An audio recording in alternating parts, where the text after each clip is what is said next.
right. Hey everybody, welcome back to episode 2 of our Blood Knight playthrough.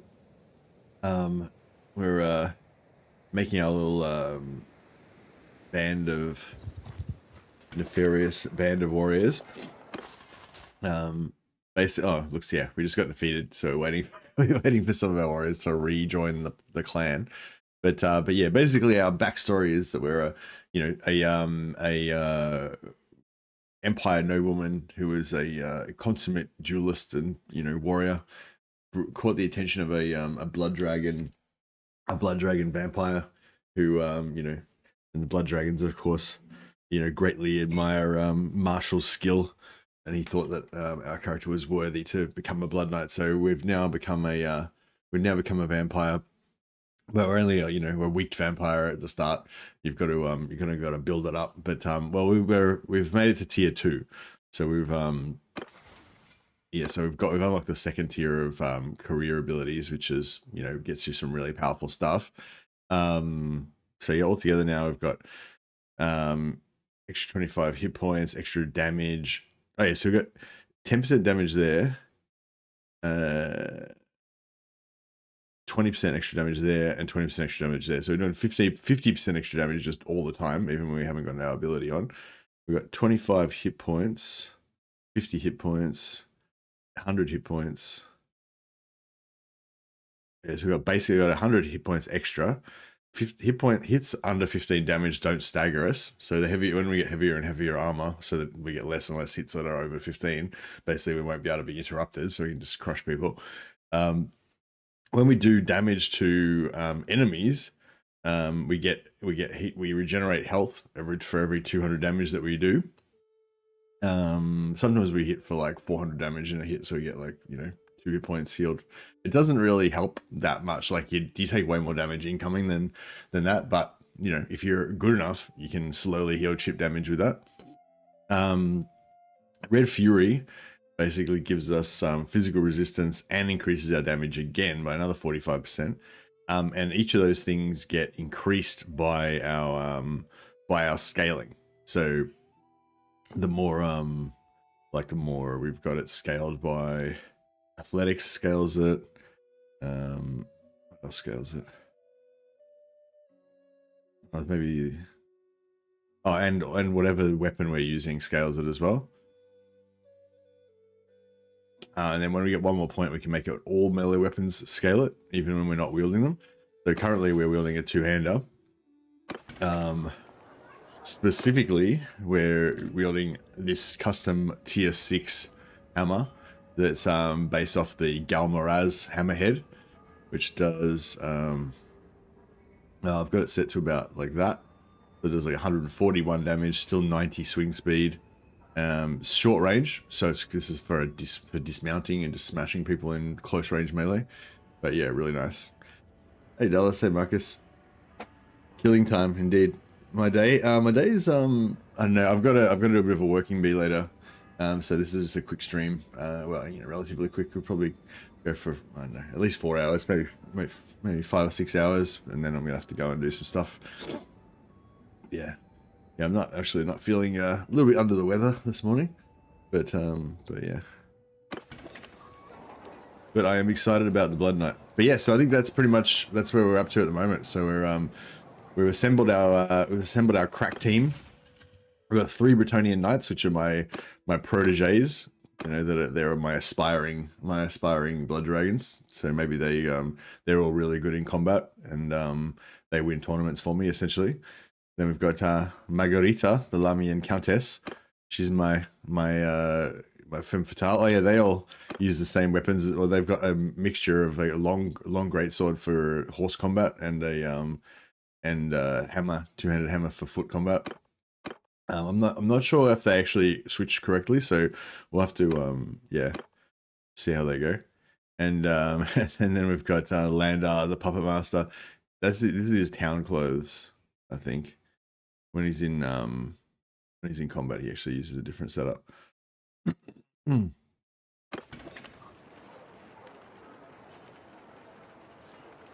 Yeah, that's it. I'll try and hydrate and drink my coffee. Hopefully I'll feel better by the end of the stream. All right, so yeah, so I want to so with this game, with this mod, sorry, as well as leveling up your character, you know, you want to level up your clan tier. I mean, you always want to level up your clan tier. Every time you level up a clan tier, you get one extra companion, and you get more party size limit. And you get an extra companion. Yeah, you get an extra companion and more party size limit. That's probably the main additional things. But in this mod, you also get access to your career abilities. At clan tier 2, you get this section, and clan tier 4, you get this section. So it's and like when you're at clan tier 1, like your career abilities don't really, they're cool, they're like minor little things, but they don't really make you super powerful, you know. When you get clan tier 2, your career abilities start being like, oh man, this is pretty awesome, you know. And when you get to clan tier 4 is when your characters generally become kind of godlike, you know. Like really cool, yeah, unlock the full potential of the class kind of thing. So yeah, so it's kind of like more important than normal, than that you kind of, you know, you get even more advantage out of leveling up. So towards that end, we got a couple of things. One is this. So we got 50% extra renown gained from battles. I think there's actually a charm. Is there actually a charm ability that gives you more renown as well? Oh yeah, so you can get more renown from tournaments, but we're probably not going to fight that many tournaments, but we might want to get into that at some point. Influence from battles. That helps you. Actually, that helps you be a mercenary. You get more money from being a mercenary if you get more influence. Yeah, I think it's just the renown from tournaments.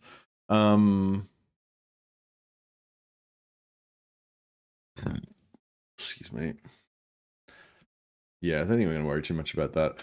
Tactics feeds into our career ability, so I'm going to put some points into that. Excuse me. Riding feeds into our career ability as well, so I should probably max that out too.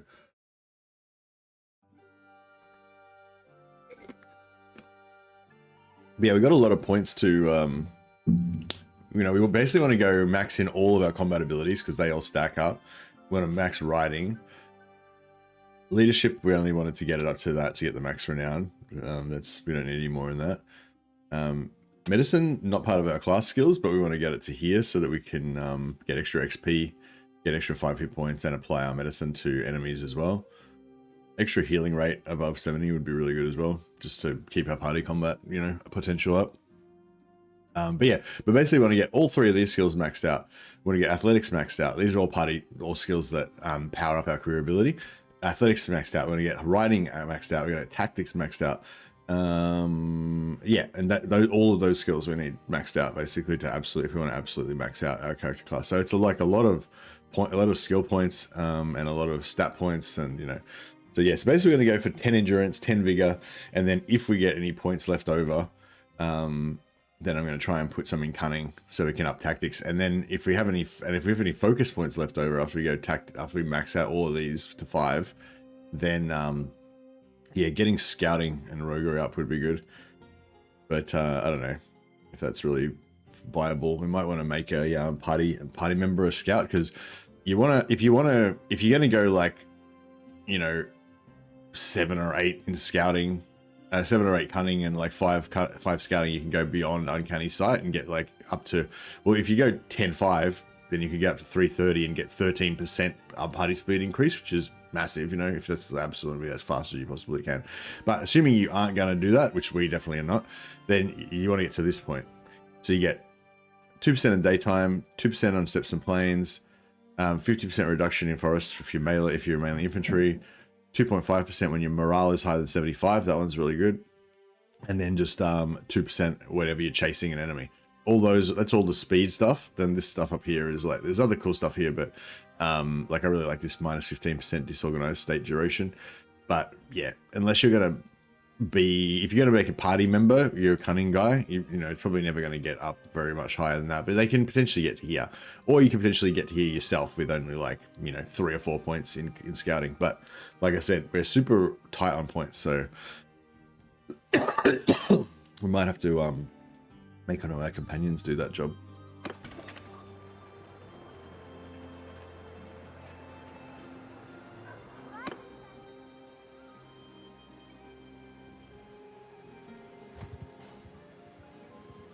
So, Basically what I was doing is just kind of cruising around and trying to fight like little tiny battles with our posse, and so we can get lots of renown. And we're trying to fight in really light armor for our necromancer companion, because he summons heaps of skeletons to help us out, and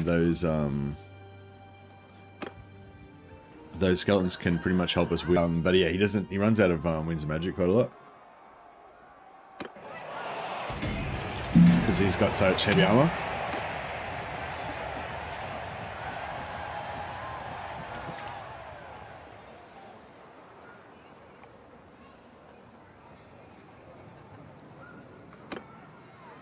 I might try and take out these guys. There's only 8 of them, but you got a problem? there's only 3 of us, so that kind of works out. That tracks. We might get like a couple, 1.5 points of. I take lower foe. Take them down. Judge. Yeah, so we've got the pole arm, which we can couch. We have a couch land section. Might just leave those guys up a bit. We've got a couch lance. We've got the long sword. It's got really long reach, 140, really long great sword. Then we've got the short hammer for footwork, and then we've got the long hammer just in case we really want to hammer from horseback. I don't have much health, so we might struggle here.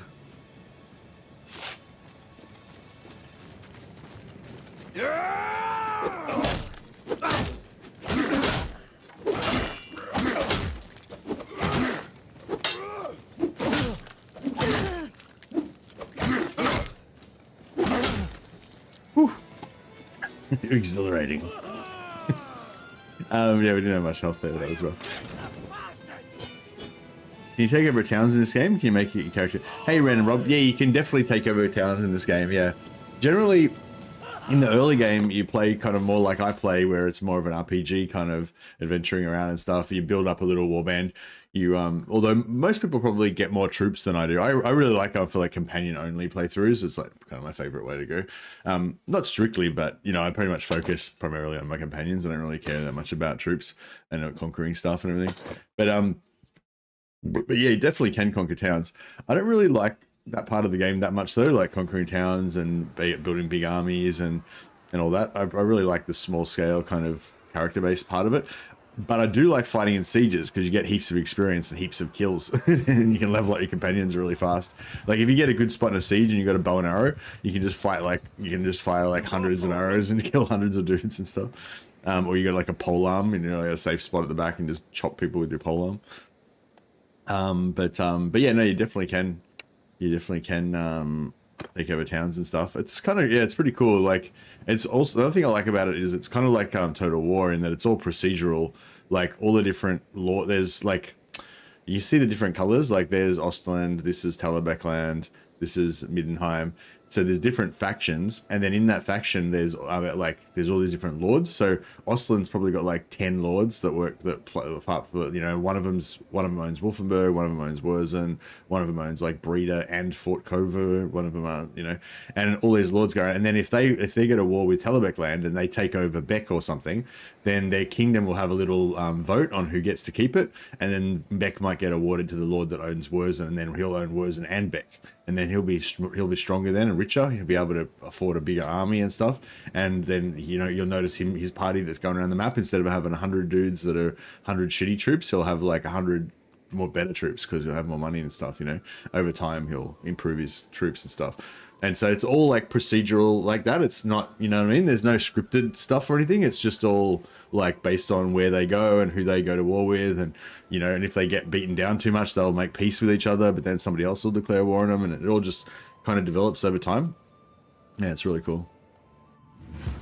I'm taking command.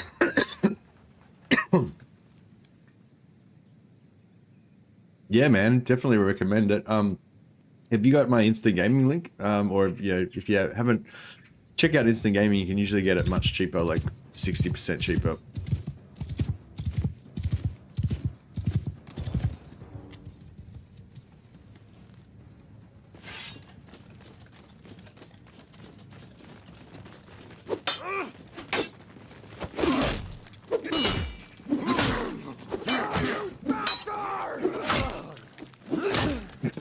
Sorry, I'm trying to dodge at my computer desk. Like, fuck. Yeah. Boom. I don't think they landed a hit on me then. They're like lightning. I flow like water. All this blood, that blood's not mine. That's all their blood. I do like the bonk hammer. It's pretty solid. 2.1 renown. Not bad for a little fight. Yeah, we keep an eye out for olives and date fruit. They're pretty rare, those foods.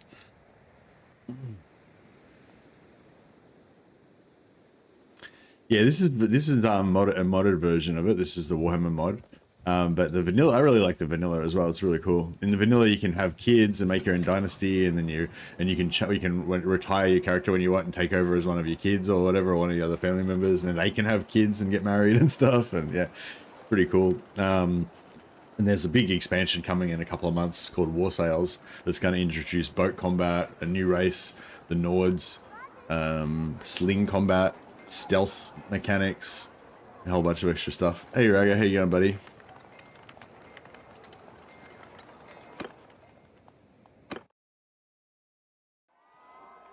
My knights to fight for me. There we go. One of my knights won it for me. Another 6 renown. Chipping away.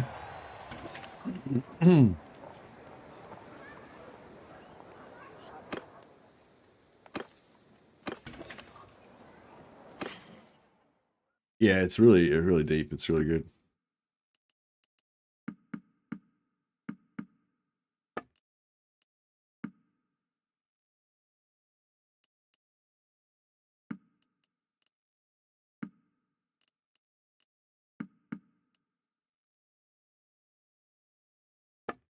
I don't get any food. It's not good.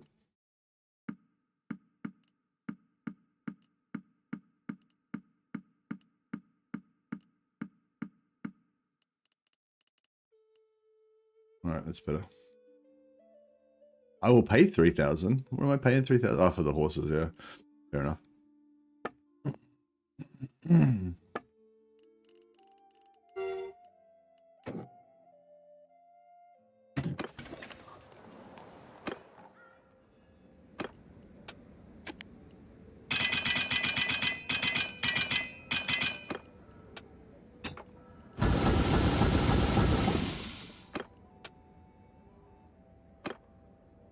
I'll just make some crafted weapons. Kind of good to keep them in your backpack, just so that if you run into the Wiki, if you run into the the merchant, there's a traveling merchant that sells like a random selection of stuff from all different cultures. And so if you run into him, then you can use your crafted weapons to trade for expensive goods, and you get a really good exchange rate. And also we're just looking for armor stuff. We want anything that's like super strong, but like really light. Oh, that stallion. That armor's not bad actually. That stallion noble armor.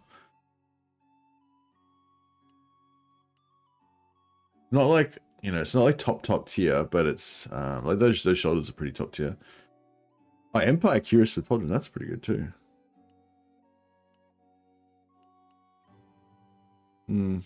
I mean, it's not quite as good. Yeah, it's the same as that. Excuse me. Yeah, see, it's not quite as heavy as the it's not quite as heavy on the chest, but it's got heavier arms.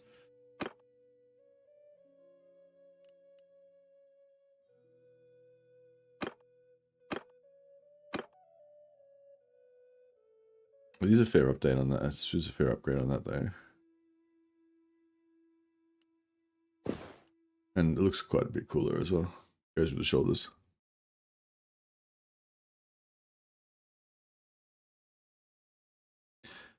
I compared the two Bretonian knights, the evil and the good. Now I understand why you chose the Knight of Bretonia as your champion of chaos. Much better than the Musion Knight. Yeah, also the Bretonian. Well, I think if you just take them as solo combatants, just by themselves, they're probably pretty comparable. Like they both get self-healing, you know, better. They do more damage and all that kind of stuff. The Bretonian Knight does holy damage. The Musion Knight does magical damage. So they're kind of comparable as single combatants. But the Bretonian Knight, sorry, gets I think they both get 10 extra companions, but the Bretonian Knight can convert like the strongest soldiers in the game into like the toughest companions in the game, and and he gives like plus 150 hit points to each of those companions, and those companions also get the benefits of his ability that makes them self-heal and do heaps of damage and be immune to that, you know. So yeah, so basically if you want to have like just a solo champion of chaos or whatever kind of roleplay, then the Knight of Musion is okay for that. But if you want to have a bunch of aspiring champions around you that are also like godlike, then yeah, it's really the Bretonian Knight's really good.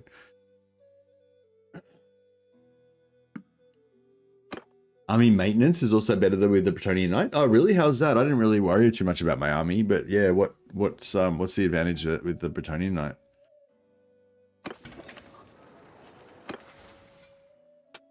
The Bretonian Knight needs chivalry, but the Musion Knight needs dark matter or whatever, dark energy. Yeah.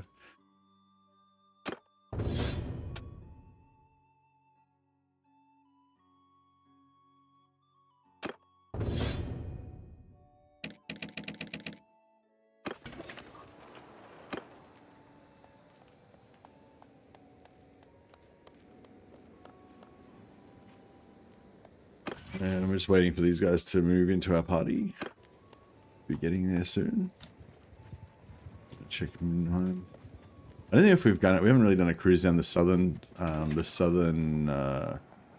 towns for a while. I find a stallion skull. Oh, find a stallion skull mask. Yeah, that's so this is the good thing about this is it's super light. See, it's the same armor, similar armor to mine, but instead of 4.6 weight, it's only 2 weight. So we've actually already got one of these for our necromancer, so that he can regenerate his winds magic faster. But his is just an old one. It's got 50 armor. This is even stronger, 54. So we'll nab that. The rest of this stuff's, you know, whatever. These plate boots are pretty good. 40 armor is about the best you can get for feet. There are technically better armors, even stronger feet that you can get, but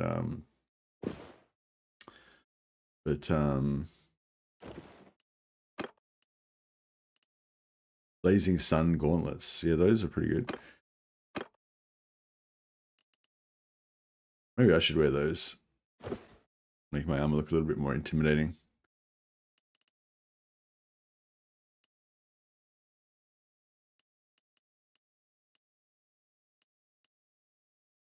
I think 0.5. Oh, yeah, they're all 1.5.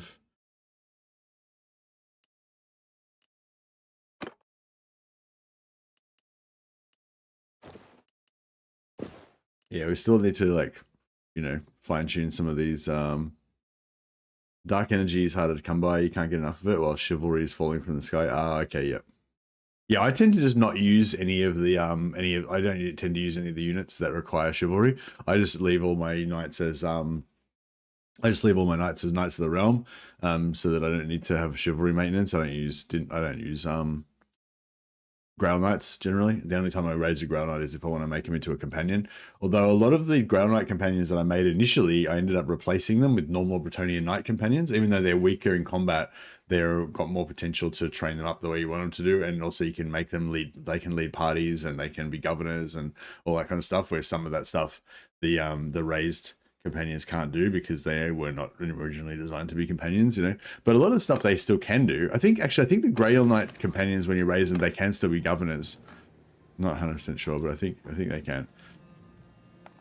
But some of the stuff they can't do, like they can't fight in tournaments, and yeah. Actually, that's the one cool thing about being the Bretonian Knight. If you have like 10 Bretonian Knights in your party and they've all got like 300 plus hit points, and you know, then you basically win tournaments like all the time.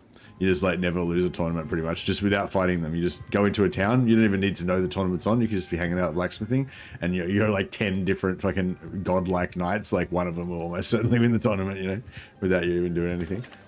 Pretty funny. This 3 days that we're waiting for our guys to come back is taking a long time. Yeah, this is the other Stallion Noble Armor. It's not as good. Oh, Empire Lord Helm. I really love this helm. It's only 48 armor, so it's not quite as good as ours, but it looks super cool. Who can we put it on? No, we don't really have anyone to put it on. These guys all got better armor. But yeah, I think this one looks really cool. Love this Sallet type helmet.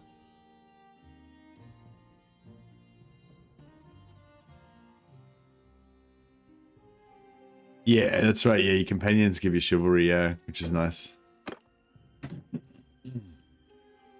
Might just grab that anyway, and we'll give it to our next companion when we get them.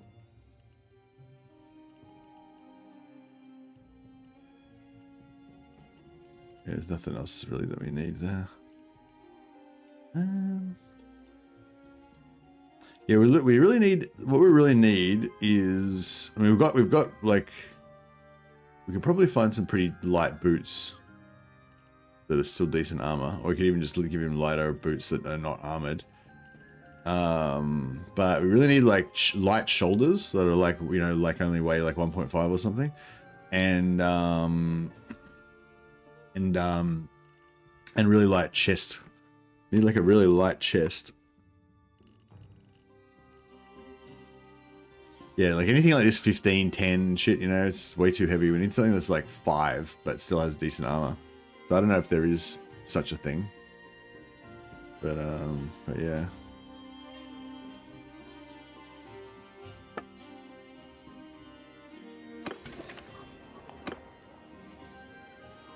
Carrying all this stuff around is probably a bit dangerous. Just realized.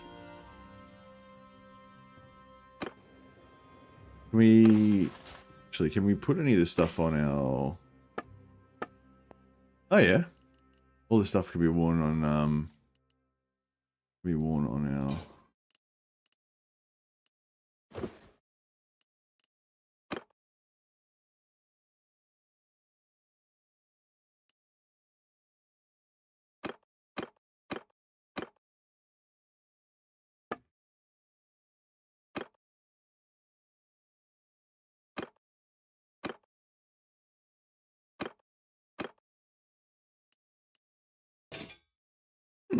Yeah, just get these guys to like kind of keep safe. What a nice banner I have. I know. The banner's like got a severed torso and a head and a leg on it and a hand. Pretty intimidating. It says some words down the bottom as well. I don't know what it says exactly, but probably something disturbing in Latin. Right, so yes, there's a bunch of southern towns down here that we haven't really visited for a while. So I might do a bit of a tour of them. My dudes are not coming back. I think maybe we need to exit the game and come back in again. I think sometimes they can get bugged out when they're like what do you call it, when troops, when your companions are like meant to be coming back to join you again, they just never come back. But I think maybe if you exit and leave, join the game again, maybe that fixes it. Although I'd already had exited and left the game. But yeah, or maybe they were coming back and then I exited and left the game, that bugged it out, and now that'll fix it.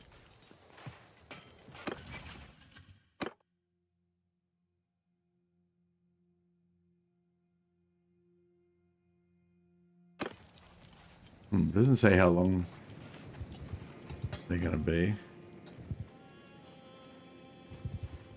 Yeah? What do you want with us? 48 other dudes joined in. Ruined it. Oh, here we go. Land other pup. Yeah, there we go. We fixed it. Just had to reload.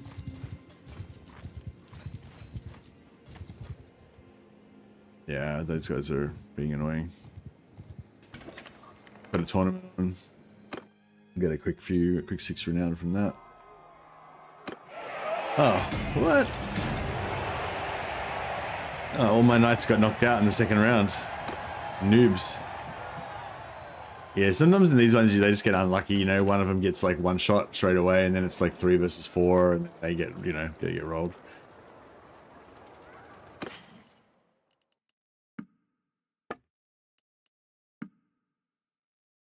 We're running out of money, so we might have to quickly top ourselves up with some blacksmithing.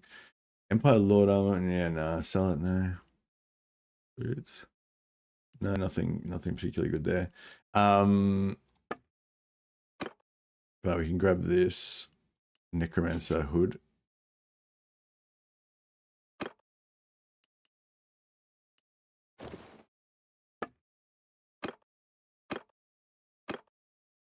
Yeah, this guy, he's got this. Yes, he's got this body, this general's body armor. It's 10.6. That's the lightest out of the super heavy 60 armors. That's the lightest I've ever seen. Yeah, these gloves are light. These boots are the lightest I've seen, pretty much, that are out of the super heavy stuff. And these shoulders are, you know, they're not that light, but they're like really good. And yeah, this is only 2 weight helmet, but now I've got a fine one that's even better.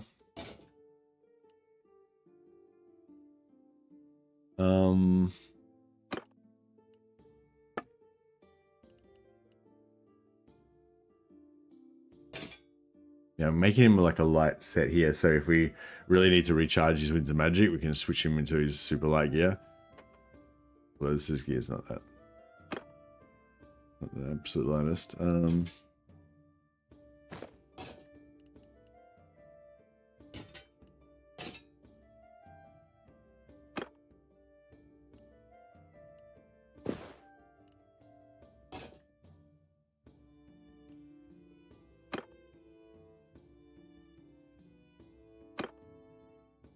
All right.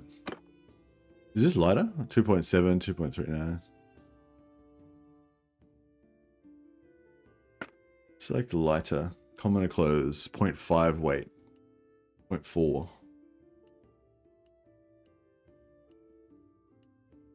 Yeah, 0.4, that's good. Those legs are missing.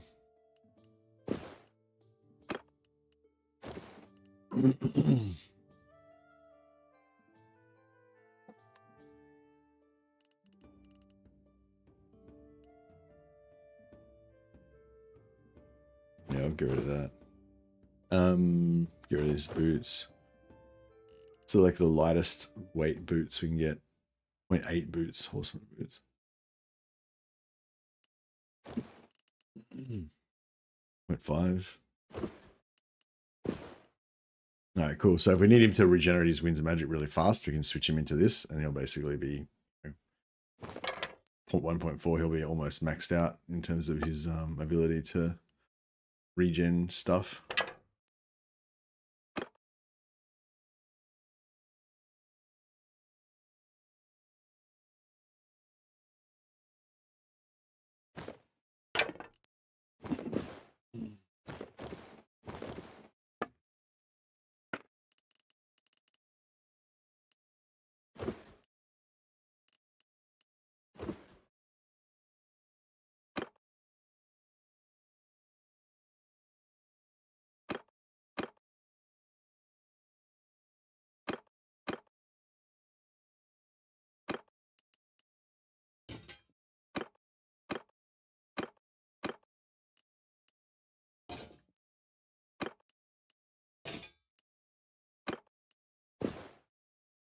All right, nice.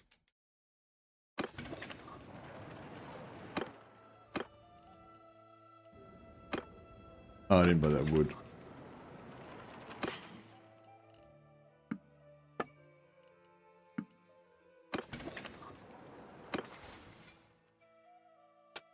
Oh, nice. We got the medicine, so we get plus 10 hit points after every battle.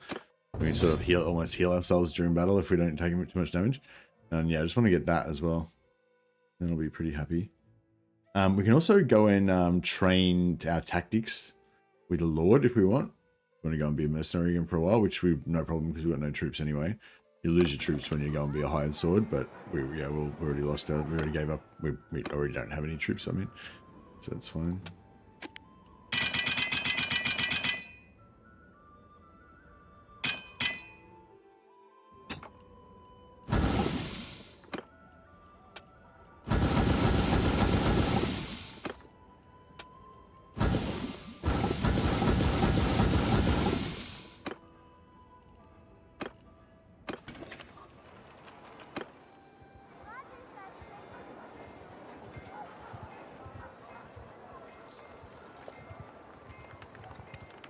My plan with the Blood Knight.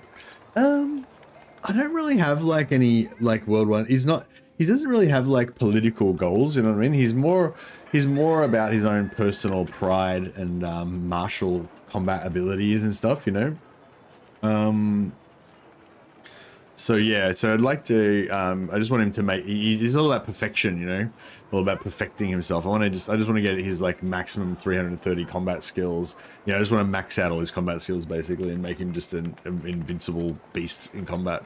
So it's all about doing glorious deeds.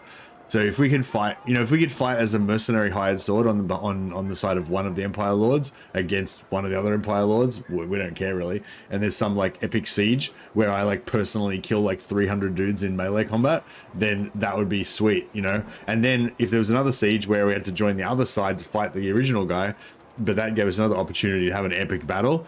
That, you know what I mean? It's all about the opportunity to just have epic battles and create and do great deeds and win personal glory essentially.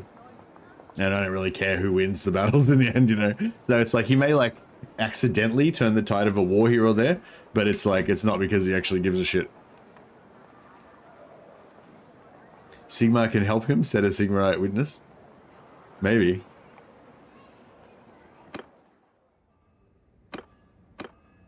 So yeah, just make a few money poles while we're here. And we can trade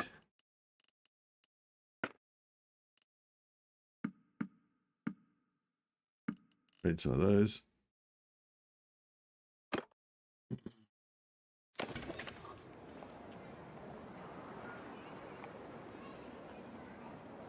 I misread the title and thought you were playing the old world Warhammer 3 mod as a Blood Knight Fergus faction. Oh, okay, sorry, Victor. Yeah, no, we're playing the old Realms mod for Bannerlord.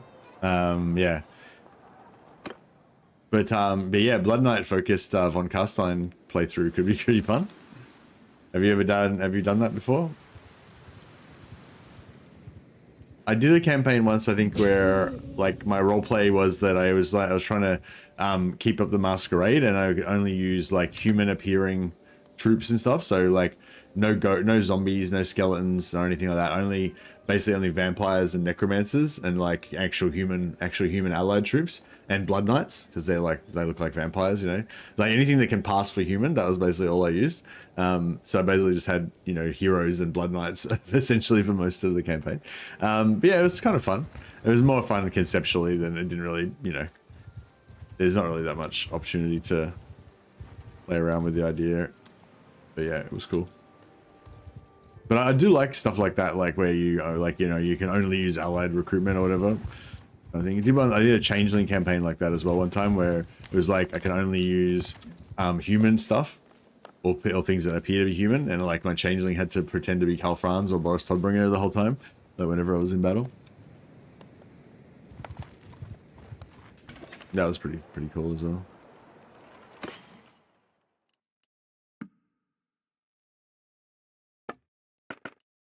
Yeah, so just basically trying to find lighter armor for this guy. But it's like, yeah, 10.6, like 10.6, that armor that he's got, it's like that's the lightest you're gonna get. Look at the stats on it: 60, 22, 20. It's like this is a top tier, like best type of armor you can get, basically. And yeah, and 10.6 is actually pretty good for those type of tiers of stuff. But it's still, you know, it's still quite heavy. So yeah, I don't know.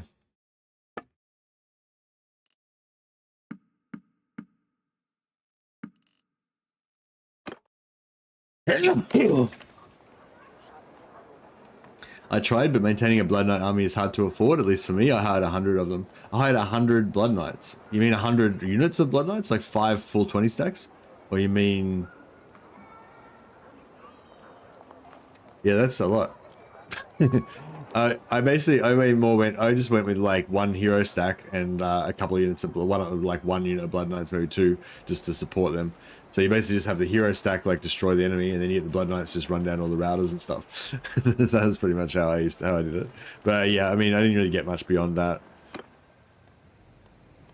Oh, you named Warlock? We can't. No, Warlock is in the game. I think Warlock is my faction leader or whatever. He's the guy that like converted me into a Blood Knight, presumably.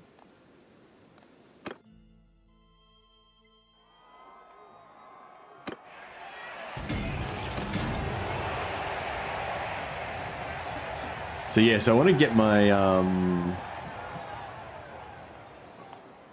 yeah, I want to get another companion. When we rank up to tier 3, I want to get another companion. I was thinking about getting a priestess of Shalia. I was thinking, you know, we could roleplay. She could be my like blood bank, basically. I was gonna say if we got bows for everybody, we could pretty much take on pretty good parties. Like, we can't really take on a much more, like 18 looters or whatever these guys are. That's pretty much the best we can do at the moment. But if I gave all these guys bows of Kurnos, then they could probably handle, you know, we could probably handle parties, quite big parties, I reckon. Fucking come on, you pricks. Run away from me?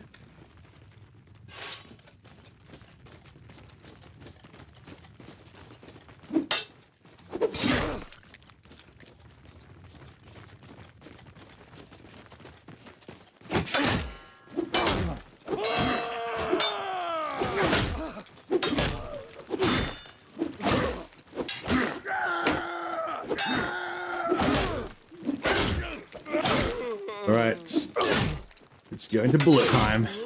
This is my class ability. We're going to slow-mo.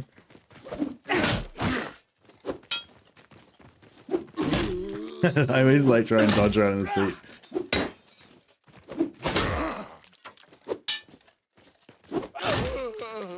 Yeah.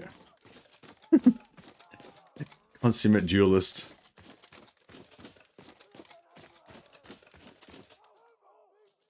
As Abarash, I'm not allowed to show up with skeletons and manlings. Only elite are allowed to accompany me.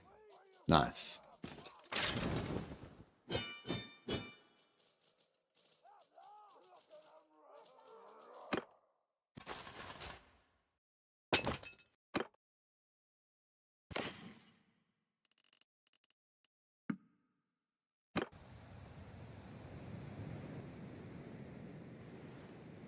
But yeah, I'm thinking bows. Bows, I think, is where we need to go with this to make this better. Even though we don't really espouse bow combat.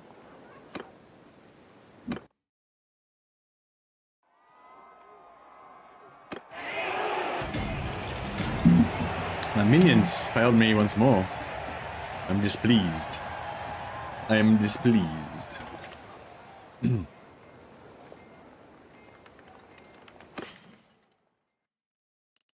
How many horses we got? 3, 5, 6. Yeah. Oh, Empire horse armor. Yes, please. I'm just going to update. It looks much more in keeping with our personal style. And it's actually an upgrade on our other armor as well. Yeah, these green ones don't look as cool. The vampire armor looks okay.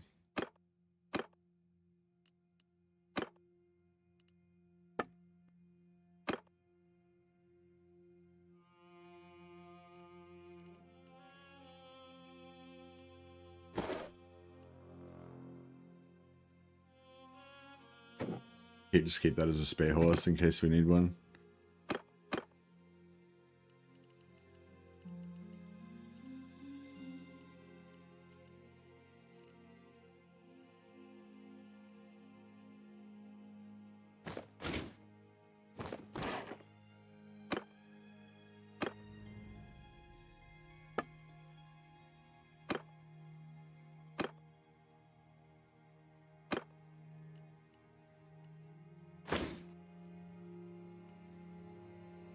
Hey, Dangerous Dave. How you doing, buddy?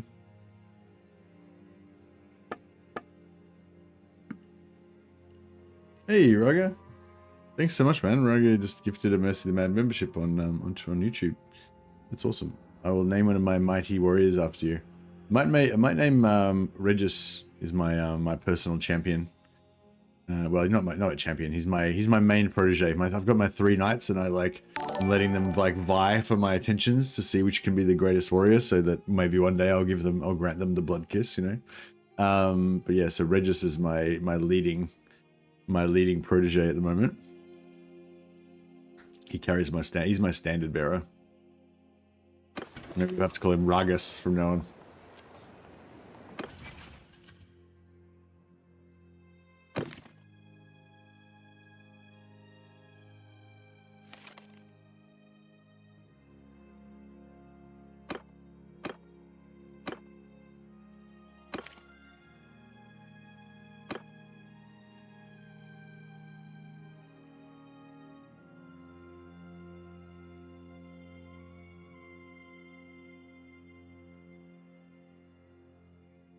Call him Rugagen.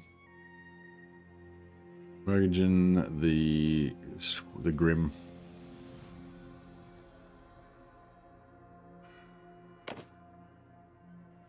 Ever since I made him my ghoulish follower, he's had a downcast appearance. And he's slowly beginning his conversion to vampirism. He's not a full vampire yet, but he's like, you know, he's become ghoulish. Because yeah, when you try and use this mod to change their appearance on, it actually makes them go towards your natural,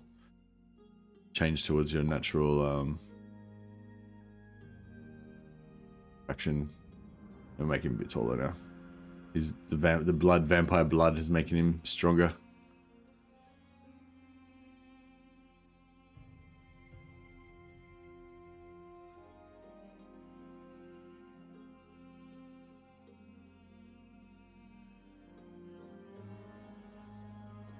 Nice. Yeah, that's pretty good. Nice smile he has. He does have a nice smile, doesn't he? Maybe we should make him more smiley. He doesn't really go to smile. He goes from really frown to slightly frown.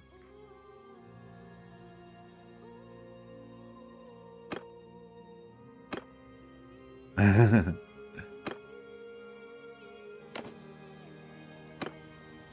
nice. He doesn't take his helmet off anyway, so you can't really tell the difference, but...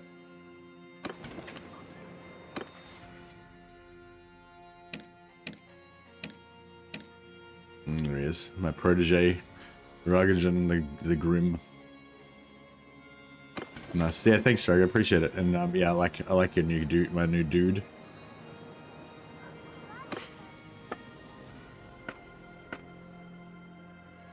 Yeah, selling noble armor is okay, but it's not really like, and these rivet armor, they're not really top tier, so we'll hold off on that. Winged Sallet's pretty good.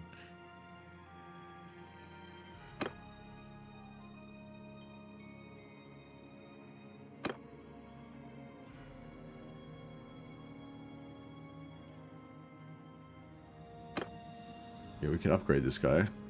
This helmet's only 34, this is like 50, 52, so it's like a big upgrade.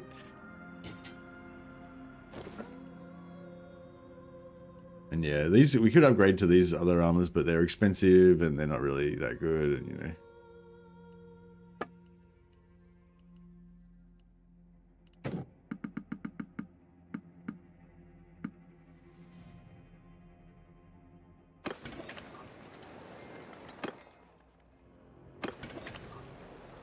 Have any wood here?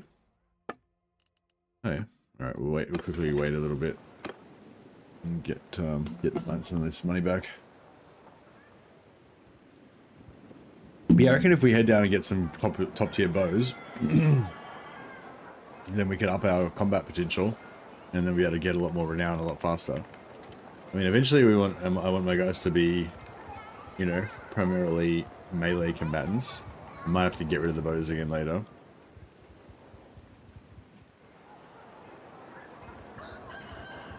But yeah, like this party of 30 young goals, we'd probably lose versus that. But I reckon if I gave all my guys bows, I reckon we'd win.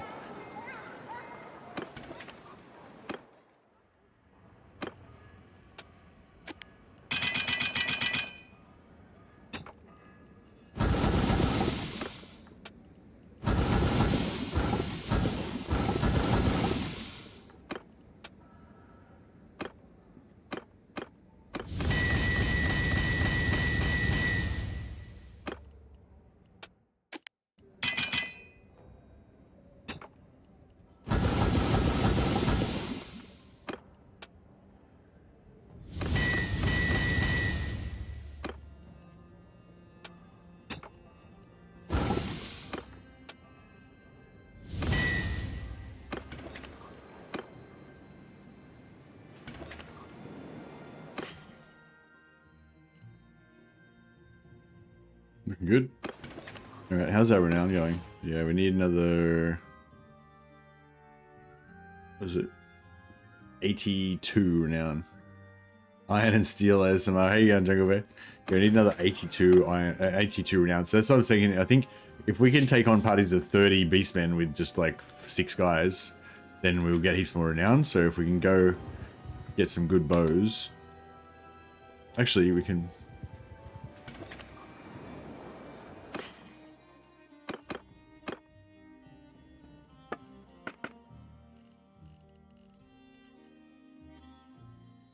What's his? How much bow skills he got?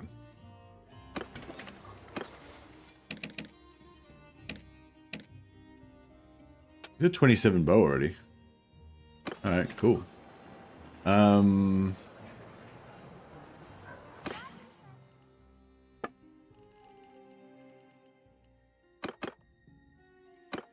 Yeah, these guys have all got good bow skill, but he doesn't. Give him. I don't think there's any arrows here, though, is there? No. Alright.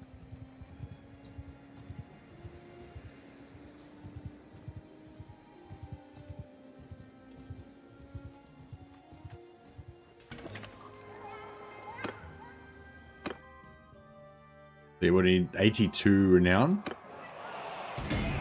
Now we need 76 renown. Just got another 6 from that. A vampire with a gun isn't that special, but with a bow, that's unusual. I don't know if that's true, but I'm willing to concede the point. Let's do a cruise around, see if we can find some nice bows.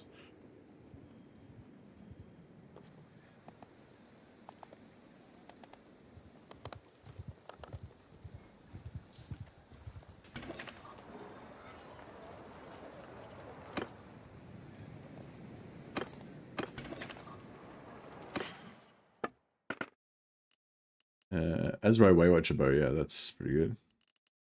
Stack Bodkin arrows.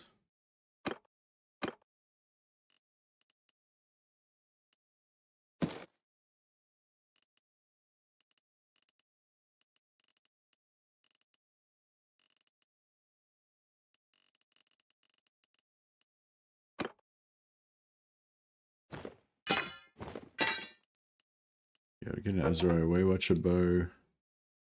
And yeah, get some arrows.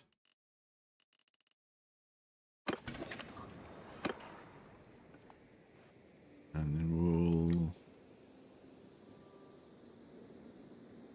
I guess we'll head down through here.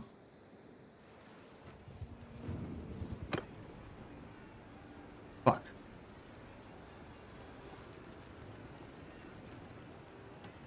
Wasn't paying attention.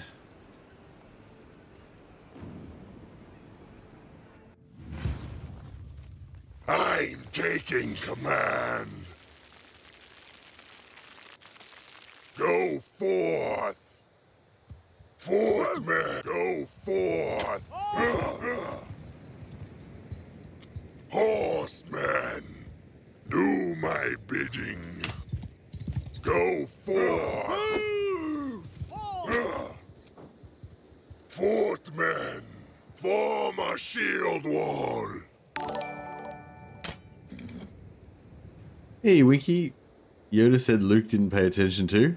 Oh no. Yeah, fuck, I'm in trouble now. Thanks so much for being a member for 36 months, Winky. I appreciate it, man.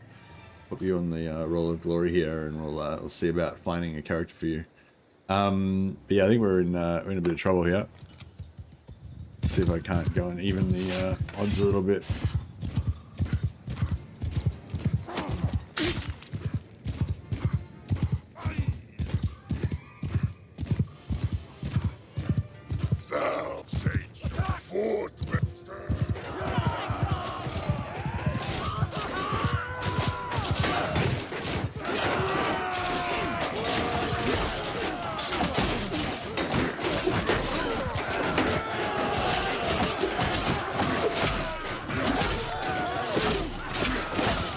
Witch's work.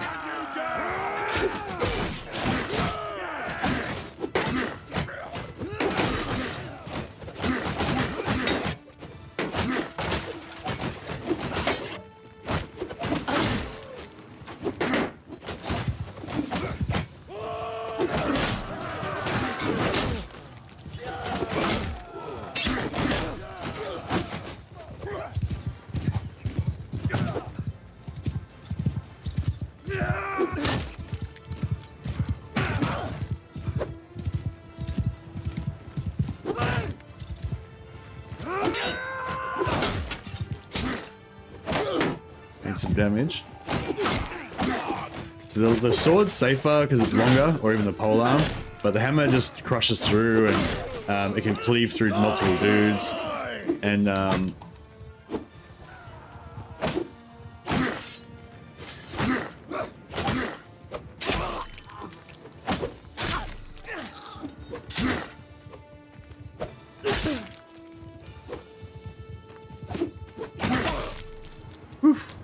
that extra range on the glaive is good though. The safety.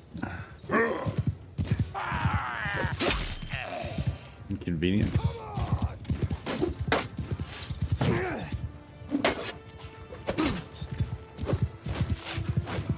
Oh shit.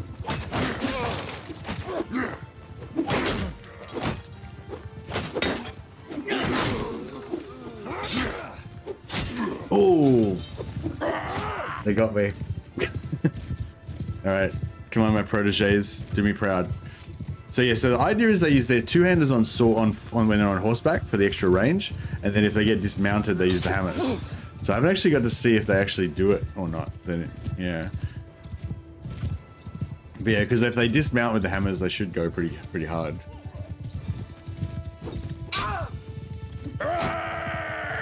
But the swords are 140 range. They're a perfect length, I reckon, for horseback. If you want them to fight against troops on foot, I think the 140 range is really nice. I tried the polearms, but when they would dismount and still use the polearms on foot, which was really shit. Because the enemies would get too close to them and they wouldn't put them away. I suspect they'll just use the two-handers all the time, even when they're on foot, but...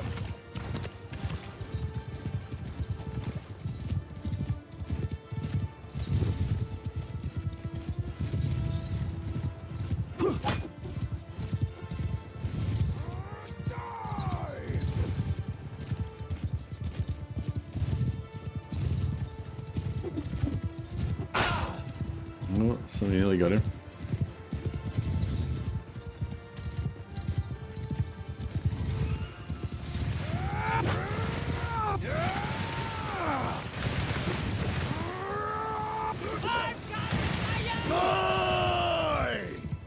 Like somebody got him.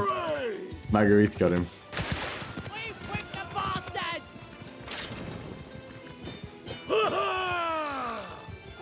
17 renown from that. That was a big chunk. That was good. But yeah, the necromancer definitely. Oh, how much gold will you get? Is that like 10,000 gold? Did they say? So yeah, so you're free to go. It gives us a shitload of charm points and a lot of experience points towards the next level.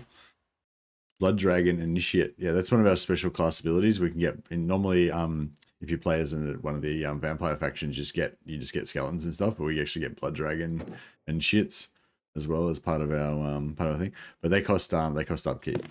So we can get these guys as well. We can upgrade them into Castellans, which are pretty cool.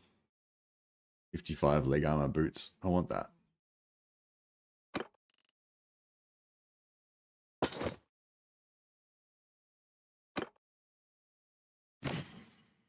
But yeah, we don't need any companions yet.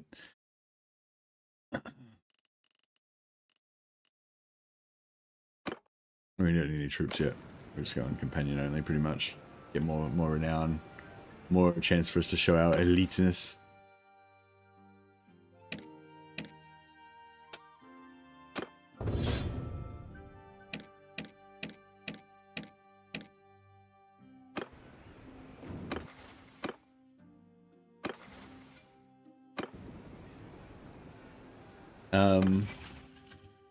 Winkin, do you want to be a vampire countess or do you want to be one of my knight proteges?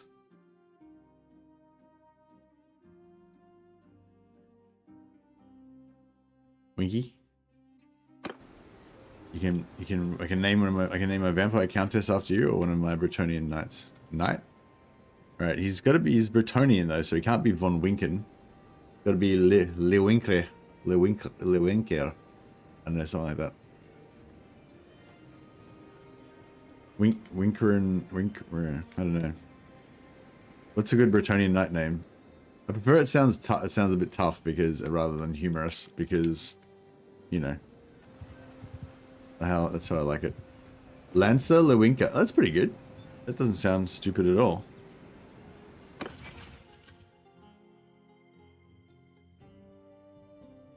What about Lancel?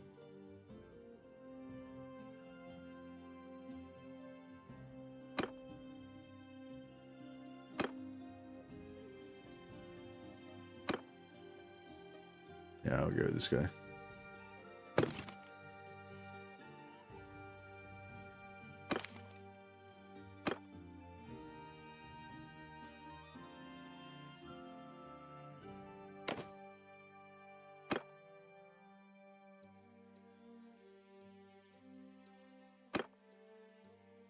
Winkfred the Wicked.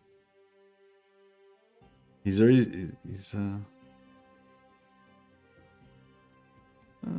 I can change his name all the time, otherwise I won't remember who he is. Let me change his appearance.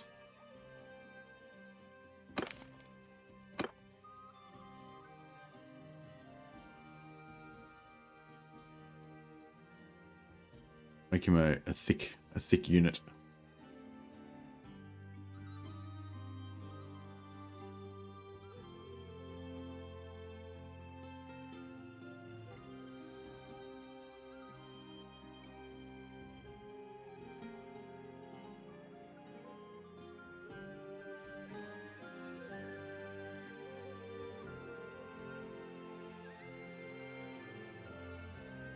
Bit more thick. Need to make his like chest also a bit thicker.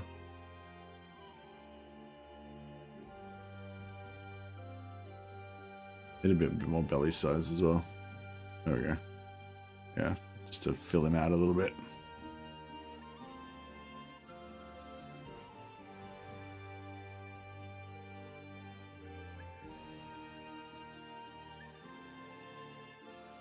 Maybe a bit shorter.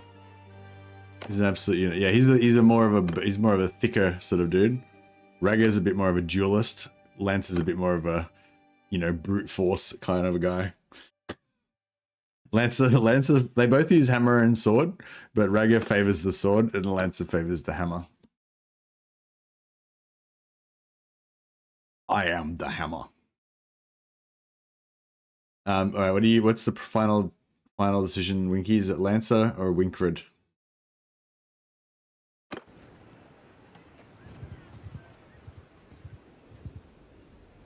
Lancer's good. Should we try and take on another 60 dudes? I don't know if we can handle another 60. I'm a bit damaged at the moment. We'll have a rest for a little bit. That was good taking out that 60 though. It gave us a good amount of renown.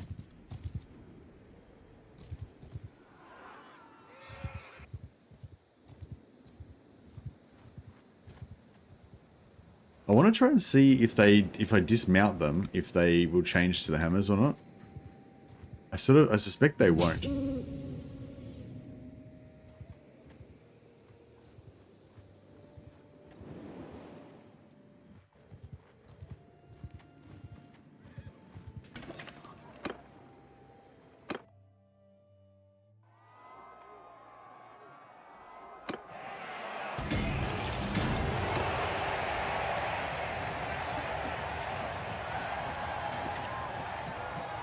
My proteges are a master of all weapons. They do have their favorites, but they're masters of all. I demand that they master all weaponry to be the ultimate warriors. They're going to be in my service. Yeah, no, this shit's very good.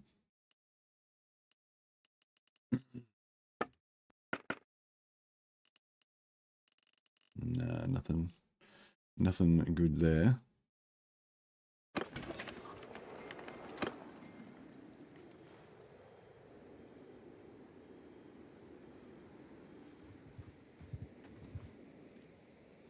Alright, we'll take on these guys. Back off, stranger. I'm taking command. What's this? Dismount, minions. Go forth. Forward! Nah. Oh, yeah. Wait up. One of them pulled out a hammer. Oh, he's switching back and forth. Yeah, well, Lancer pulled out his hammer initially, and then he switched back to his sword again. Oh, that's interesting. So sometimes they like their hammers, sometimes they like their swords. That's weird. I wonder how they're deciding. Sate your hunger.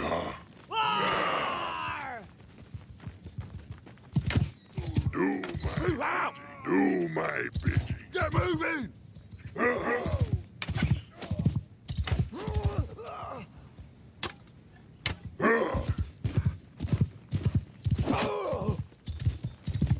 Oh, I missed out on the heal.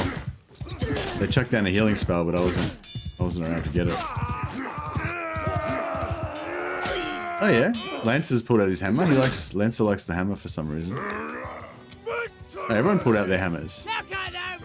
Okay, no, I think it's working. I think yeah, when they're on horse, they never pull out their hammers.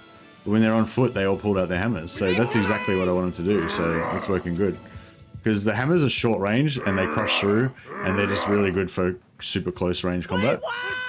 Lancer looks pretty cool actually in that outfit. I don't mind that. We just need to fix up. Arthur. Arthur looks pretty shit still. All right, this is working out all right.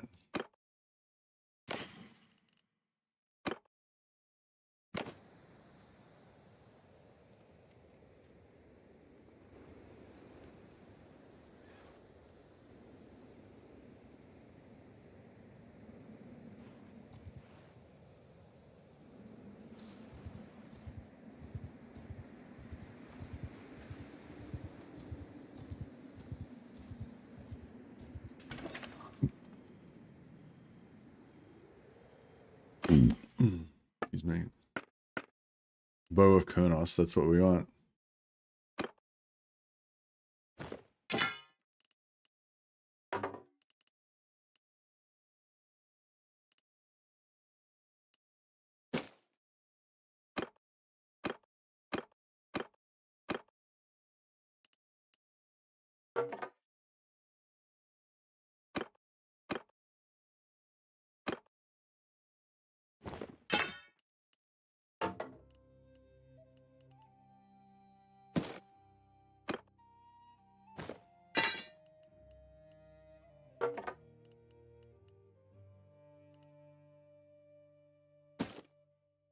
Expensive? Yes. Worth it? I think so. Yeah, we need to go to the Vampire Lands and get some bigger arrow stacks and a better bow for him. But overall, not bad.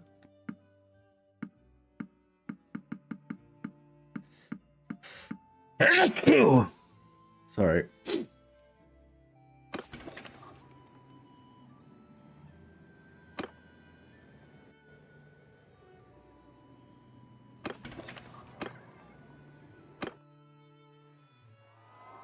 My main problem with the Blood Knight is that he has no healing. It'd be good if you could regain some health points after you deal damage. You do regain health points when you get damaged, Ragga, but it's only very slight. You only get 1 hit point for every 200 damage that you do. So it's like, yeah, basically like every time he kills a guy, he gets like 2 hit points back, roughly. Which is like, you know, assuming you overkill them with a 400 damage hit. Yeah, so it's like, it's not, yeah, if you get like 1 minor hit and you take like 10 damage, then you got to kill 5 more guys to basically heal that. So yeah, you're not on the same level as the Bretonian knight in terms of pure tankiness. But if you just don't get hit ever, then the healing will heal your chip damage. So I think that's what we want to do eventually. We want to get into that slow-mo, that bullet time, you know, where we're just moving super fast, no one else can touch us, and we just never get hit.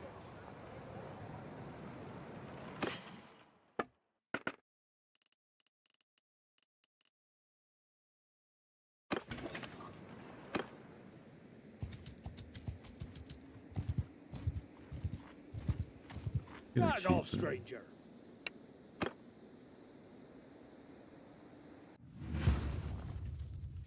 I'm taking command. Dismount, minion. Whoa! Go forth. Do my bidding. Oh, oh! Cease fire.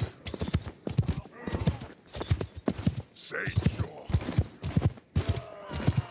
Yeah, I'm trying to get the necromancer to level up his bow skill, but I just realized since all the other guys have like bows of Kurnos, they're all just gonna annihilate these dudes without him getting a chance to really do anything.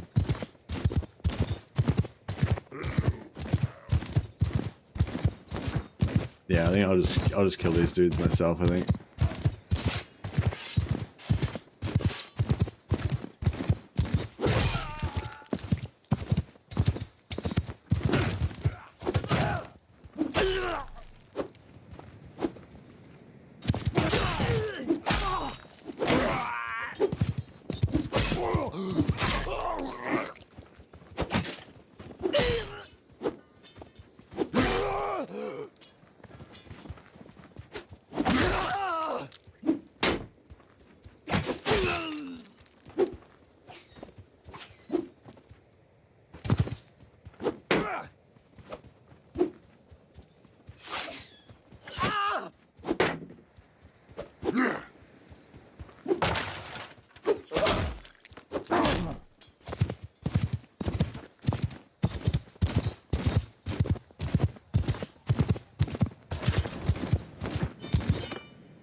Yeah, no, you're 100% right, Rugger. The Blood Knight's healing is not as good as any of those other classes that you mentioned.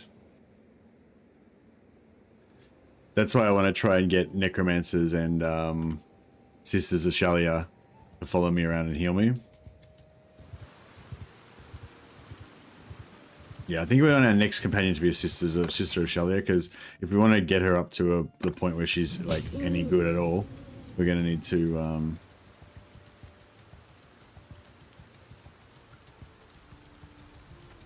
You got a problem?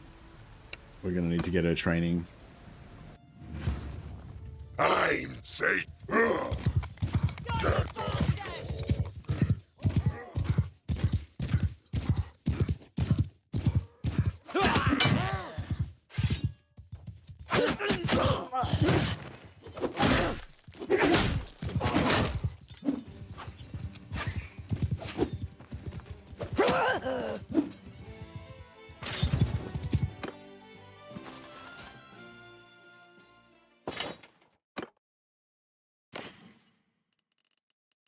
Now they're just looking for date fruit and olives.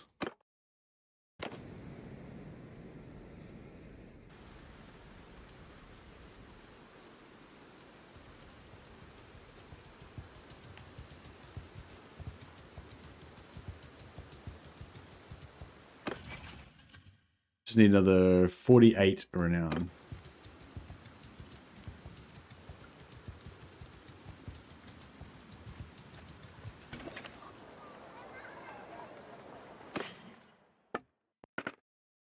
Ah, arrows of potency. This is what you want for leveling up companions. Arrows that do 150 damage. So you can get a shitty hunting bow that does like, 46 damage or some shit, and they can fire these arrows. So what we want to do is get Landar, our puppet master, put these bow arrows above the other ones, and then every time he shoots somebody with his shitty ranger bow, instead of doing 55 damage, he'll do 205 damage, which will power level him. Really, really cool. Like, you should totally keep an eye out for these items, and if you get one, fucking treasure it.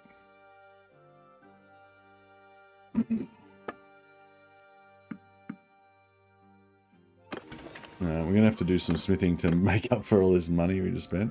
Oh,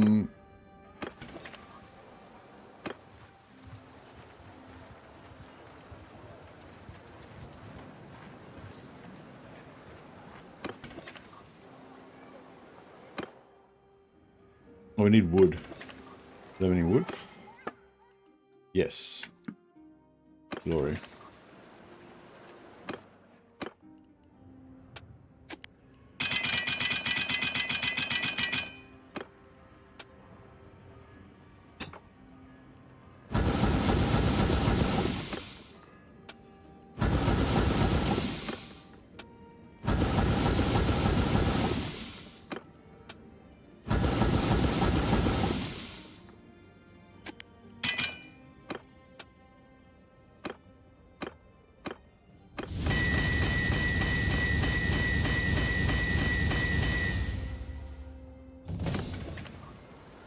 We need to level up again. Yes. Smithing XP for the win.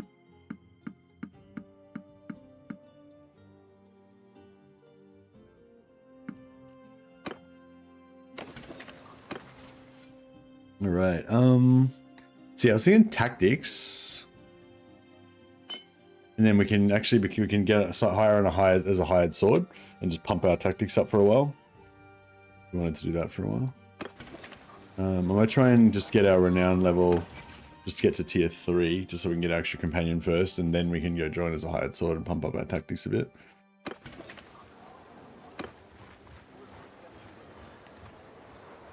Oh, she's pretty. A lot of the elf bases don't look very nice, but yeah, every now and again you get one that just comes out really nice. Yeah, Alicia, the wise spell singer. She's a pretty elf. Not that Mercius cares about such things.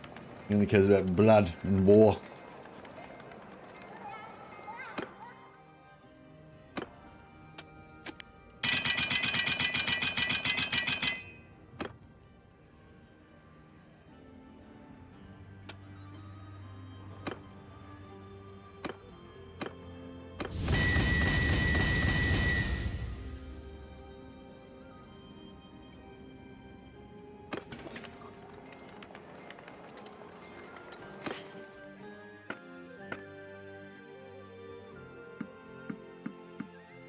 Get rid of all that crap.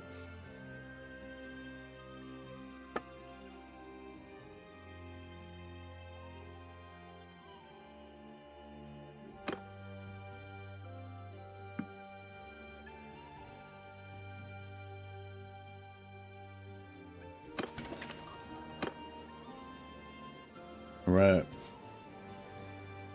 Alright, let's head back to the Empire and we'll see if we can find a well, actually, let's head back to the Vampire Lands, get a like Khuzait bows. I feel like the Khuzait bows are the best ones to level up on. Better than like the Ranger bows and shit.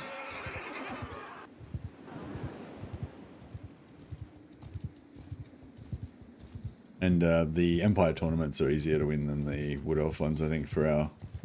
Oh, actually, the Wood Elf ones we win decently well with our knights.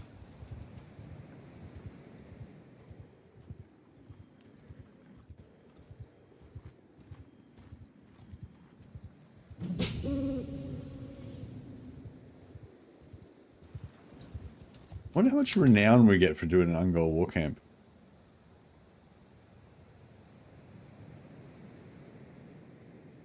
No, we'll just keep going.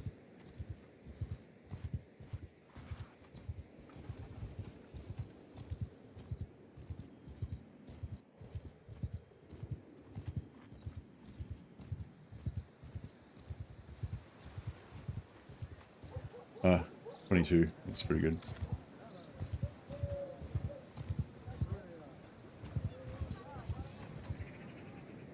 Oh, fuck. He joined up with the, Yeah? There we go, What alright. is it now? 35 of these pricks. Ceasefire! Dismount, minion! Go forth! Go forth! Soldier, do my bidding! I don't know if they're coming for us or not, but... Mounted archers, go forth!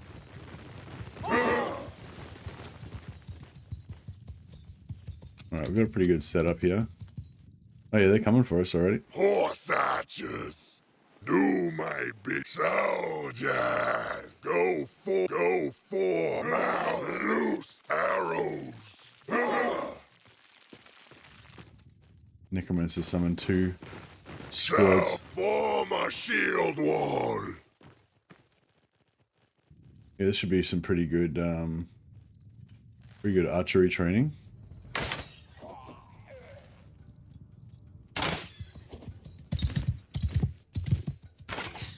Fortmen, do my bidding.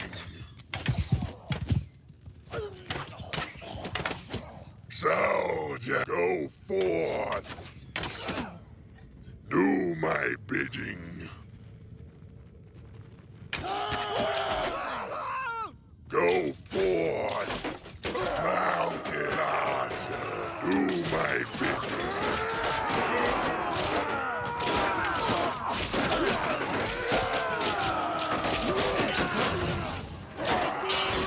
Lander, level up. So you just get the skeletons to tank while our archers, do their thing.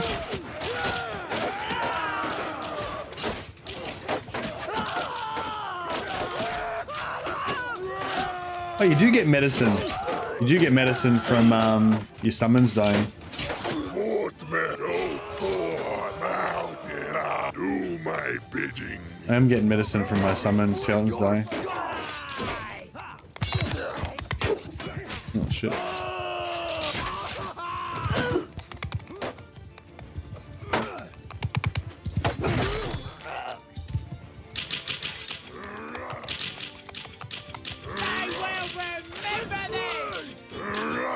Land 7 points in bow. We went above 30 now, so you can get a much better bow.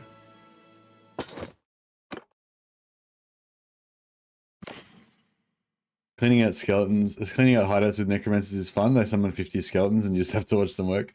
Yeah, I usually I usually tell the skeletons not to fight so that I can let my companions get the skill ups.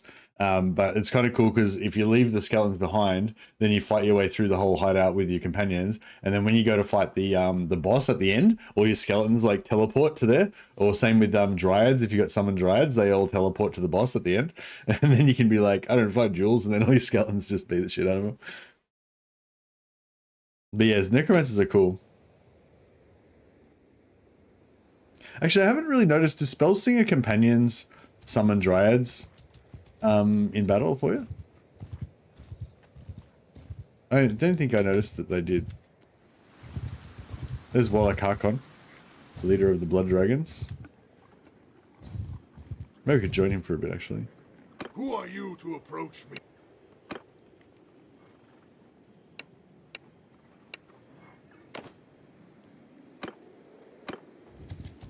He's going my way. There's a little tactics. Oh, no, he's not going my way anymore. Fucking... Oh, no, he's going my way. That's cool. No, now he's going the wrong way again. God damn it. Alright, I'm sensing a pattern. I'm feeling like I'm picking up on a pattern.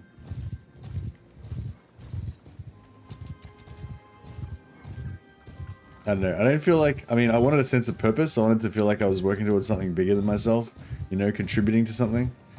But, I don't feel like this is the... You know, this isn't the cause that I was wanting to sign on for. This back between Locke and Ramsau thing. I think we're going to take our leave from Lord Warlock.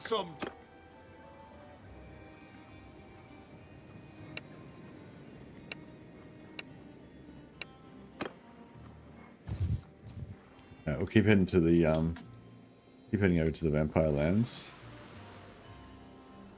We have to go to like the actual original Vampire Lands, Drakenhof and Waldenhof, because that's where the Khuzait culture weapons are.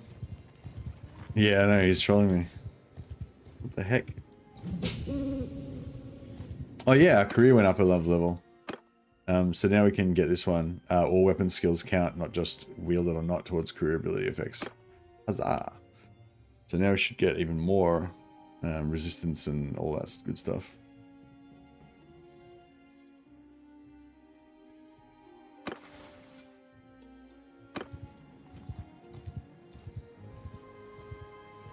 Oh yeah, has anyone played Blood Dragon before? And if so, which so basically you always have, there's 7 different skill sets that you can get for a class, but you only have enough points at max level to get 6 of them maxed out. So basically, usually you want to have one of the 5-point trees just completely empty, so that you can get the keystone like top level abilities in the other 6. So yeah, I was just wondering which of the 7 do you guys not fill up if you play Blood Dragon?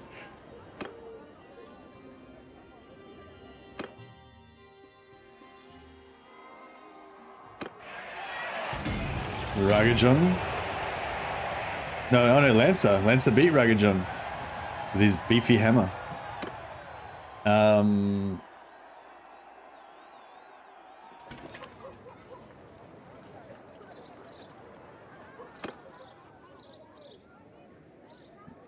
Actually, maybe I'll just check.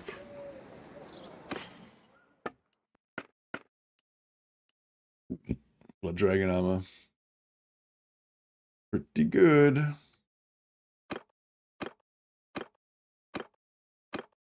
Yeah, Arthur the Bretonian Knight. I mean, he's the thing is his armor is technically better. But this armor looks quite a lot better. I guess we could give Arthur that Blood Dragon armor and we could give the shit looking armor to Lancer. Actually doesn't look as bad on him. It looks better on him than it does on the other guy. Lancer can make it work. Give him some plated boots. Oh, yeah. Yeah, I mean it's not the best, but it'll do for a while. It'll do in a pinch.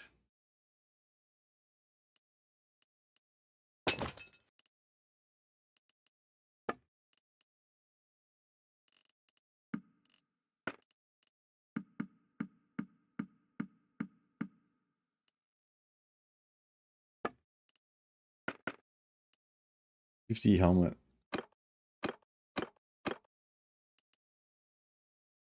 I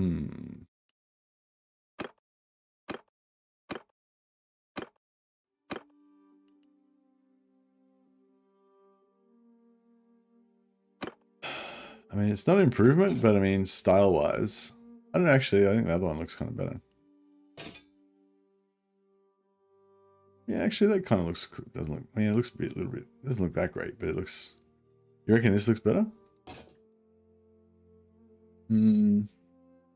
Alright.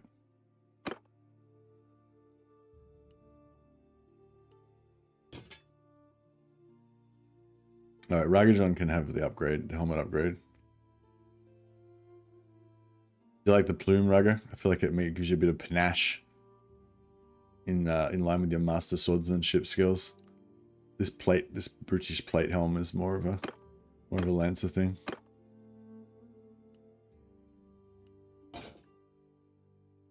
We'll leave it that we can sell it. Actually, no, I think that does look better.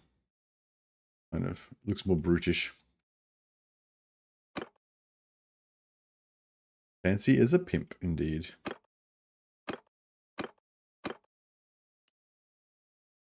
So this helmet, I like this helmet because it shows off her neck and makes her look a little bit more sexy. And also I like the armor of the helmet that kind of suits her armor and everything. But we're probably going to eventually change her armor anyway. Yeah, that looks way less good. All right, well we'll keep this one in stock. We'll keep this one in stock for later.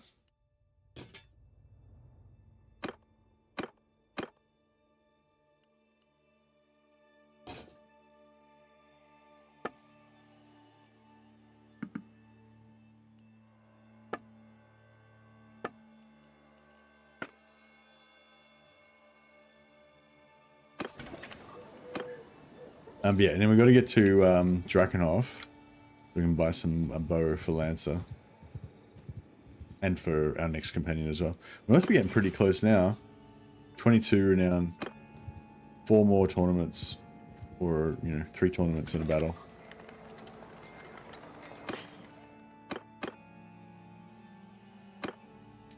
Sorry.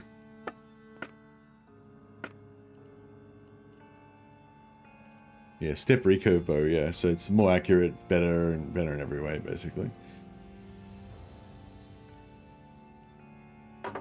And he can use it from horseback as well. So he should power up quite a bit more now. And then 50 bow. Actually, no, we don't use this bow because once he gets to 50, he can use Azrai bows. Oh, here we go. Legendary stacked step arrows. 41 arrows in the stack amount. That's pretty epic.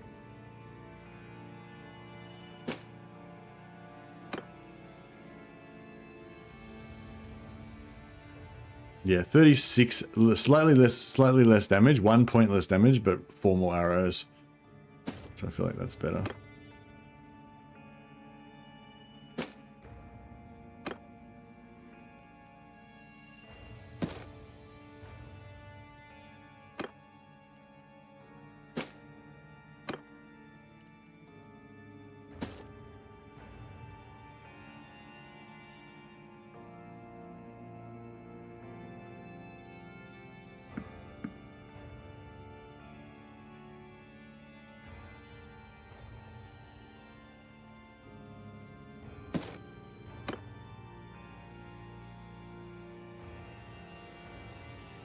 Is good.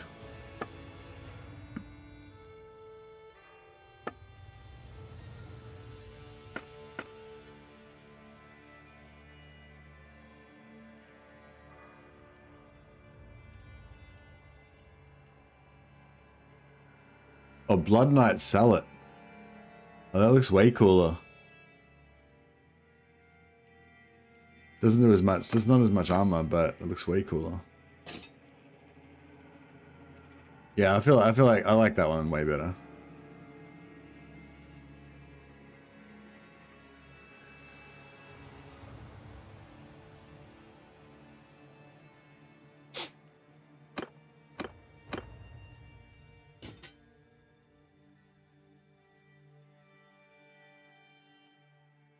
We'll do that. Oh, Blood Dragon Night Pauldrons. These are really top tier shit.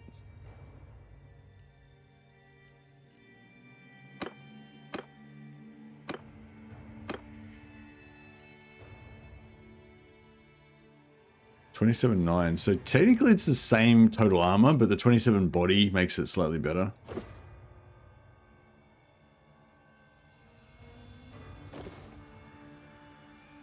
Yeah, the Blood Dragon Night Pauldrons are pretty sweet. How was the weight on them? Weight 8. Oh, no, it's a fair bit more weight. A little bit more weight.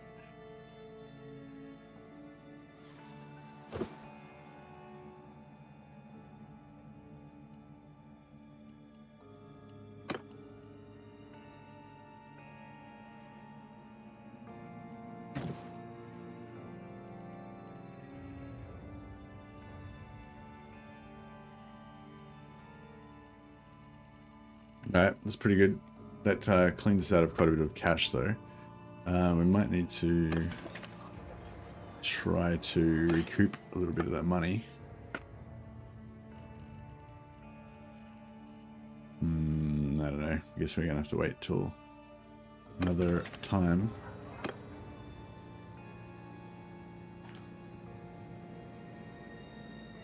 I don't want to go to Waldenoff and see what they've got now.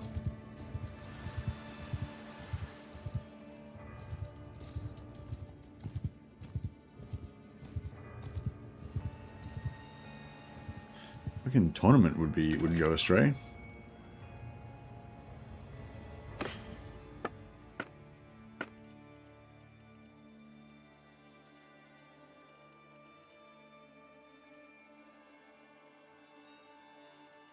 No, nothing too special. Another legendary stacked stepped up rose. That's cool.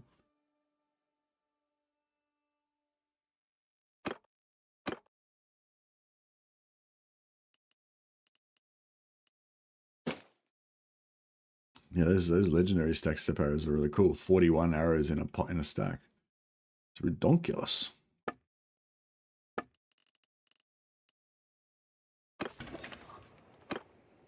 No, that was a good. That was worthwhile trip. It was good.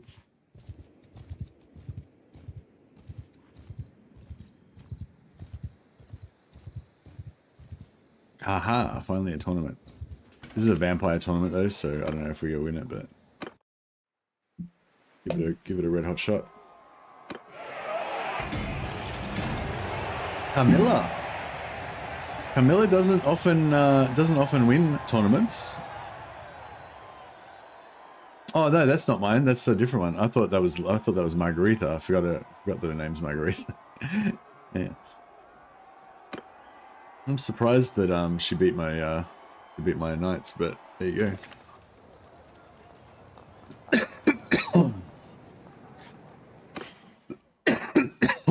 Excuse me.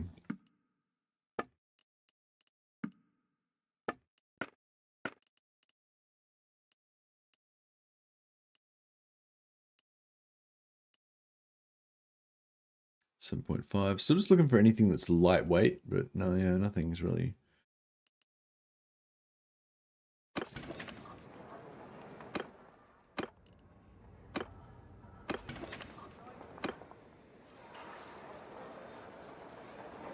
Yeah, those Blood Dragon Night Pauldrons were pretty sweet.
$20 renown to go.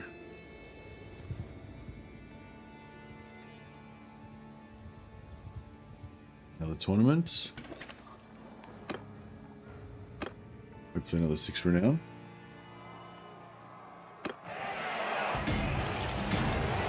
Thank you, Ragged John. Yeah, I like Ragged John actually. It looks cool. Get a little bit of panache.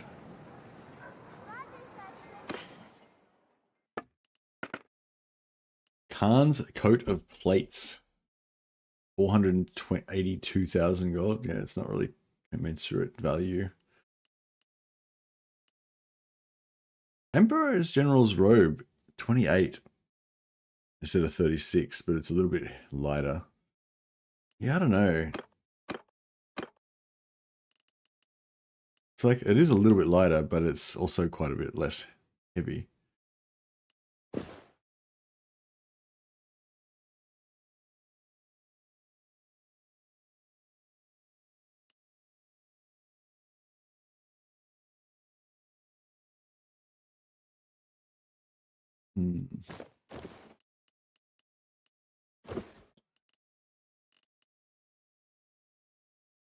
So I think if we could find, I don't know. Yeah, I don't know what. I mean, maybe if we're going to go lighter, maybe better to go with like a legendary Beastman strap or something. So then it'll be like, it'll probably only be like, yeah, this helm is awesome for the weight. It's 50 armor, only 2 weight compared to like, you know, this one, 4 weight for 50 armor. It's like half the weight. Perfect for the Puppet Master. Yeah, the Puppet, it is perfect for the Puppet Master, isn't it? It's so cool. I kind of wish like I could have my whole, like everybody wearing these helmets, like just a million matching. It'd be pretty cool. But yeah, I was gonna say, yeah, the helmet's perfect for him. Lightweight, heavy armor. The gloves are good, heavy armor, lightweight. The boots are good, heavy armor, lightweight. But yeah, the body is the lightest of the heavy armors. But yeah, I don't know. I'd love to get something even lighter, but yeah, I don't know. We're gonna have to sacrifice too much armor, I think. The shoulders, though, I was thinking, yeah, if we can get a legendary shoulder strap or something, which is normally like one body, 3 arm or some shit, but you get one that's like, it'd be like 8 body, 12 arm or something, or whatever like that, you know, like, but the weight of it will be like fucking 1 or something, then that'll be like so much lighter.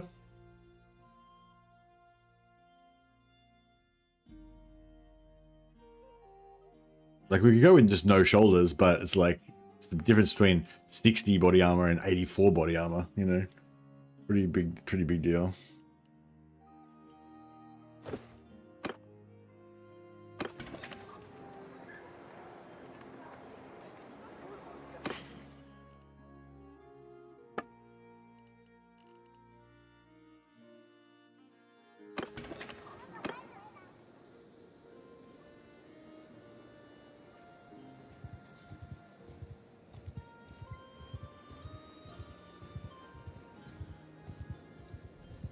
What did Lander the Puppet Master go up in? In riding. Ah, okay, cool. Lander the Puppet Master. So he's got 3 intelligence. We could make him our steward.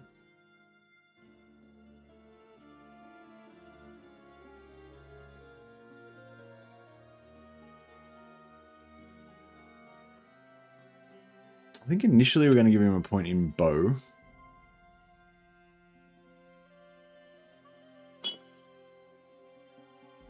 And hopefully that'll be enough to get him up to 100.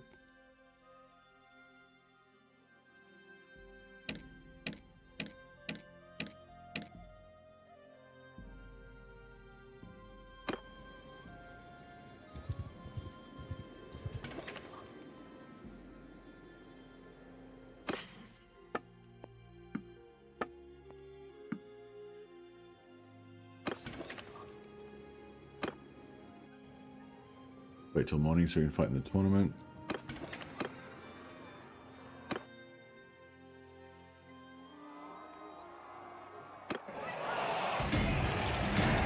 Yeah, he looks way cooler now. He looked totally retarded before, but now he looks cool. It's important that my guys be experts in all weapons and also demonstrate a certain level of panache.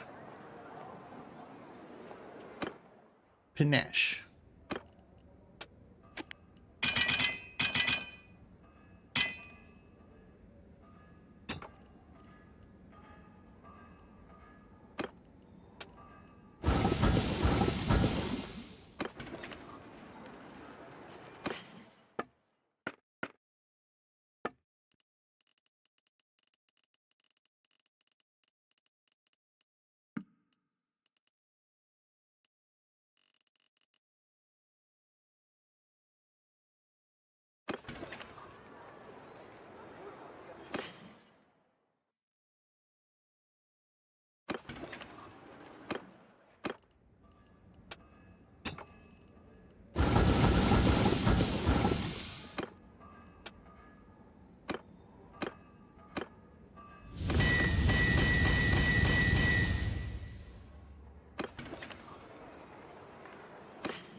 Getting pretty close now.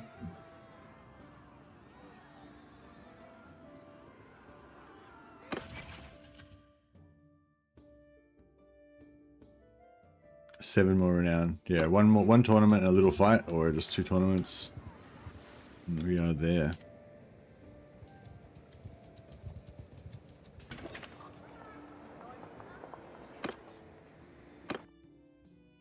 I should probably start looking for priestesses of Shalier, actually.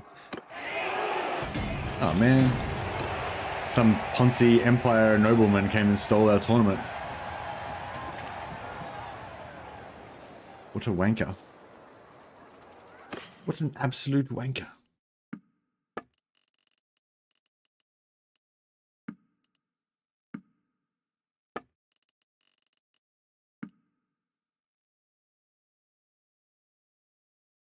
Date fruit.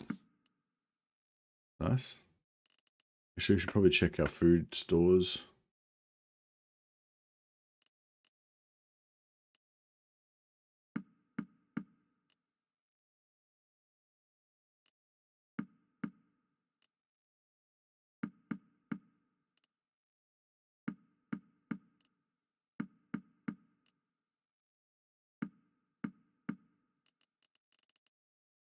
Alright, we're all stocked up.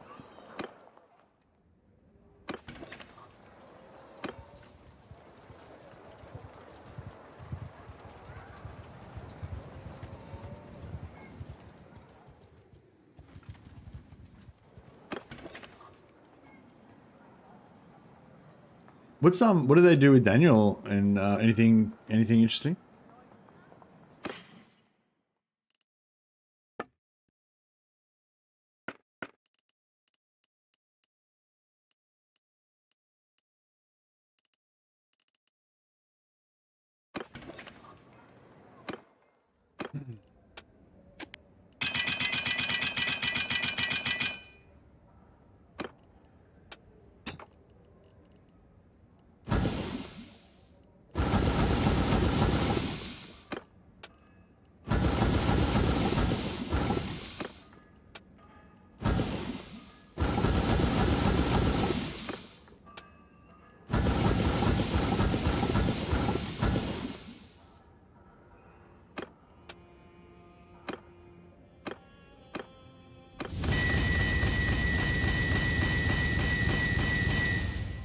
Huzzah.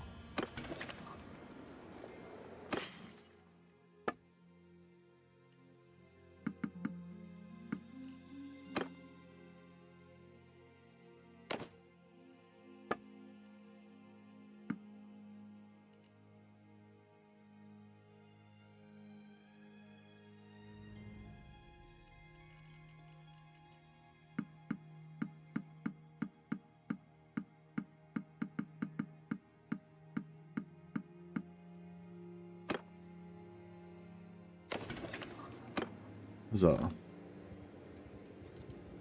Inflicting damage with friendly lords unlocks random abilities plus a rework to his gear and tech. I think that inflicting damage with friendly lords just normally unlocks random army abilities. That's his normal thing.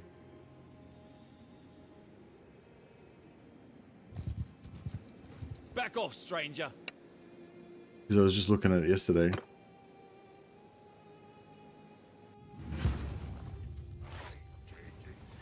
Get off your horses! Sate your hunger! Now go forth! Yeah, basically need Landar to level up his bow until he gets to 50 so he can get a better bow. Also, these guys got the red sparkles. That's from our vampire. That increases their physical damage by 20%. So I think it makes them level up faster, basically, which is pretty cool.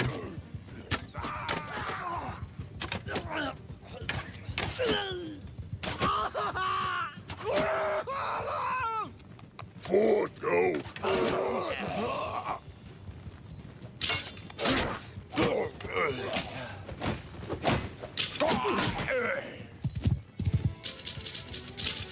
Nice.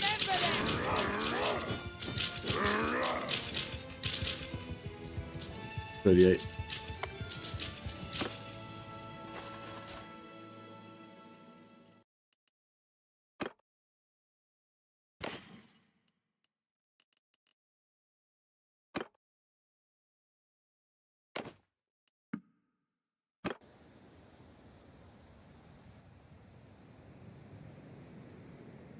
Oh yeah, how are we doing now?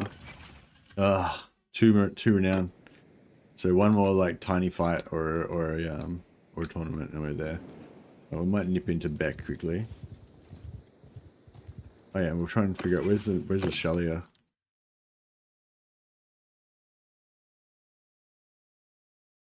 This is look, there's pieces of Shalia everywhere.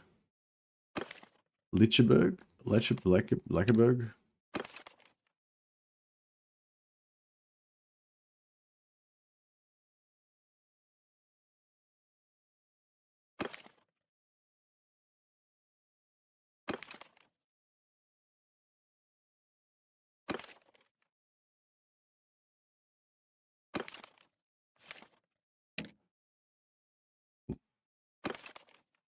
I don't know, it doesn't work, I don't think. Oh, maybe it does.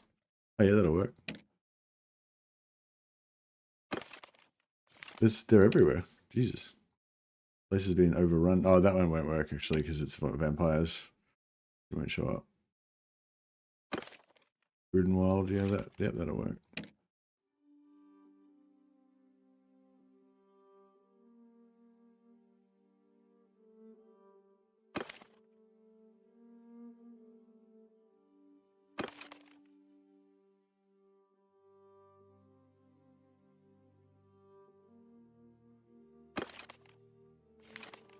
Yeah, that'll work. Fuck, alright, there's priestesses of Shalia literally everywhere. That's good, I guess. Right, where's the closest one? Lichtenberg won't work. All right, Cruden. Well, yeah, we'll head this direction then, I suppose. Oh, we'll go to Beck first.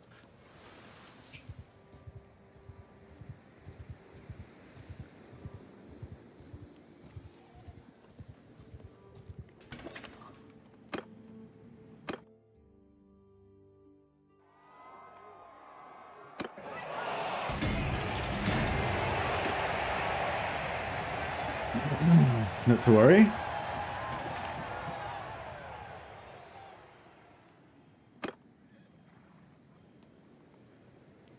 Oh yeah, armor-wise. What do we got?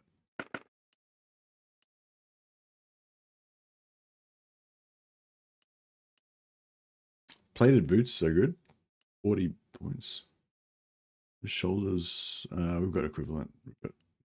They're pretty same. Employee boots. Yeah, these plated boots are top tier though.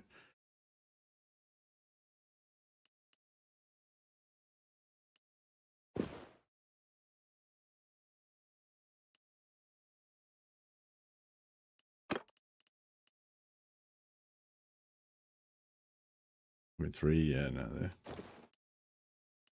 Oh.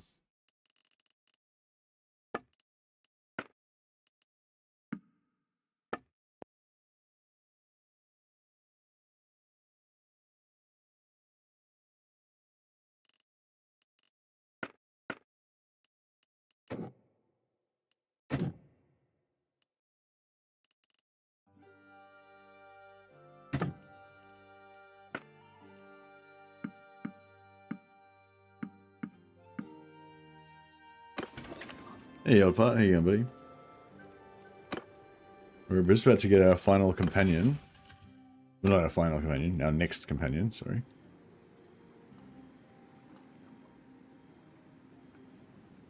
Who's going to be my personal healer and blood bank. I don't know if we can take out 70 of these guys. I feel like we possibly could. I mean, I feel like we definitely possibly could. Oh, this tournament ended. Damn it.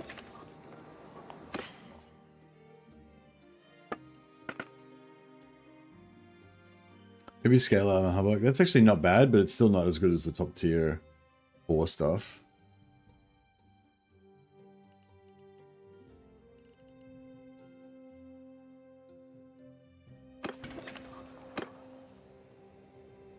Can you get Volkmar's armor if you defeat him? Is it possible? I don't know. I mean, yeah, I don't know. I mean, I would. Yeah, I don't know. I'd be only guessing. Yeah. There's no. I know that there's no. There's no like in-game mechanic like in like Prophecy of Pendor, for example, the mod for Warband. Like there was a mechanic where if you defeat an enemy king, you could actually get their like you'd get a little dilemma and they give you their weapon. So yeah, but there's nothing like that. There's no like special mechanic that lets you claim their armor or anything like that. But you might be able to just loot it naturally. Like if you were lucky and if you had super high you know, roguery skill and you just were lucky enough to loot it.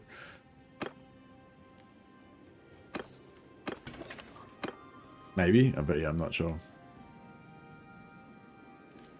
Maybe it's like immune to being looted or something. Hey, Tio went up. Where do we just get? How do we just get renown passively over time? Oh, that's right. Because our tournament. That's really cool, isn't it? Because because one of our guys is like the best tournament fighter in the world. We just passively get 1 renown per day. So our renown just keeps ticking up all the time, constantly, even if we're not even doing anything. Delbert's just got sieged. Fuck. We could go to Arnor or to Kreutzhofen, which is both equally fucking far away. Wasn't there like more? Wasn't there like heaps of places we could go?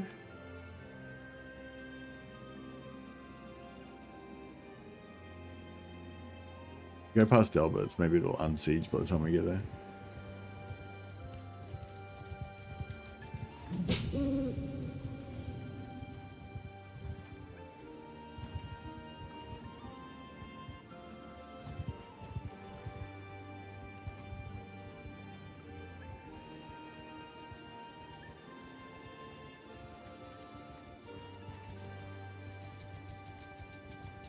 And I thought maybe that army was coming to break the siege or something. I mean, I think they are, but they don't seem to be doing a fantastic job of it.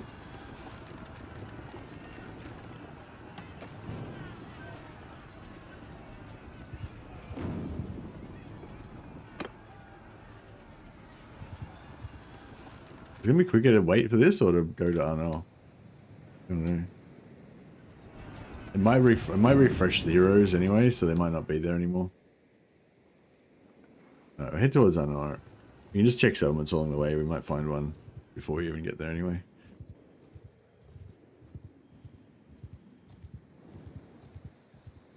Or, well, not if we're going through Elfenland, so yeah, we won't. Yeah, does Voltmar have a really cool armor?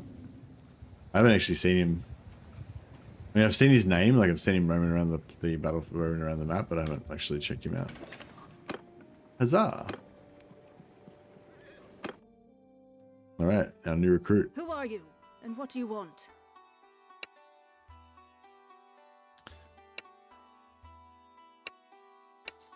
Young battle maiden, join me. Come one of my knights.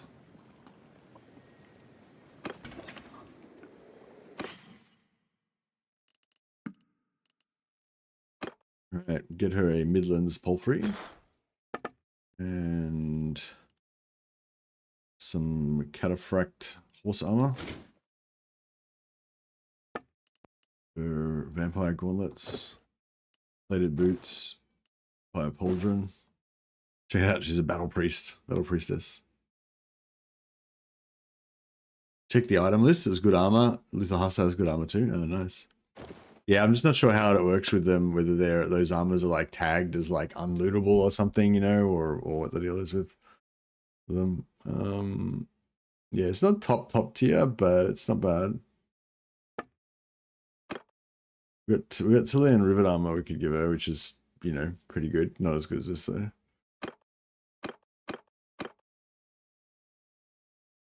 Yeah. I'll just give her the Estalian Noble armor. Pretty cool.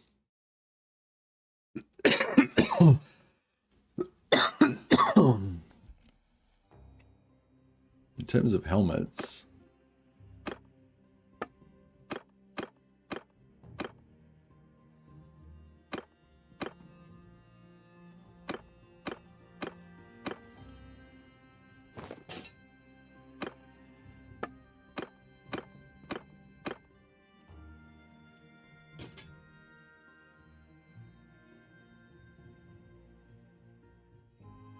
she looks kind of cool. Definitely got some work to do still. That's all right. So yeah, no, she's fully geared basically. We could get her some better gloves, but she's pretty much ready to rock and roll. We just got to get her some get her a couple of weapons. Give her a shitty ranger bow.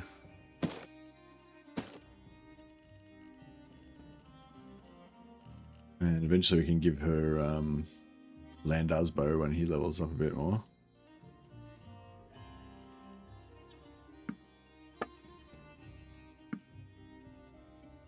And yeah, let's make some swords.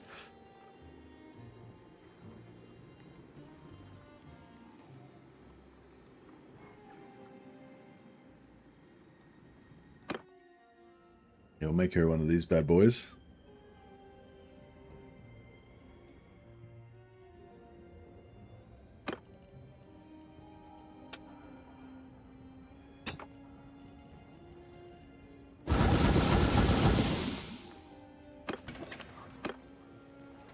We might be able to, I think we can make legendary items now, so we might be able to make some legendary stuff.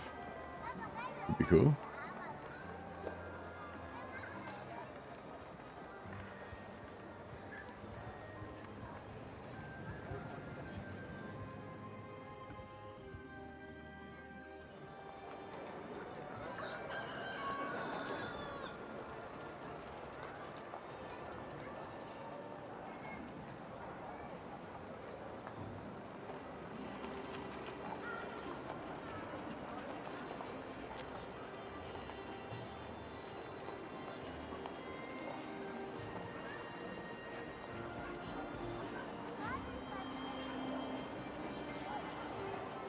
Sorry, I just got a message.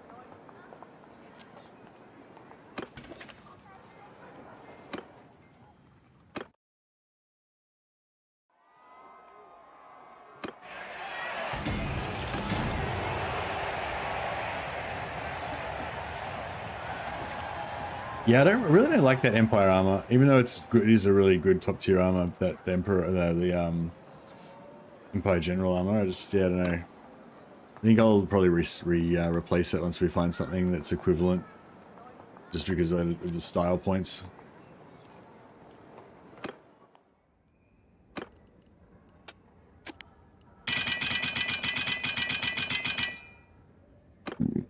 Excuse me.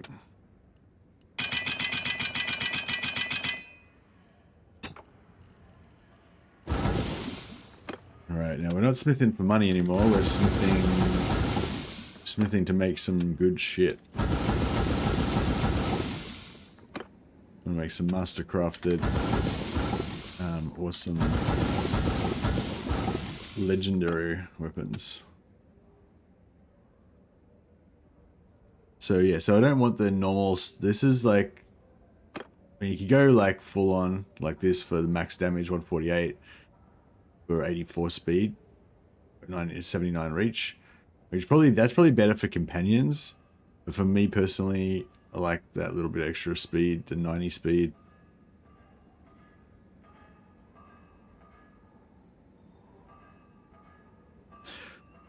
Although, the more damage we do, the more health we heal. I'm not sure how it works. It says we heal 1 hit point per 200 damage, and up to a maximum of 5. So if you did 1,000 damage in 1 hit, then you would, you know. I'm not sure if it's like, yeah, I'm not sure if it's like fractional. Like if I do 50 damage, do I get like a quarter of a hit point? Or if it's only like if you make that 20, you know, like so. If you make that 200, so if it's like if you have to actually hit 200 plus to get anything, then maybe it's better to go for higher damage. Like this says 141 damage, but because of my skill, my two-handed skill and all my perks and all that shit, I hit for like 400-ish on average. You know, pretty normal, pretty average hit would be 400. Or, you know, 380, whatever. So you know, so I'm hitting about 2 hit points per hit, but yeah, I don't know if it's, yeah. Anyway, let's just make a few and see how we go. I like how all it uses is wrought iron. Legendary, straight off. Boom.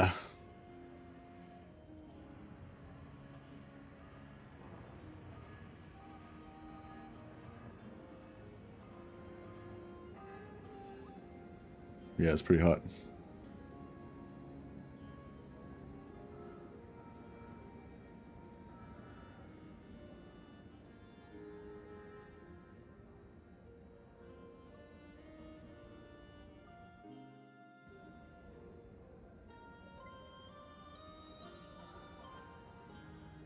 Legendary gilded great hammer.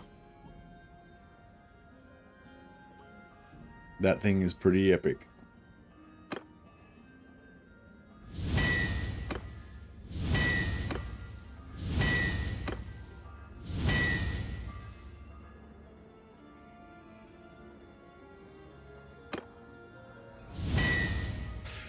Masterwork just doesn't do it for me anymore. Like Masterwork was cool before. Masterwork's like meh. We don't give a shit about Masterwork anymore. Balance does not even register.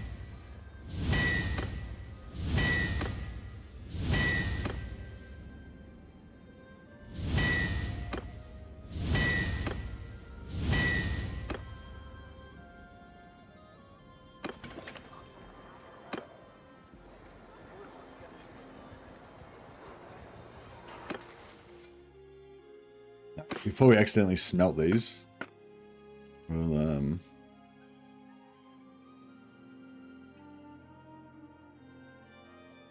length 74, length 108, length 74. Yeah, I might make a long hammer as well. I don't know. We'll see how we go.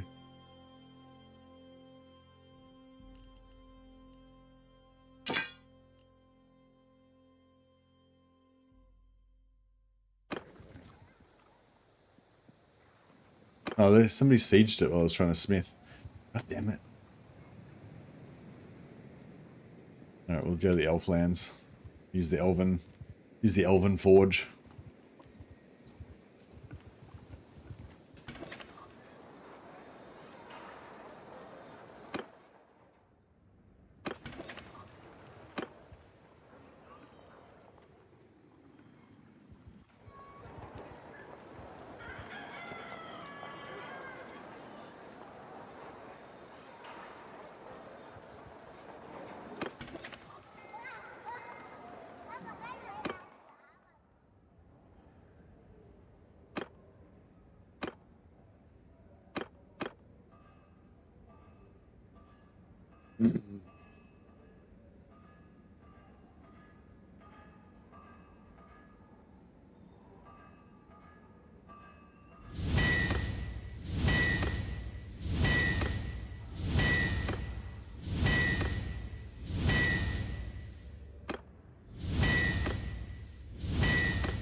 Is this a shooting tournament?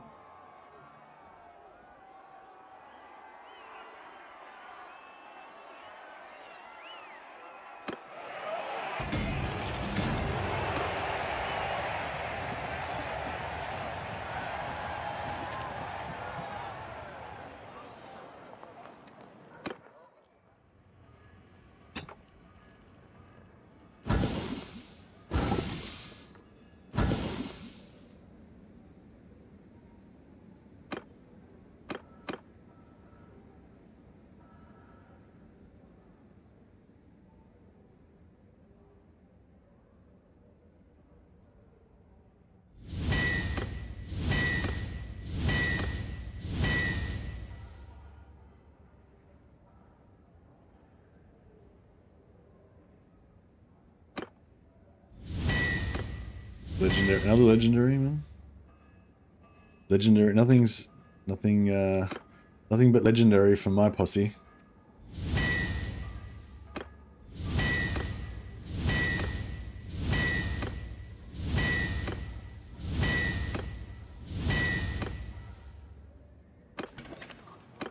Yeah, I don't know. Blacksmithing's pretty cool. Like, it is cool, like being able to craft personally, like specifically craft the exact weapons you want, and you know, and also for like leveling up and for leveling up your companions and stuff, you can make weapons that are like super high damage and like the perfect weapon that's going to allow those companions to get the most experience points and stuff like that, which is just, I don't know.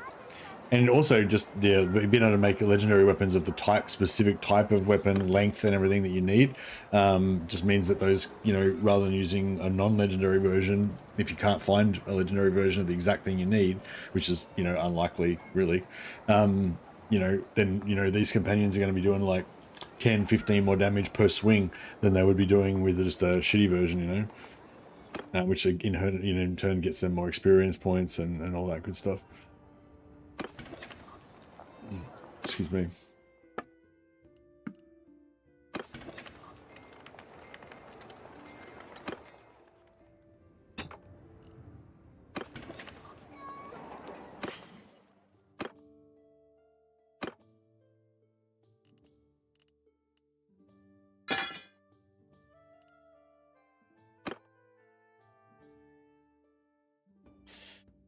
Landar. I don't know if Landar's going to use a great hammer. I mean, he could, I guess. But he kind of needs to have the 2 sets of arrows until he gets his bow leveled up. Oh yeah, we'll give him one. Let's go.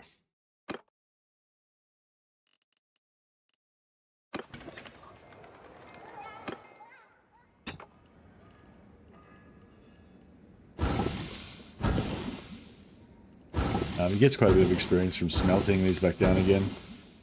Not as much as from making them, but substantially cheaper in smithing stamina.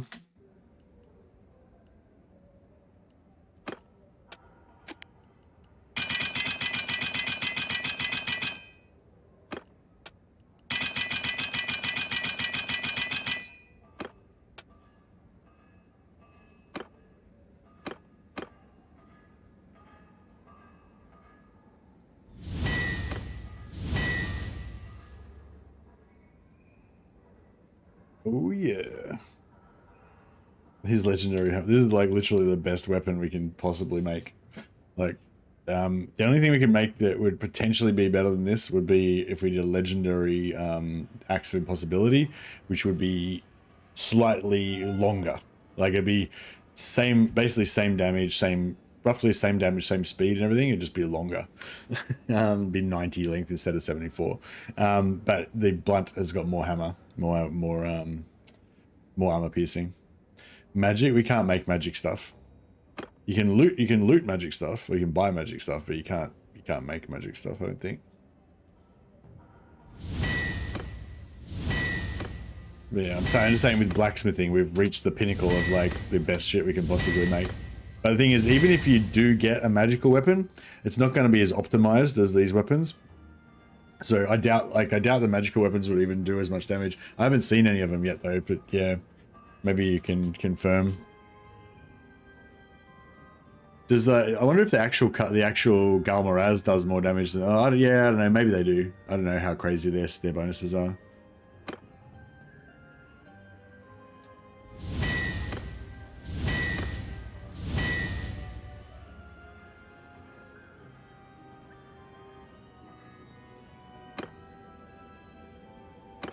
Yeah, do you, how crazy are the magic extra magic damage? Did you get loot one of them day one? Did you loot one of the rune fangs or something? Just to give us an idea of like roughly how much magic damage they get. Didn't find one yet? Okay, yeah.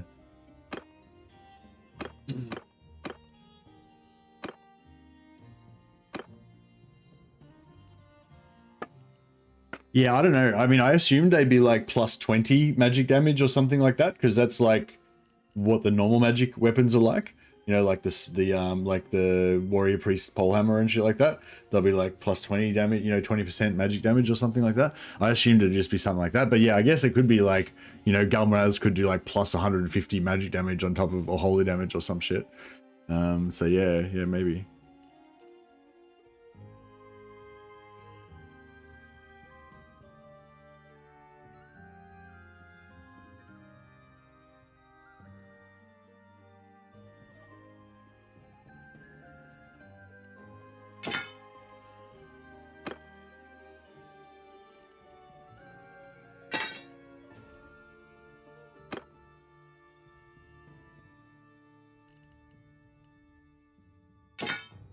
Let's go. Boom. Hammer time.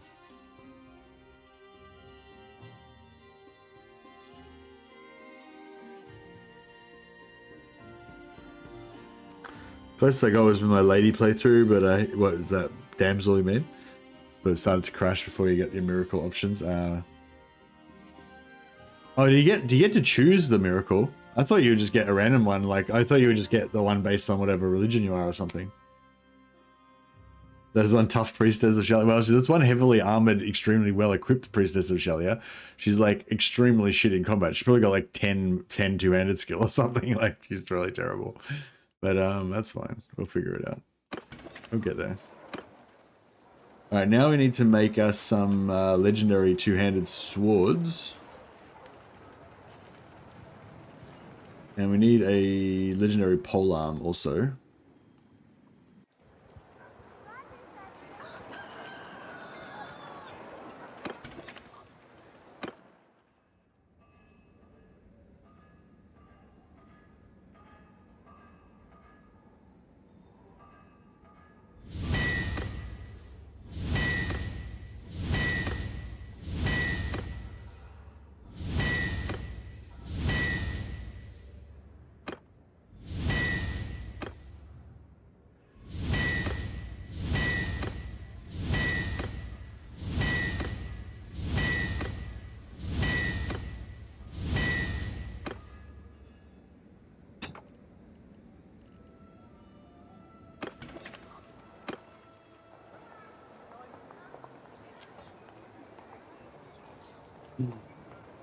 The damsel you can passively level by praying in a city, since she has nice piety spells to level in battle. So the damsel is the first I got with piety. So does the damsel get prayers? Yeah, the damsel gets prayers and spells, right? But the NPC damsels only use spells, they don't use prayers. Is that right?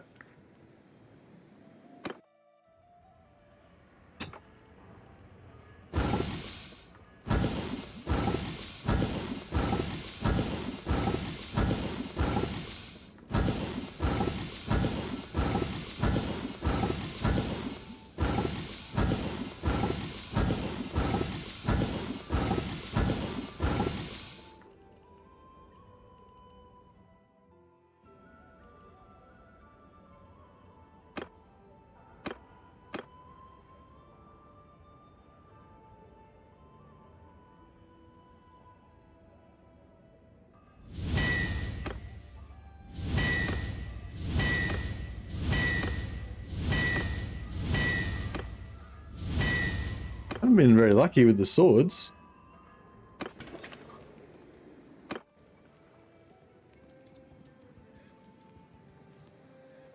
I think AI damsels should have both too, but I did not check.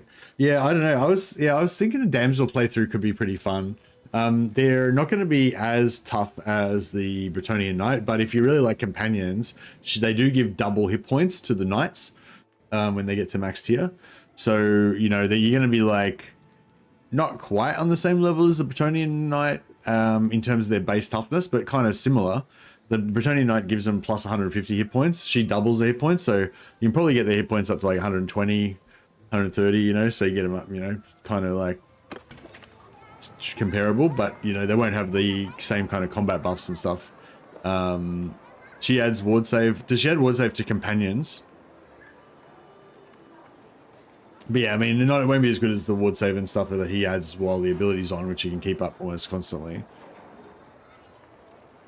But yeah, anyway, but yeah, you get my point. Like, basically, nowhere near as tough as the Bretonnian Knight, but still, like, kind of comparable on a base level. And you've got spells and stuff and prayers and shit that you can use as well. So I think it'd be if you like that tough companion playthrough thing, I think the Bretonnian damsel could be good.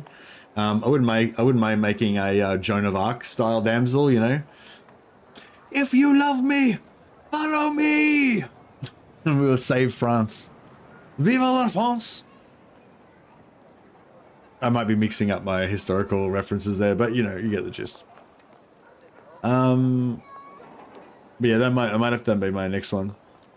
But I'm still want to level up my mercenary as well, so yeah, that might be a bit of a longer term one though.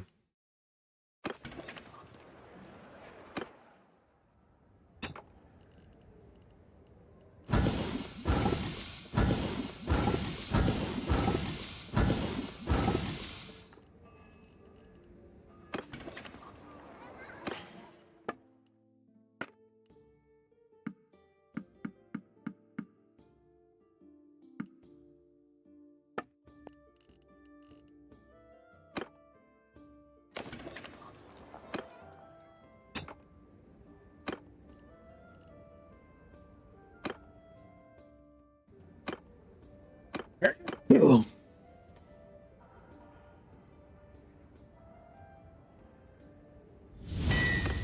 I haven't made a single legendary one. Maybe my My legendary is broken or something.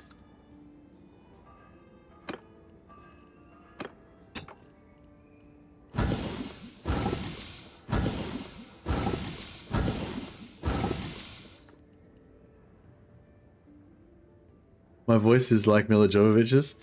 Yeah, that's it. Were they reaching 270 HP or was it more? I think it was more. It was like, yeah, they were around 300. Maybe up to even 330, 360 maybe even. Yeah, they were definitely over 270, yeah. They're all around 300 plus, yeah. None of them under 300, I don't think. Yeah, even the normal Bretonian knights were over 300, I'm pretty sure. But then my Priestess of Shalia was like 110. She used to survive a fairly long time sometimes, just through pure luck, I guess. But yeah. I don't know if we can make... We don't seem to be able to make any legendary swords. I don't really know what. Maybe you can't make... I don't know, yeah. I don't know why I wouldn't be able to make legendary swords. Maybe... I don't know, maybe the sword's harder to make? Or something? Not really sure. 235, and I think it's easier to make.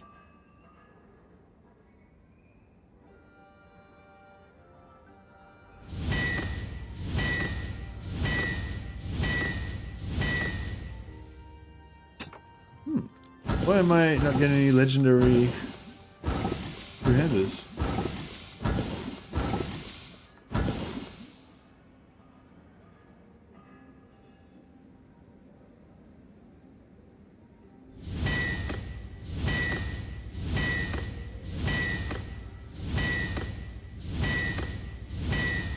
I don't know, something's up. Don't seem to be able to get any legendary.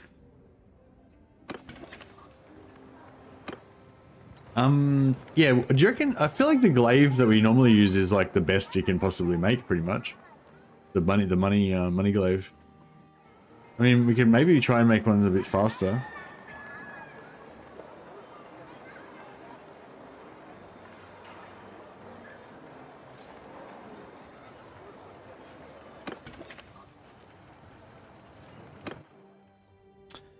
I'll do one more run of swords, and then if this doesn't work, I might have to just...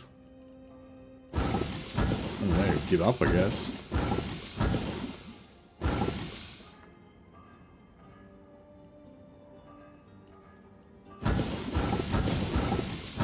Just went up a level from smithing. I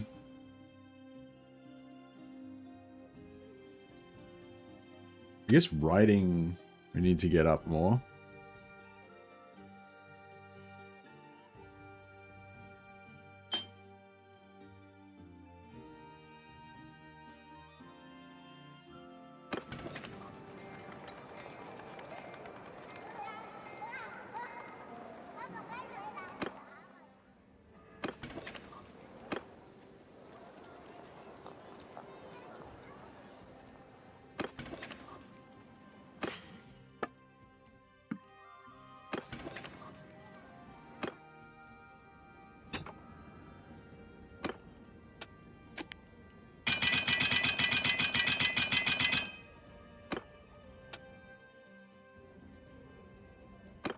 Alright, do one more round of swords. If we don't get a legendary one this time, I don't know what I'll do.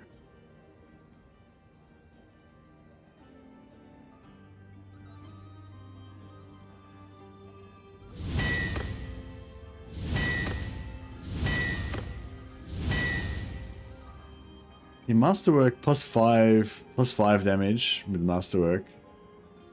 It's okay, but I want that plus 7 damage. No, plus 3 spring speed. Yeah, I don't get it. Why can't we get legendary swords?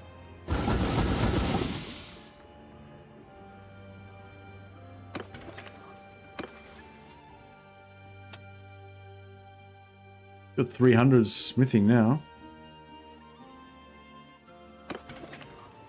Maybe maybe I'm bugged. Maybe if I like load, save and exit, and then reload in. Maybe then we'll be able to get some legendary.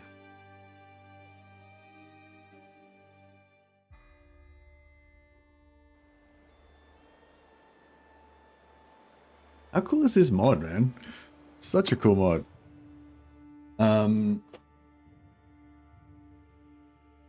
Yeah, I'm really looking forward to how this mod's gonna be in like 5 years from now.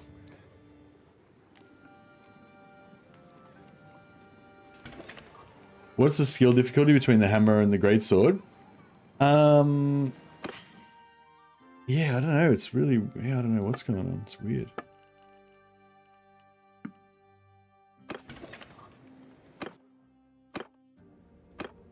So the sword is 235. The hammer, I'm pretty sure, is 260 something.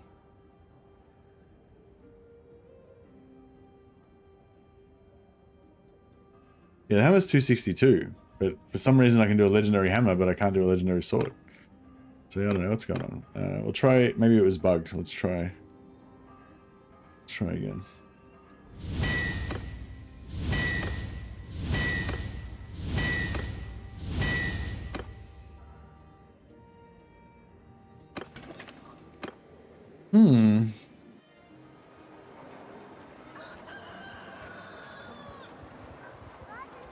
Well, if we do get a legendary one, I'm going to value it greatly because it's going to be super rare.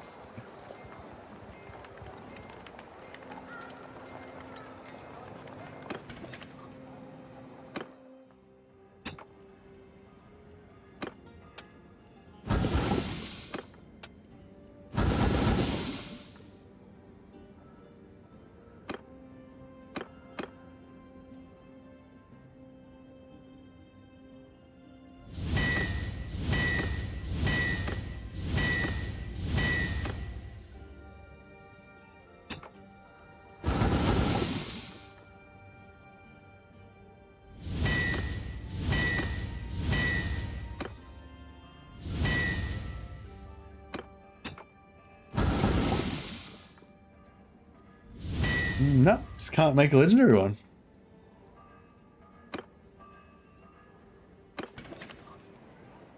All right. Well, I think I'm just gonna try and make a legendary money pole, and we'll have to just call it a day. I think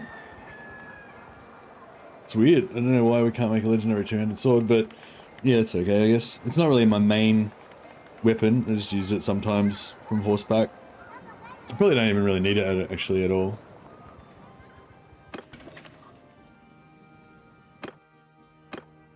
But I like it for my companions. I really just want to keep making them because I'm obsessed. Yeah, two-handed pole arm. So this is our money pole, but it's also the two-handed swing damage is 185. I feel like you can't really get any better than that. That's crazy. The swing speed is pretty bad, 57, but I don't think you can really do any better. You know what I mean? Like swing speed 68 as well. 68 180. Actually, that is quite a bit better. It's only 10 length shorter. 68 180 is nice. Oh, you can't. Yeah, they can't couch. There's no couch with this though. There's no spear brace couch lanes. This one can couch. Swing speed 66 188. Oh, that's good. It's actually that's actually more damage and faster. It doesn't actually tell you the couch damage. It's got thrust pierce damage, but I don't know if that's actually couch damage or not. Yeah. Okay, that is better.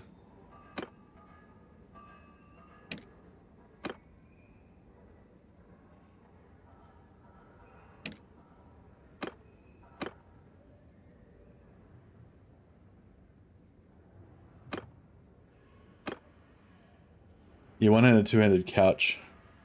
You can't. It doesn't have spear brace.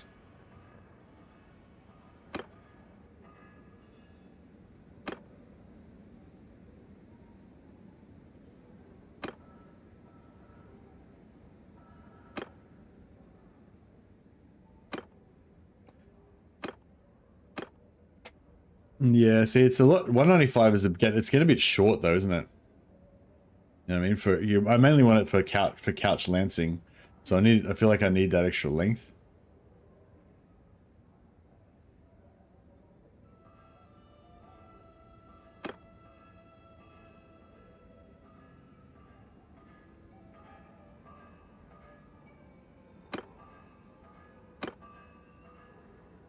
$60, 186, 228, as opposed to 57. Yeah, I guess that's better.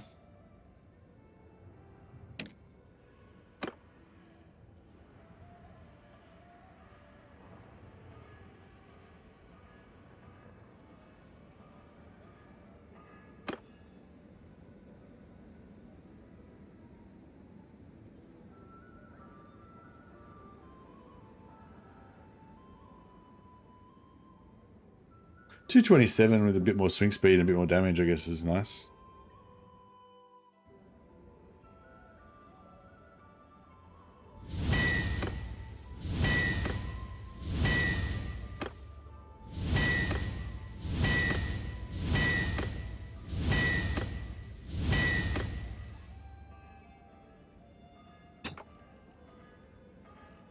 How much are these worth to sell, I wonder? Yeah, about the same.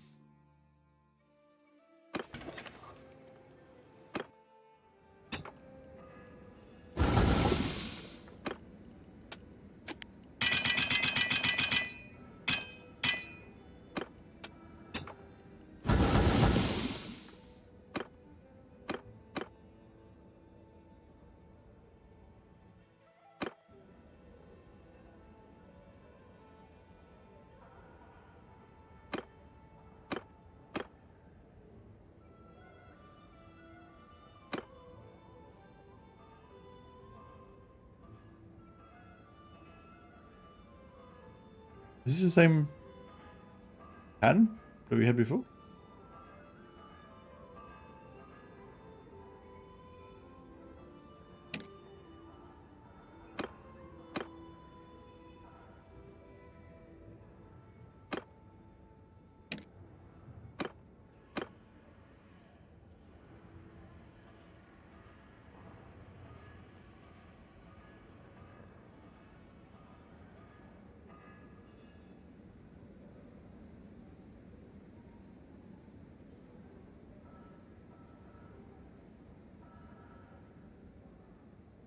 Yeah, something like that, I guess, is right.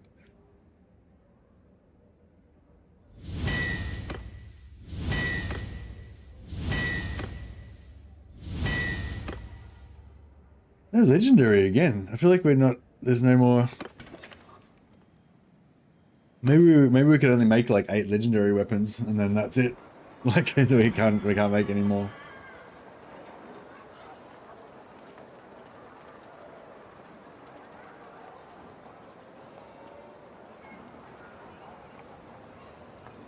My career as a blacksmith, you know, you can only make a certain number of legendary weapons, and then you're done. It's my legacy.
All right.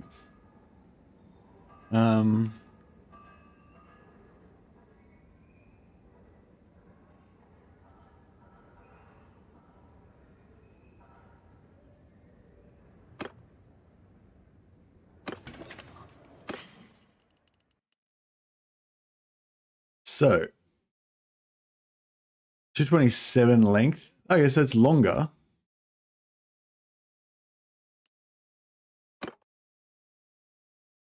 Yeah, so it's longer, slightly less swing cut, same swing speed.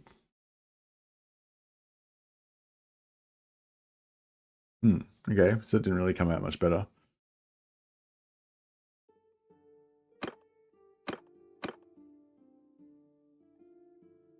Give me the lance.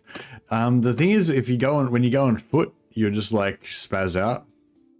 You'll keep the lance out when he's in foot fights. When I want him to pull out the hammer.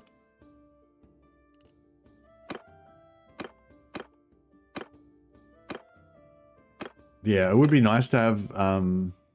It would be nice to have the glaives out because I mean, it'd be nice to have the glaives for when they're on horseback, so they would just get like one-shot kills and shit, and good for their XP and stuff as well. But yeah, when they get on foot, they go dumb.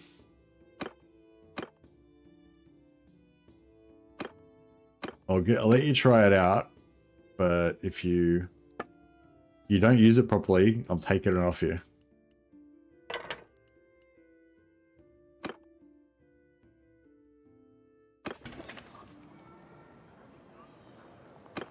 Yeah, we're mainly doing foot fighting at the moment because we're oh shit, I better make some money, I suppose.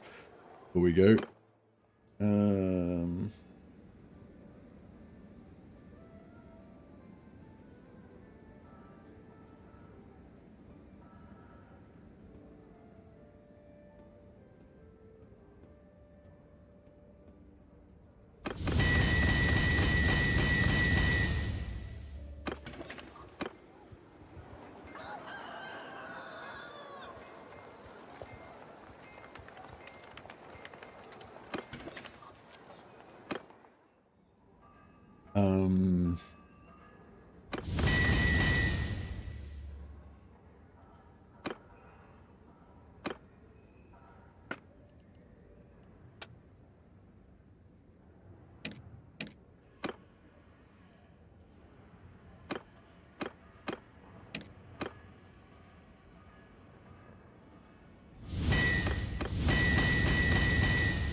All right, nice. Bad income. Indeed.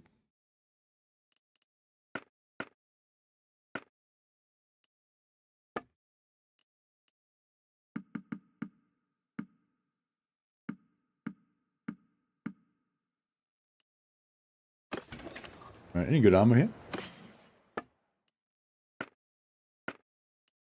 Well, you know, for lightweight stuff, you'd think the elves would be where it's at, but yeah, a lot of this crap's still pretty heavy. 12 weight, what the fuck is that? Yeah, this crap's all too heavy.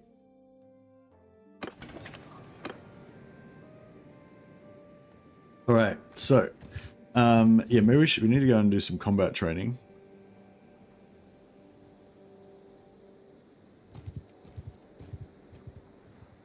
Bad income. This means, you know, fair go.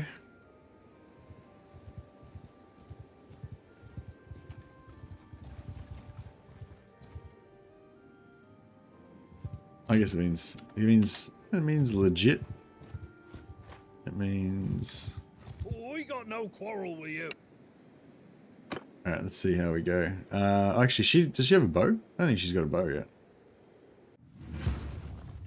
I'm taking command. Get off your horses. Oh. Charge. Charge. Do my bidding. Hey, she got a bow.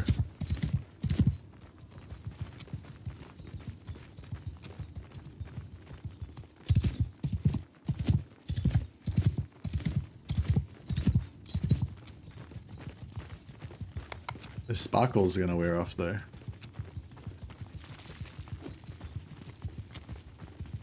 It's Lando just practicing his necromancy. First blood. We're just out for some pleasant hunting. hunting some cattle.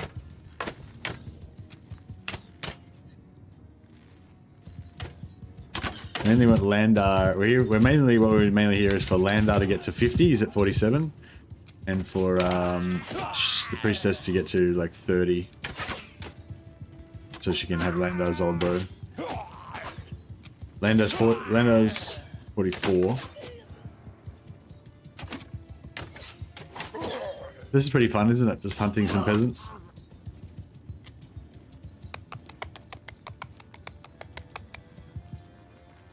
Forth, men! Forth, do my bidding. Go forth! Oh, Marguerite just leveled up. For some reason, I don't know why, I just love watching my companions just firing bows. Like, just doing exactly what they're doing now, just walking forward and like firing bows. I just think it looks really cool. Just, I don't know, it always just does it for me for some reason.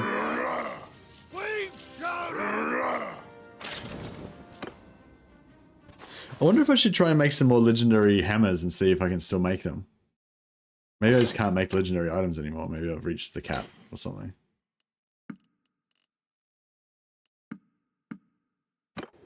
I don't remember there being a cap, but I guess I never really paid much attention.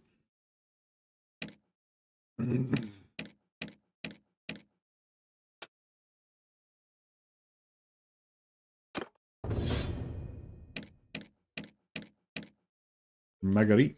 Marguerite, I could let her keep leveling spellcraft.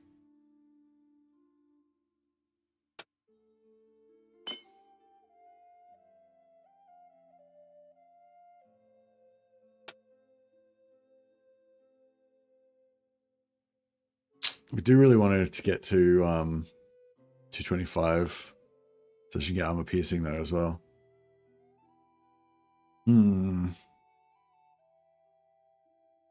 I'll give her spellcraft because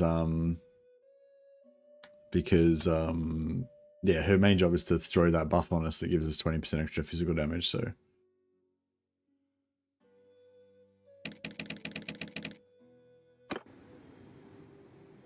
We might see her get a few more points. That was a pretty good little escapade.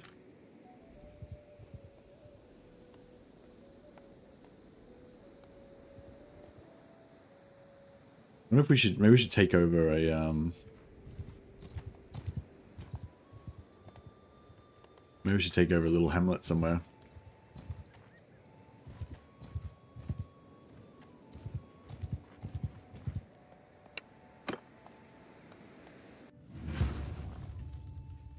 Lower bows!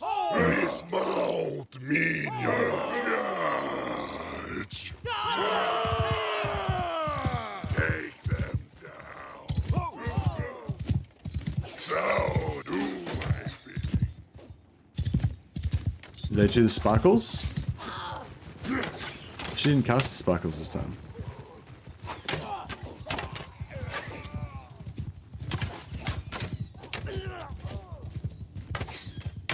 Forth, men!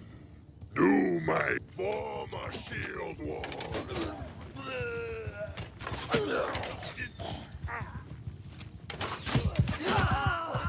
Forth, men! Do my bidding! Priestess of Shalia healing the infantry.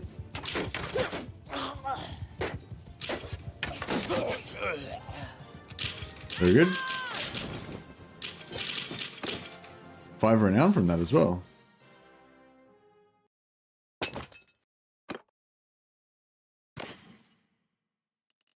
Olives, yeah, nice. You always check for olives and dates. Yeah, certainly this, like Woodland Cape. So it's only 0.85, but if we could get a legendary one, I think the Beastmen sometimes have them. It might actually be worthwhile putting that on Landar, maybe.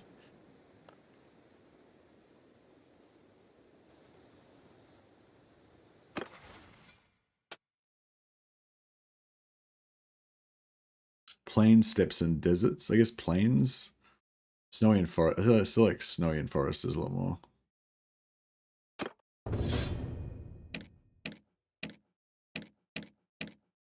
Landar 50. Nice. All right. Lando can now get an Azrai bow and give his old bow to what's the name? I don't know if they will have had time to get their magic back yet, but I cease fire. Get off your horses. Charge. yeah, see, he's using the polearm on foot. It's okay in these situations, but when you go into a siege and he's trying to polearm when dudes are all like meleeing him and shit, it's like, yeah, not ideal. I mean, what's the point of me making him a legendary gilded great hammer? He's gonna just use his shitty masterwork polearm all the time.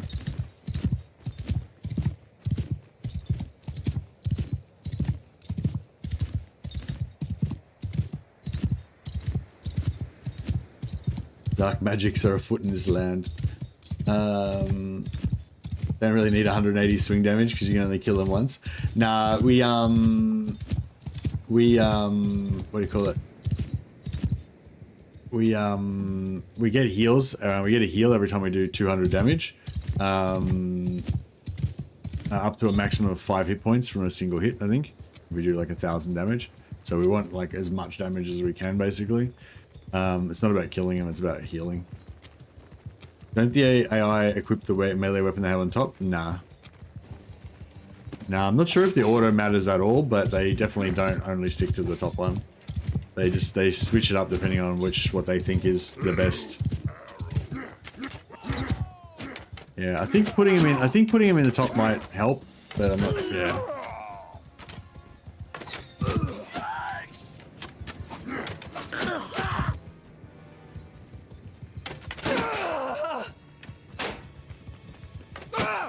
Look at Landar getting the hammer out. Landar's going all hammer time. This would be a great time for the Priestess of Shalia to chuck down a heal. There we go. She got the heals. System's working, guys. The heals are happening.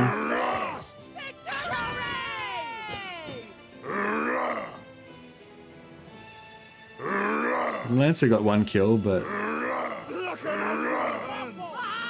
yeah, Landar's leveling up nicely.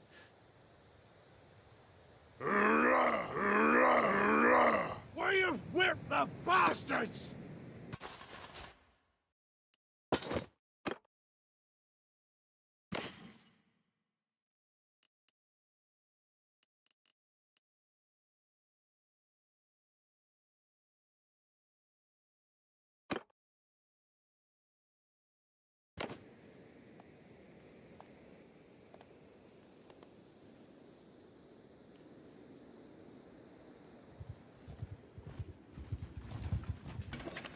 There aren't any better bows we can get, are there? Do we know you can buy like ranger bows, but you can't buy any arrows in Empire Towns?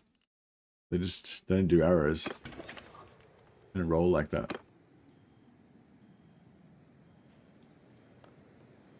It's a long way to the Wood Elf lands. Without the tree teleports.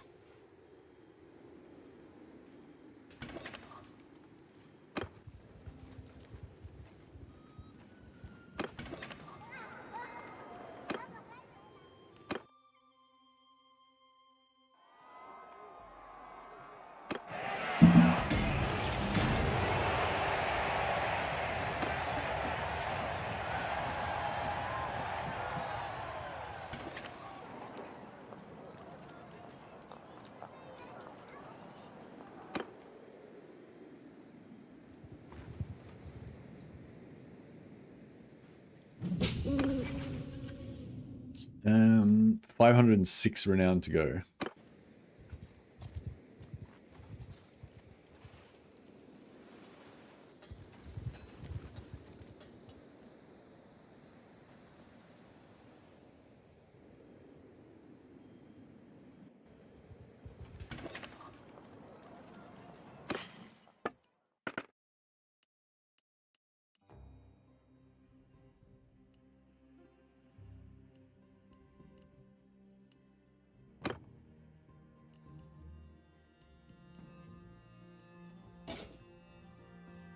That's cute. Kind of looks cool. Definitely looks cuter than that.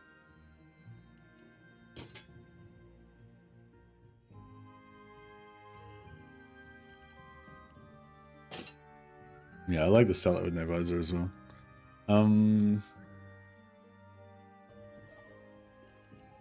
Yeah, I don't know. I guess it's a frivolous expense.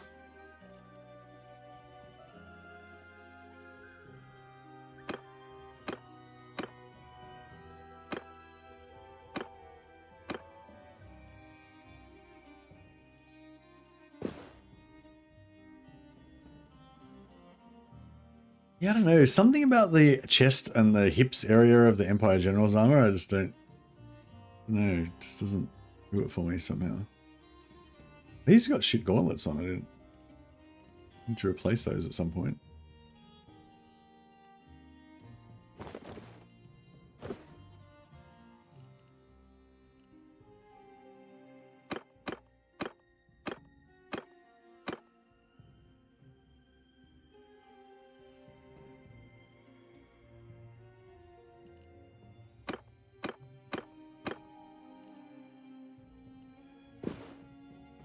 Yeah, they don't really go with that outfit.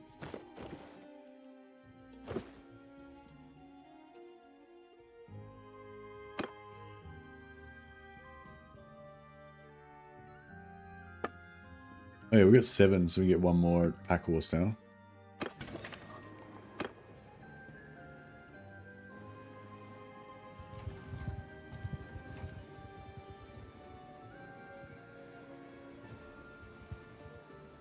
Ooh, arrow practice. Mess with us.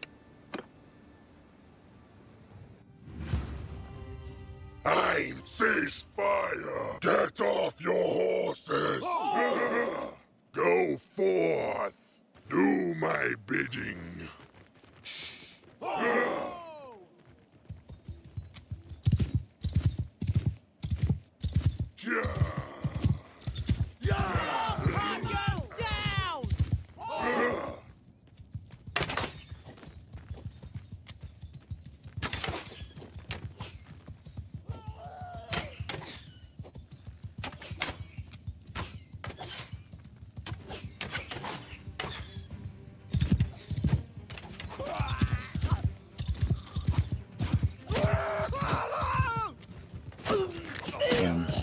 Distract them a bit.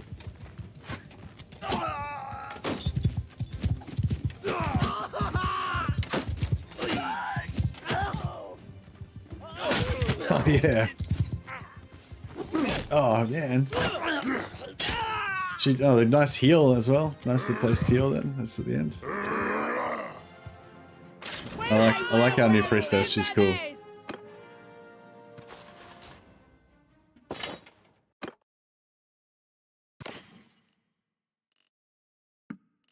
Five date fruit.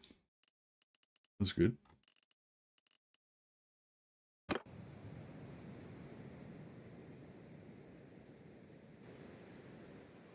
I might take Landar's. I might take Landar's power arrows.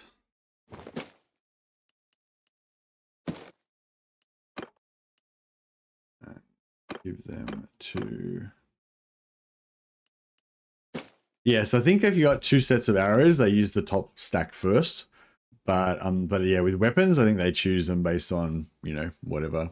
I think, yeah, back from the Prophecy of Pendor days in Old Mountain Blade, I think they said something like they do like favor the top weapon more if they're equal kind of thing. But I think they still, you know, like if they've got a bow out and then somebody goes into melee with them, they'll pull out their melee weapon, even if the you know, the bow's the top weapon or whatever.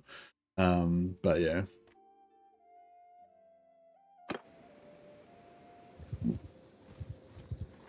You can force them to use blunt weapons. Hey, there used to be command to use blunt weapons only. Do they still have that? So you could like, yeah. Actually, that could be good because then,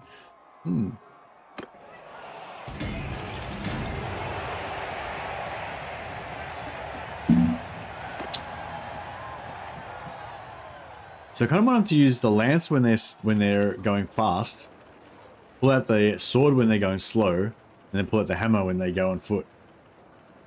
But yeah, then they wouldn't have enough slots to use their bow, bow as well.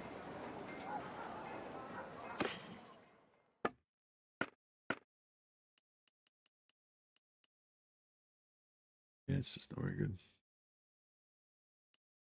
Oh, Chilean salad.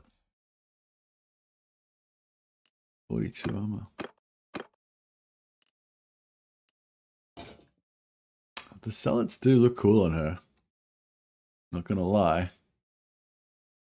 I like that quite a lot better than the Blood Dragon helmet. But the armor is so much higher. It's hard to go past it.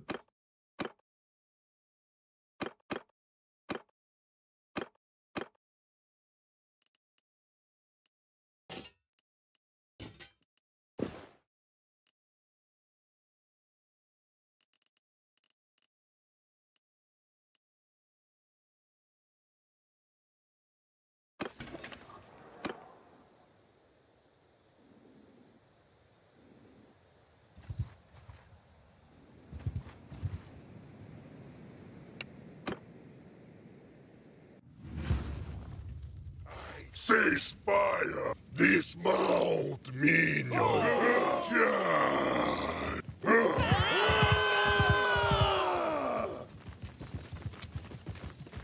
Loose arrow!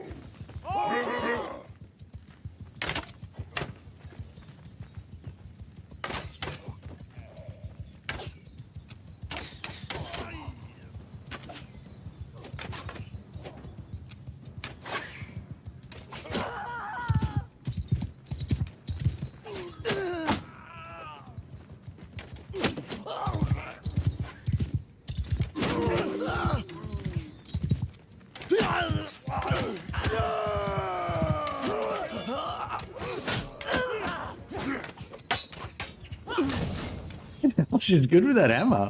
I don't know, she's like got pretty bad combat skills, but she seems to just smash because it's one shot, one kill, you know, with the fucking massive smash with the hammer. I'm really liking these hammers. She's up to 41 two-handed skill now.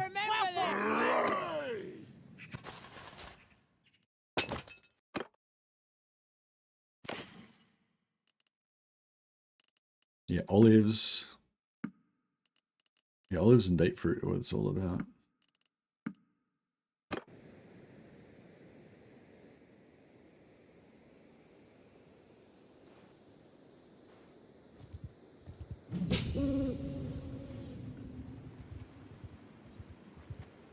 Oh, 15. Yeah, that's good enough, I guess. We got no quarrel. I lower above. Dismount, minion! Sate your hunger! Check out their hammers. The glowing red hafts on them. They look pretty cool. Take them down! Yeah, she's firing like fucking magical laser arrows. 2, 3, 4, 5. Ah, she didn't get to use all of it. Oh, bonk. Bonk. She's a killer. Because she's got the shortest range bow. She always goes up the front and just smashes everyone with hammer. I like it.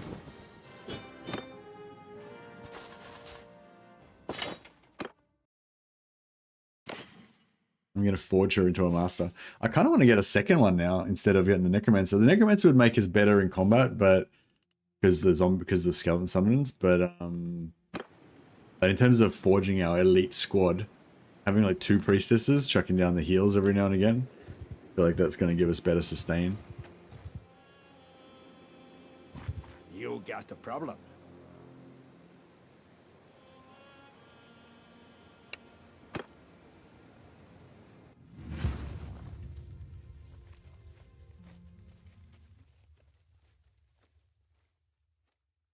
I lower bow! Get off your horses! Charge!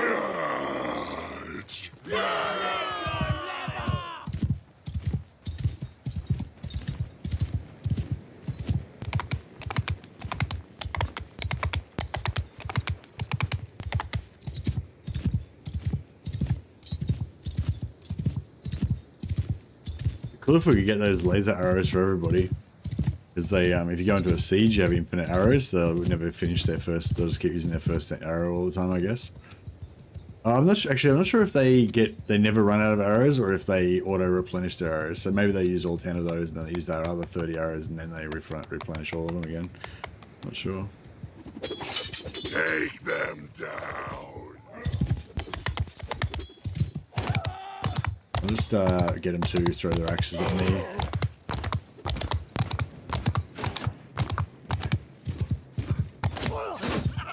Hopefully try and get them to turn their shields around as well so they can shoot them in the back.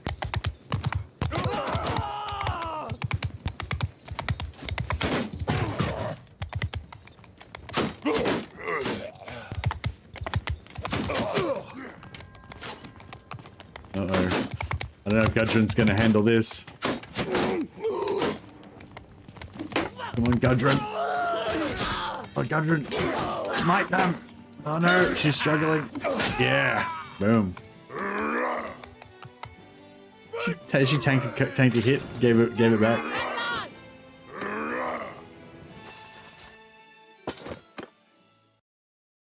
This is a companion archery training 101.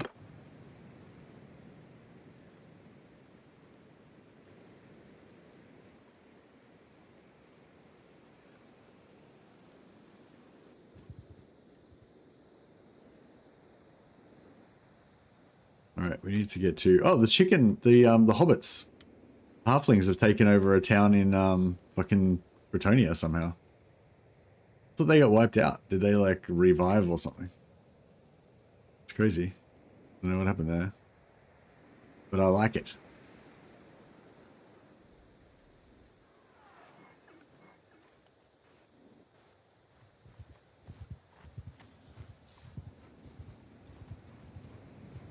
Yeah, we'll go get some more bows, and then we'll go and we'll go and be a mercenary for a while, level up our tactics.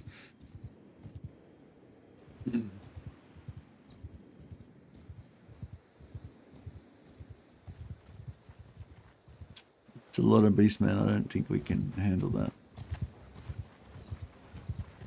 We can nip through the middle.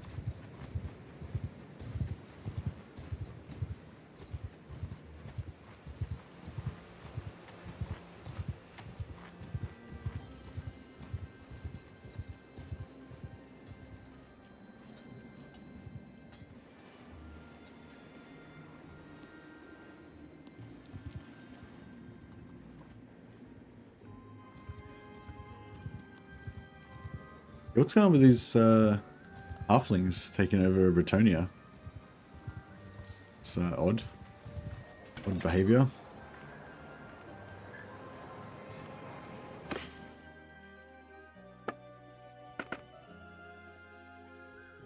$24 weight, yeah, that's no good.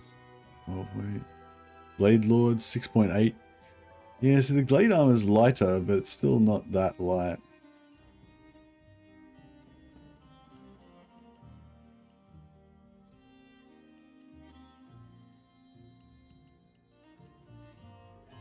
.3 shoulders.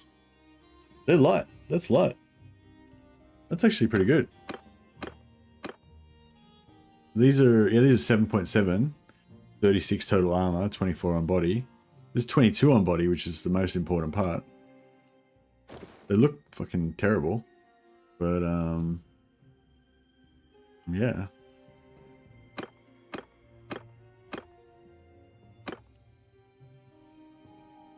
Might have to, I just have to roll with it.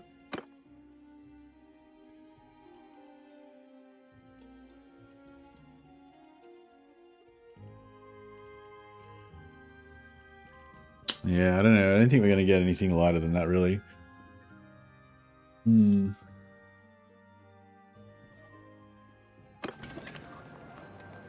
Because, yeah, if we go, yeah, so his regen currently is 0.49 per hour.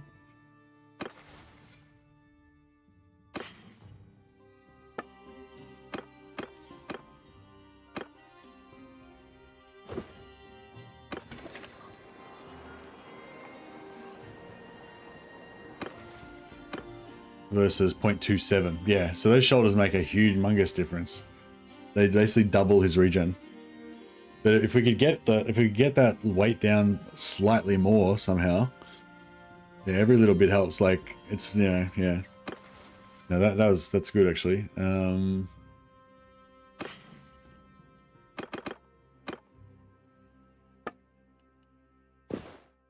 Yeah, that looks terrible, but what can you do?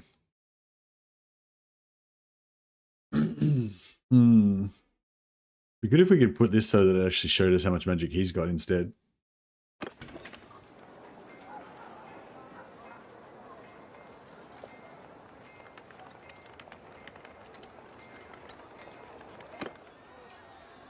Technically we should actually try to reduce her weight as well, because she's also casting spells.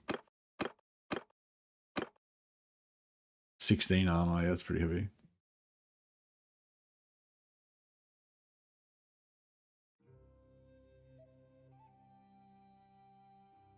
Yeah, all right. We'll try and reduce her armor, her weight as well when we find some stuff that's lighter.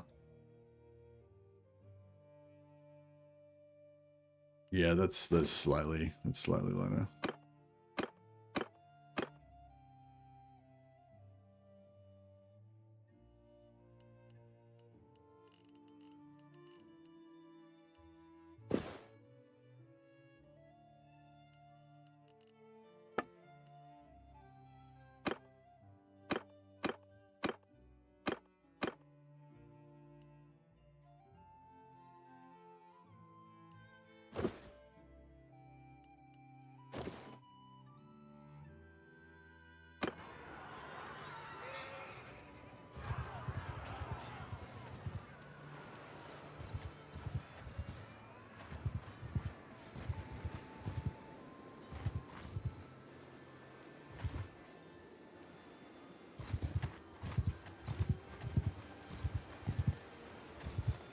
We're just harmless.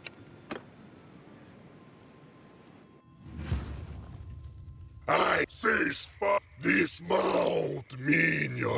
Sate your hunger. And we probably could make him ride a bit closer before we put him on foot, but yeah.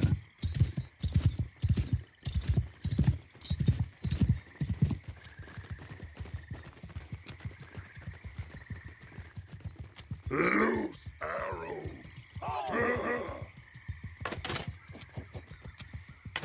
Laser arrow. She got traces.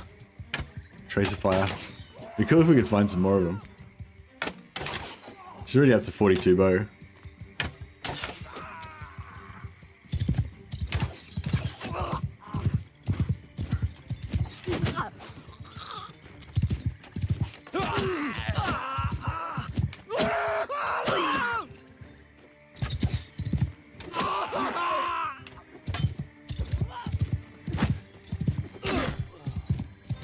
Gudrun gets the smash. Yeah, she's leveling up nicely. Just needs 7 more points on bow and she's good.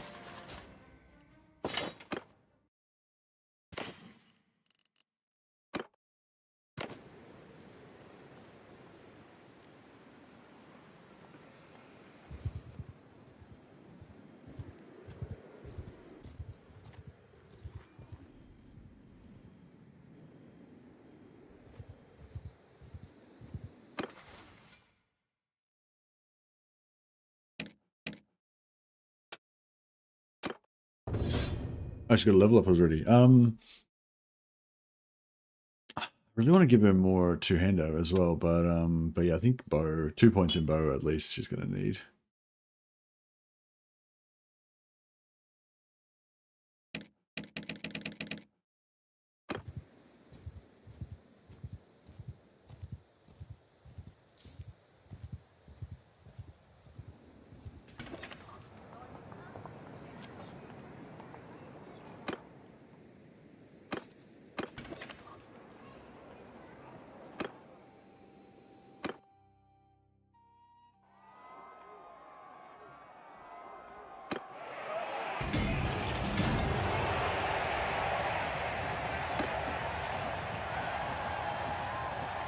chipping away at the 500 renown we need for next level.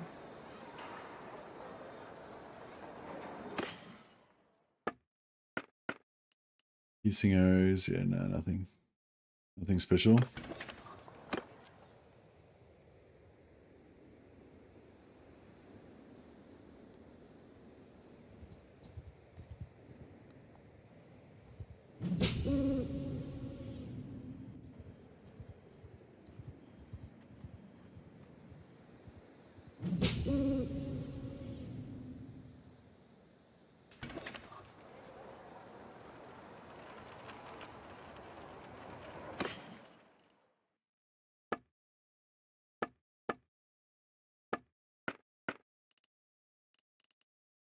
Oh yeah, you can get Azro,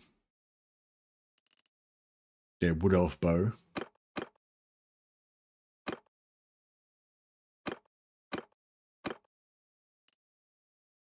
Yeah, it's a wood elf bow. It does 95 instead of 62, and it's better in every way basically. So that's pretty cool. And then we get ornate bows when they get to 60 as well.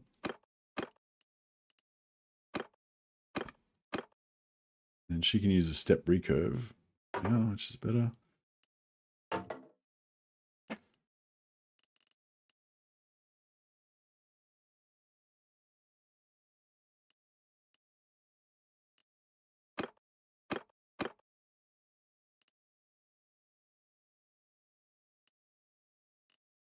Yeah, nice. All right, we still want to look for some bows of Kurnos if we can find them.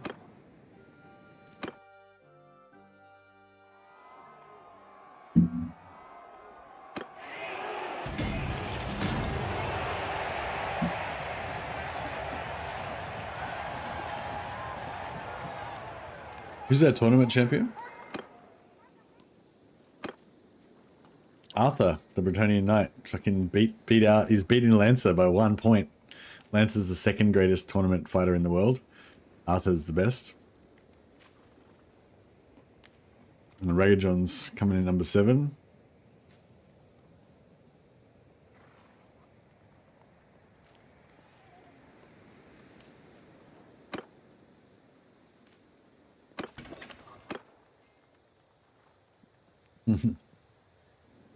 All mighty warriors, all worthy proteges of the mighty Mercius.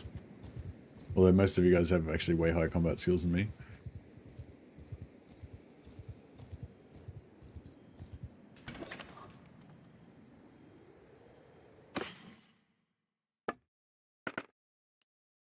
That's right, we watch it bow.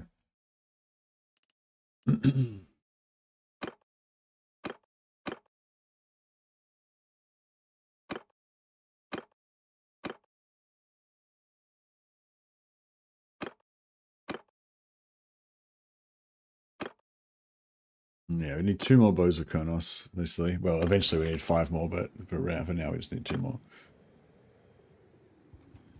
Then we'll be at our maximum combat potential.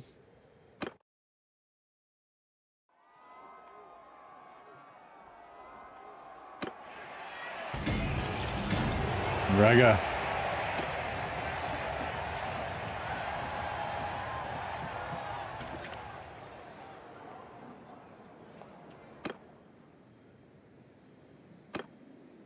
Ragajon's number 3 now with that win. I put you straight into number 3, right? 3 shot. So we're ranked 1, 2, 3, unchallenged.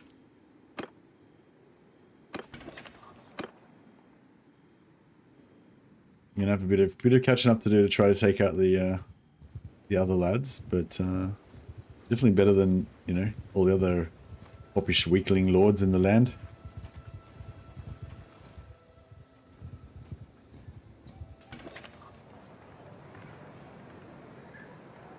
Glory. Indeed.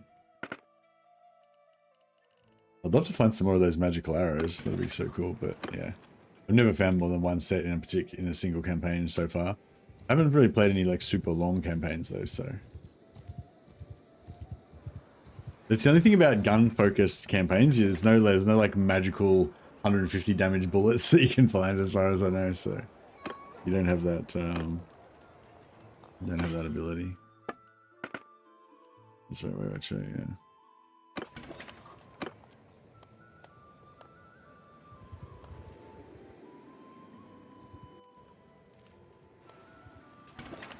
There is artillery, that's true. It doesn't count as gunpowder, doesn't count as gunpowder weapon though. I don't think it counts as engineering.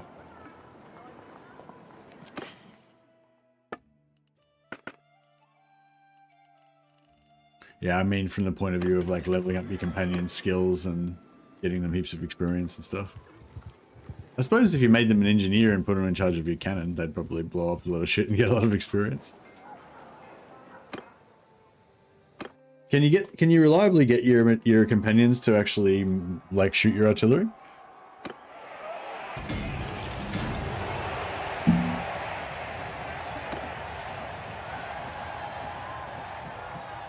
Grenade launchers, yeah.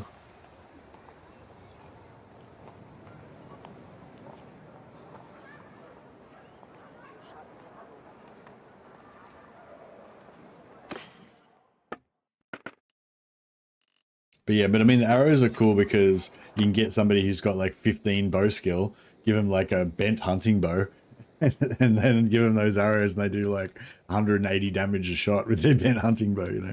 So it's just really cool for leveling up dudes from like 0 skill. It's kind of like in, Chaos Gate when you get that sword that gives you plus 100% experience points. You give that to your newbies.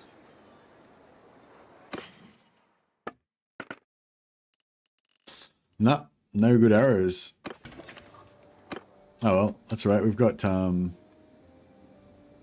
no, actually we could buy a couple of Azrai bows. I mean a couple of Waywatcher bows.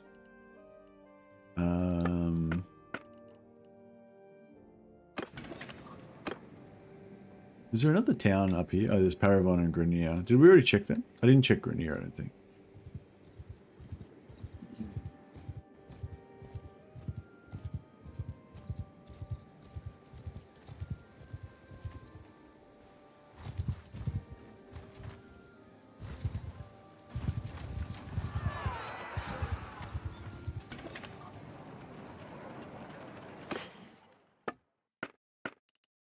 Hey, Bob Konos, very nice.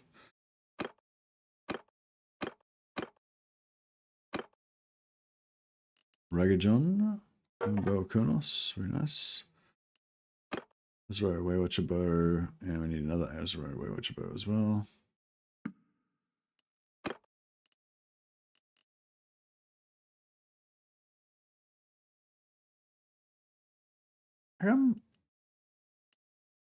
How come this one's worth 2.8 and this one's worth 15,000? I'm getting rorted here.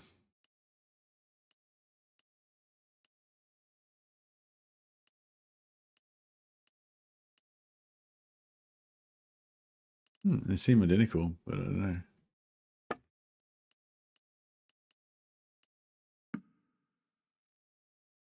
Is that a one-handed weapon? Next one, 2073 physical.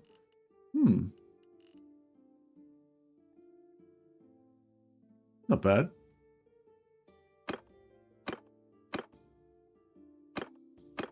I'm not really using the long hammer. I might use that in case I need to get my one-handed up at some point.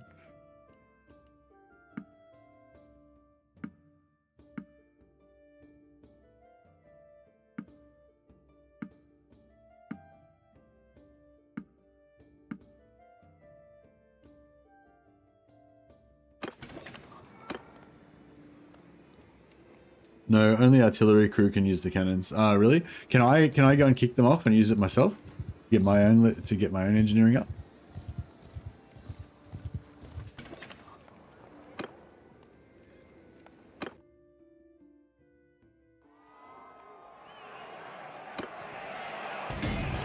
Lancer Lewinka won the tournament of jousting. Guess all that lance practice came in handy.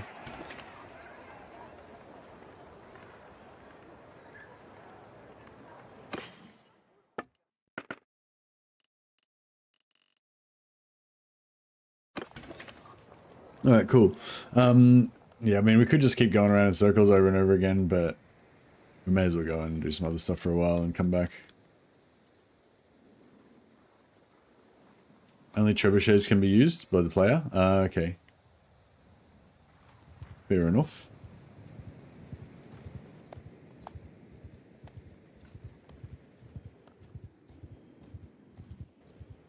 Yeah, I might just quickly see if I can make a legendary hammer again. Not sure if we've got any.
All right, let's see.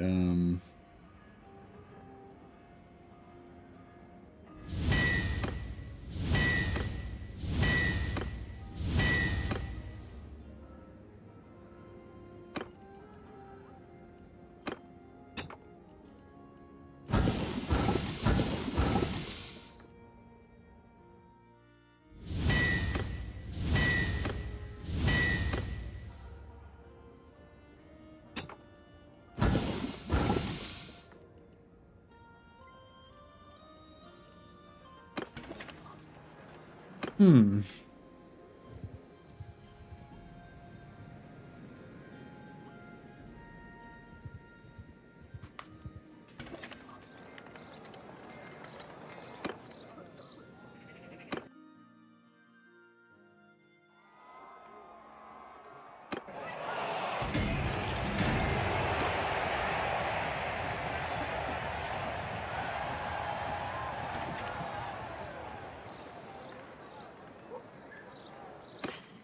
Yeah, we need to try to reduce the weight on was it Marguerite? Marguerite, yeah. So 4.5 head, 3.9, 3.8.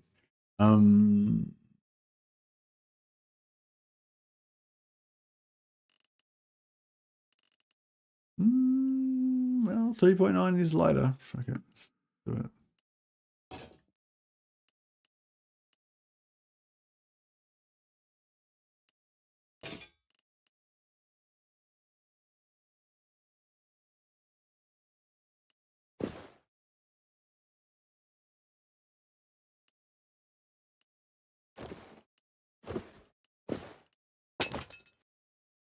What if I put in dwarf engineers who can use the cannons as a playable character? Yeah, maybe. Actually, it'd be really cool if they had, yeah, Ironbreakers, obviously, Slayers they'll obviously have, dwarf engineer, dwarf engineer and runesmith. I think those are the 4 classes basically that you want, right?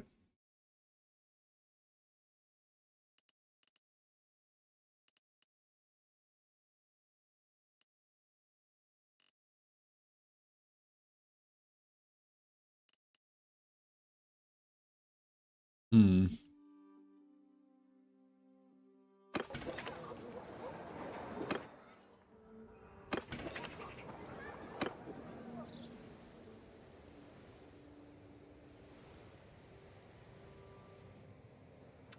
The closest town's the other way, but there's more towns this way. We go Ubersrack, actually, yeah.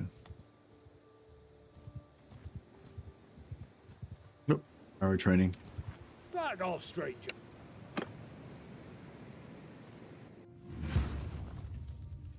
I lower bow. Sate your hunger.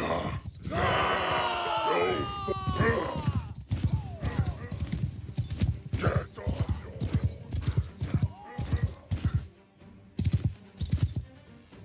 Go forth. Loose and judge. Go forth.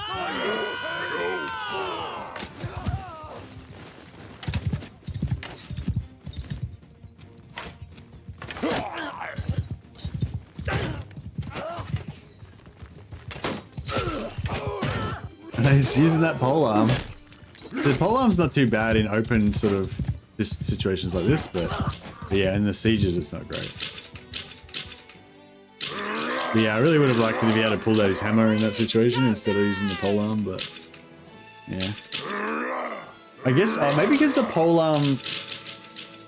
Yeah, we're into the. Oh, maybe it's because the polearm's got more swing damage, 185 swing damage. Maybe if I can make him a couchable lance polearm that's got 139 swing damage, so just slightly below the hammer, then maybe he would switch to it when he's on foot.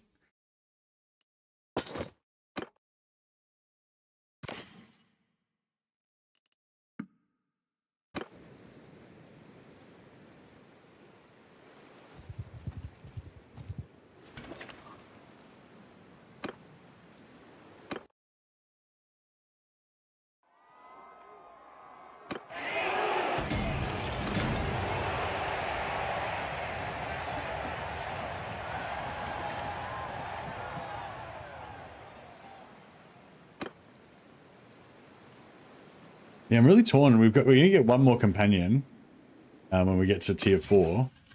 I'm really torn whether I want to get another Priestess of Shelia, because the Priestess of Shelia, just every time they're off cooldown, they can just keep chucking the heal down. It's a pretty long cooldown, like it might be like 2 minutes or something. I don't know how long it is, but it's a pretty long cooldown. But they, you know, especially when you got a few of them, they just kind of like keep tossing out heals every now and again, just keeping everyone topped up. You know, if you get really smashed, you're gonna die before you get the cooldown comes up again. But it's still pretty cool. But like the Necromancer has a heal as well, but he's only going to cast it once and then he's going to run out of Winds of Magic. Whereas the Priestesses will just keep pumping him out. The Necromancer would make us better in combat because we'd have like one Necromancer will raise 2 lots of skeletons, so you'll be like, I don't know, 30 skeletons or something. We have 2 Necromancers, they'll raise 4 lots of skeletons in an average battle, so you have like hundreds, I don't know, 60 skeletons or something, fucking shitload of them over. You know, so it's enough for us to be able to comfortably take out those 80-man Beastman parties and stuff, which would be really good. But then again, I really like the idea of our little squad just fighting back to back in like a massive siege and just fucking killing heaps of dudes. You know, like that's kind of what this character is all about. Couch lancing somebody with a blunt weapon sounds worse than the norm. That's true.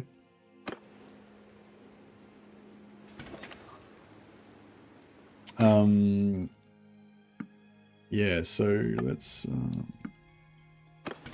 so how much does his hammer do? I'll try this out. Lance the Limit. Right. So his legendary gilded great hammer has 148 swing damage. So if we can make a polearm that does less than 148 swing damage, then we might be able to get him to switch to the hammer when he's on foot.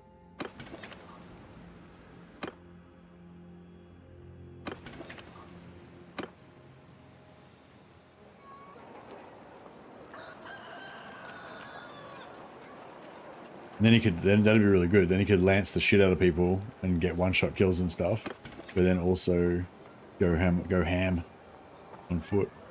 Because there's nothing I hate more than dudes with a really long polearm that don't put it away, and then they get killed by some fucking shitty peasants because they can't fight properly. It's like when you know that if they just had whipped out their sword or whatever, they would have just killed everyone. I cannot abide it.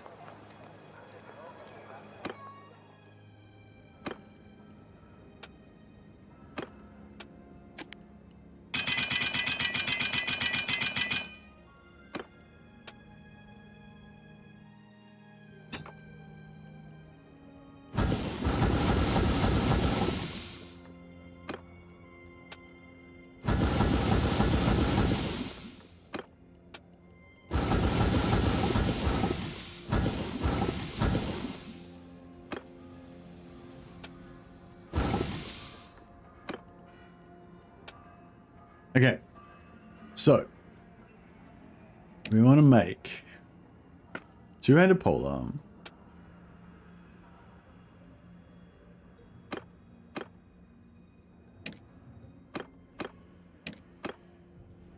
But we want it to have less than 185 swing cut damage. We want it to be, it still needs to be couchable though.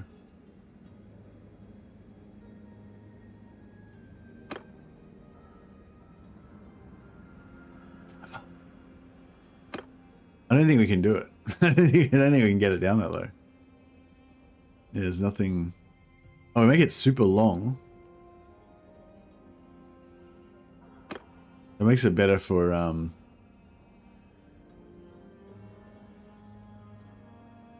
okay.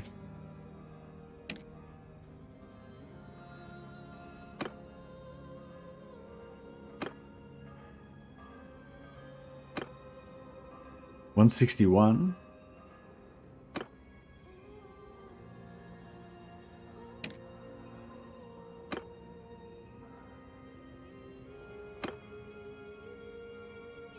$155. Oh, it's not couchable though.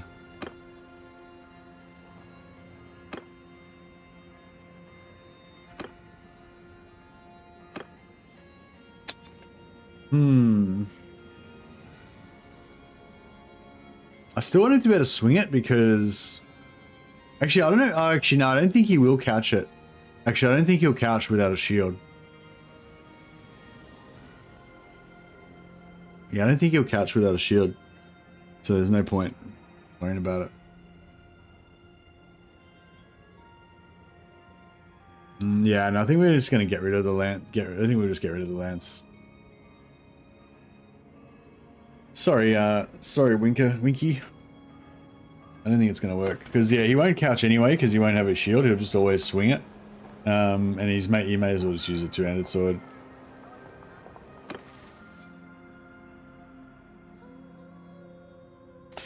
We could make him like a Rompaya sort of thing.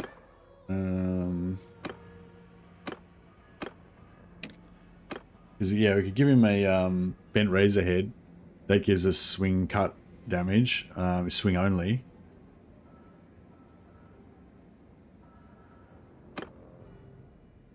Oh, I can only 144 is the lowest I can get it down to.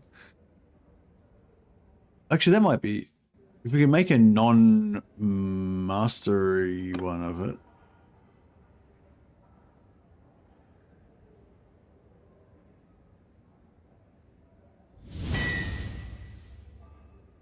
$146. Yeah, that's fine.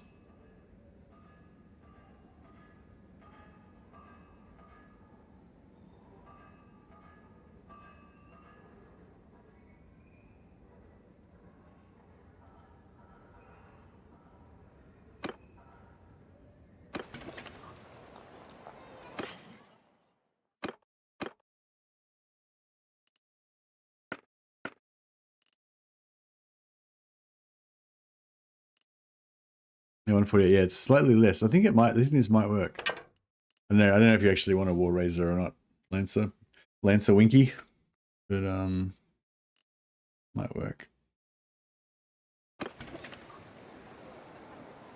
Actually, while we're here, we'll just make a bunch of stuff.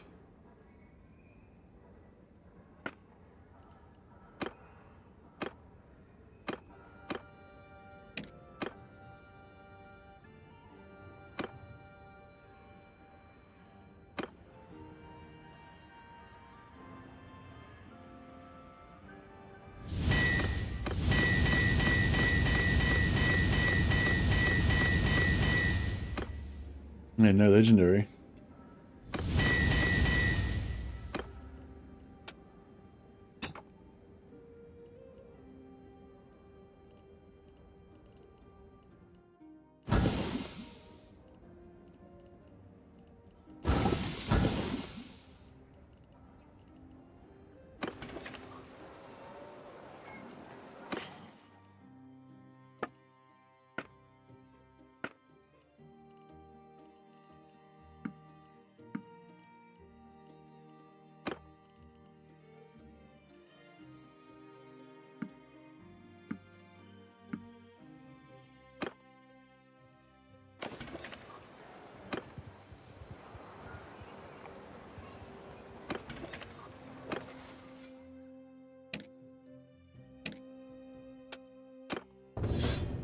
Yeah, we can maybe pump her up some levels from blacksmithing if we wanted to as well.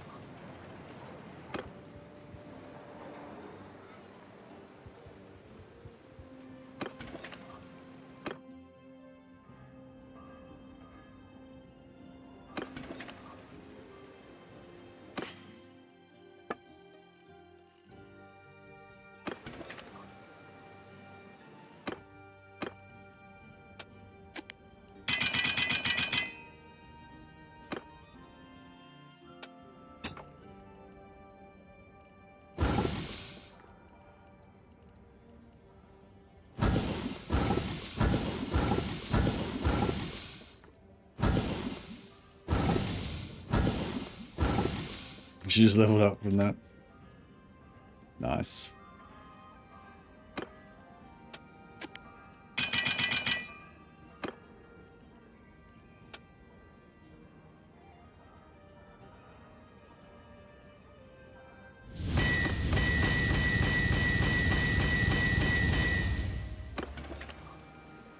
All right. How leveling lobbies via blacksmithing. Okay, so she's already got 2 bow. If that's not, that should be enough to get her to 100, I think. Yeah, I think 3-2 gets you to 100. Let's just check our max skills reference sheet here. 3-2 gets you to 112. Yeah, perfect. That's enough. And then yeah, we'll put the rest into 2-hander, I think, so she can eventually be not completely terrible.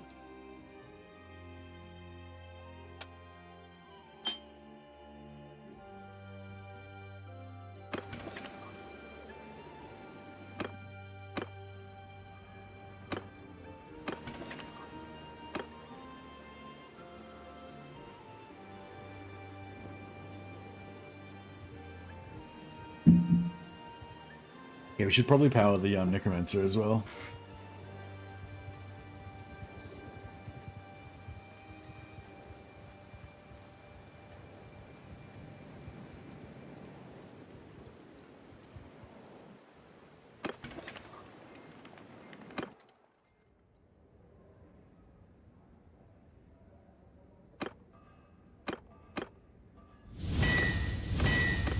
Hey, he's still making legendary hammers.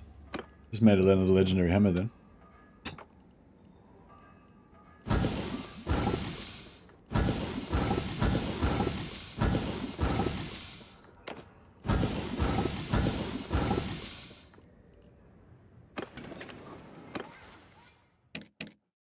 Yeah, she's got up another 1/3 of a level just then. She just leveled up before, now she's got up another 1/3 of a level. Very nice. I'm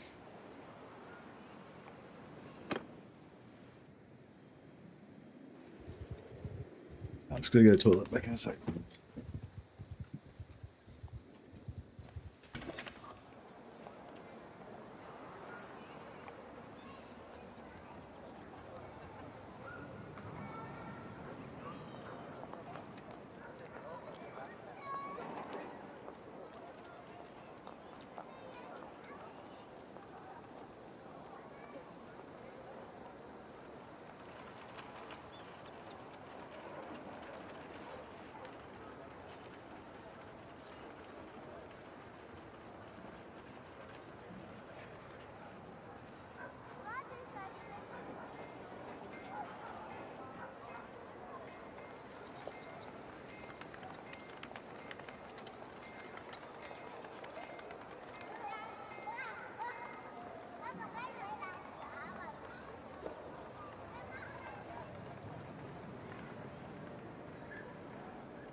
I reckon that I reckon the warrior priest armor should give you head armor as well, because it's got that massive, is it called, not called a gorget? What's it called? Actually, no, it's not called a gorget.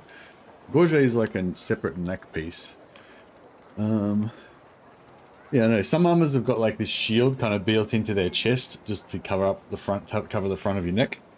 I'm not sure if it's called a gorget, if it's attached to the armor or not.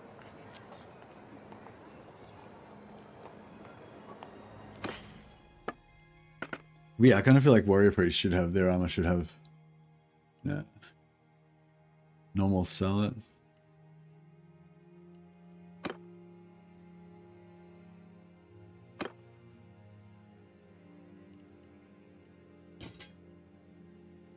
I do like the salad, it looks pretty cool.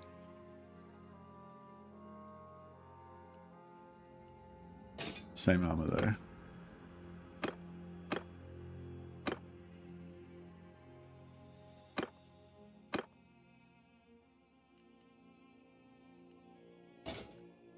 Maybe it'd be good to give somebody a salad instead of everyone having wing salad, so we have a bit of variety.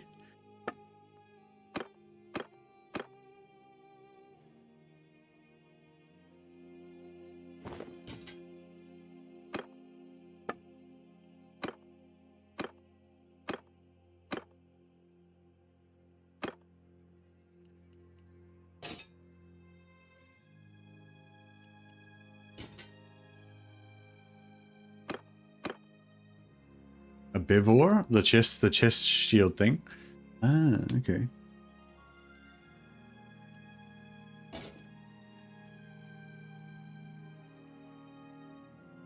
I don't like the idea of giving him less armor though. The knights I don't mind so much because they're like beasts, they're beefcakes anyway. But the but yeah, the weaker characters, I kind of don't want to give him less armor.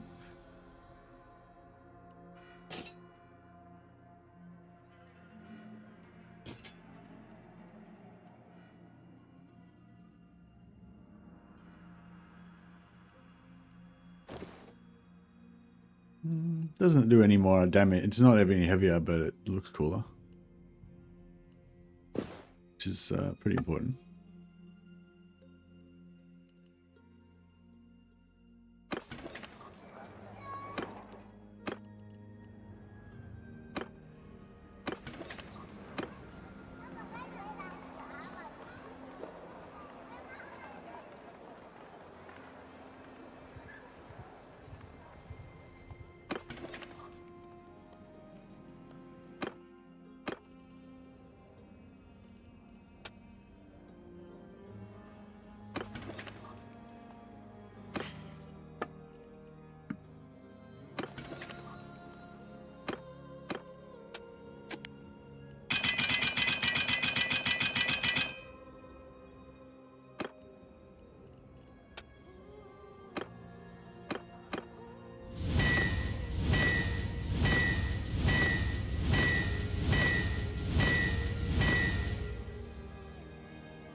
There's another legendary one in there.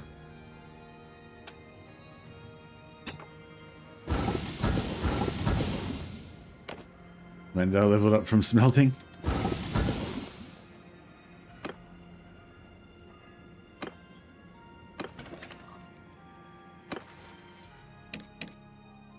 Lando the Puppet Master. Yeah, so you said 3-2 gets him to 100. That's all we need for him to be able to use Bow of Kronos. And then yeah, we'll go into two-hander and athletics. Actually, maybe go athletics first on him, because you can get that leveled up with bow, and then we can use the extra stamina, smithing stamina to power level his character level more. Spellcraft. Yeah, I mean, more spellcraft would be good, but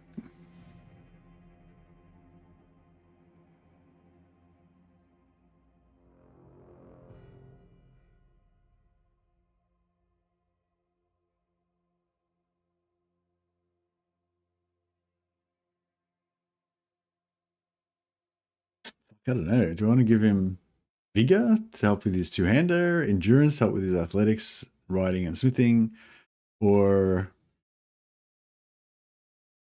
discipline to help with his spellcraft?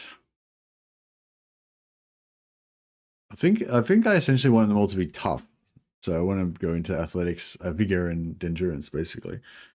I guess endurance, because endurance will, if we can get his athletics up high enough, eventually it'll give us another point of vigor and endurance.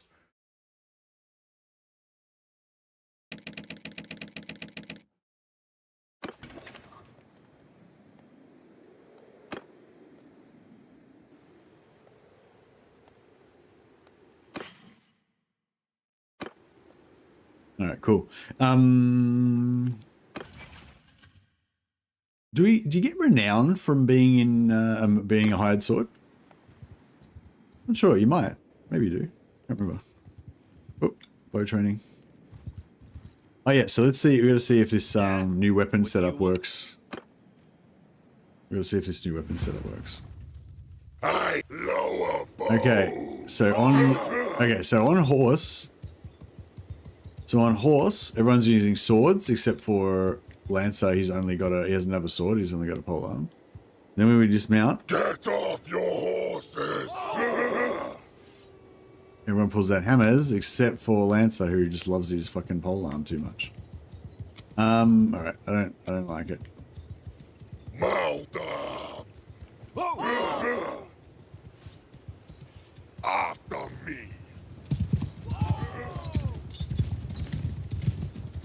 Do my bidding.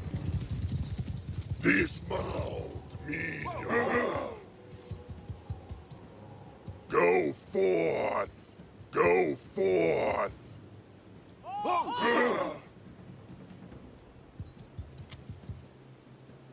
Loose arrows. Now go forth.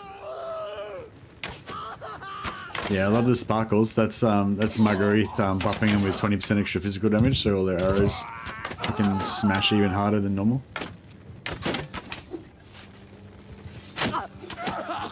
That's Landar chucking down some heals with his necromancy. And then there's Guja put her heals down as well.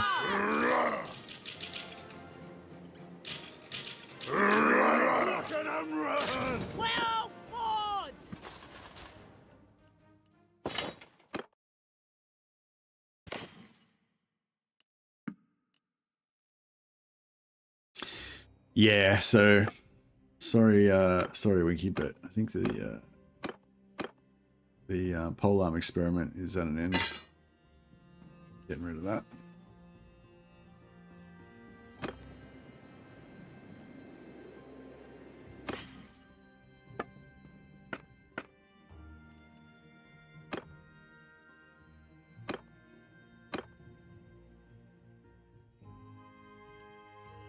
Oh, cool, we can go up to an ornate bow.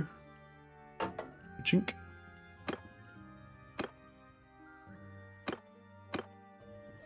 She can just keep using that. Just gets to 50.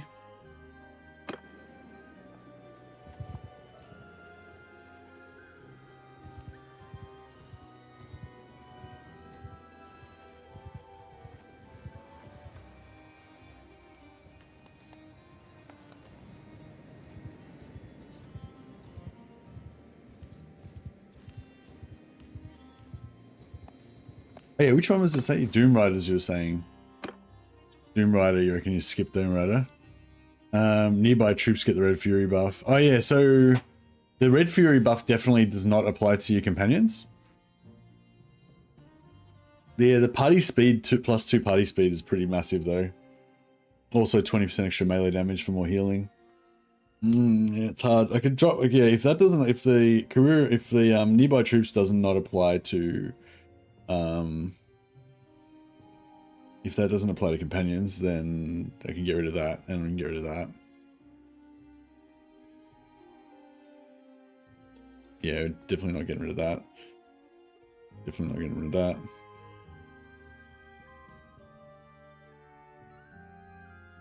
Could probably drop Peerless Warrior, actually.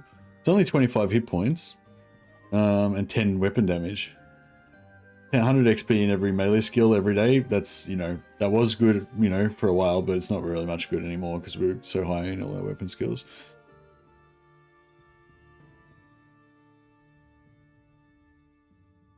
Extra speed would be nice, but yeah.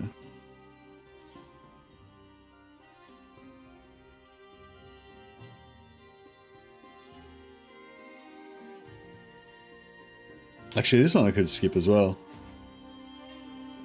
Although you kind of want the companion kills. Yeah, I don't know. Like, that's a hard one.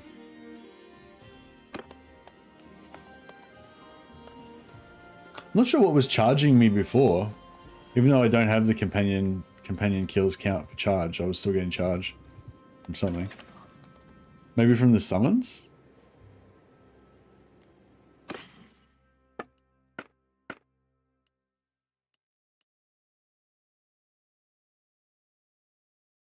Yeah, no, it's pretty heavy.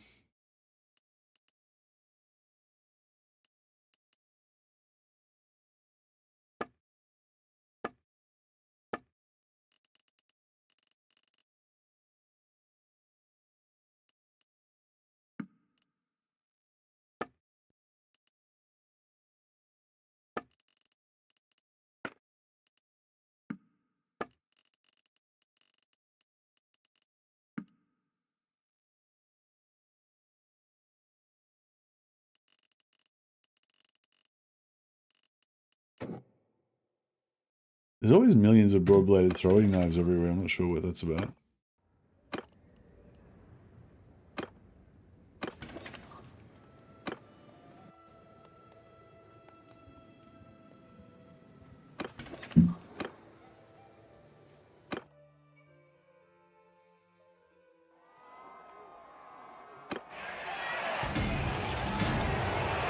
And Margarita almost won a tournament.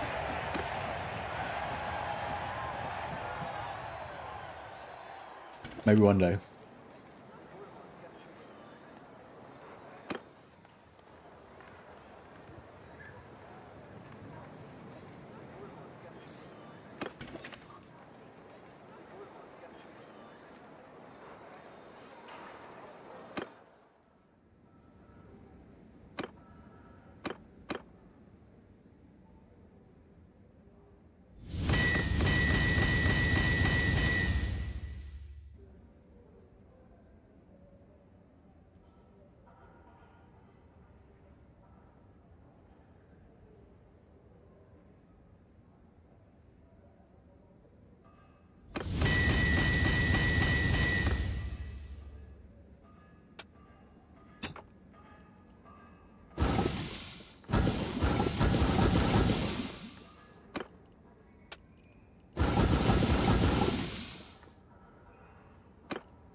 Yeah, so I want to join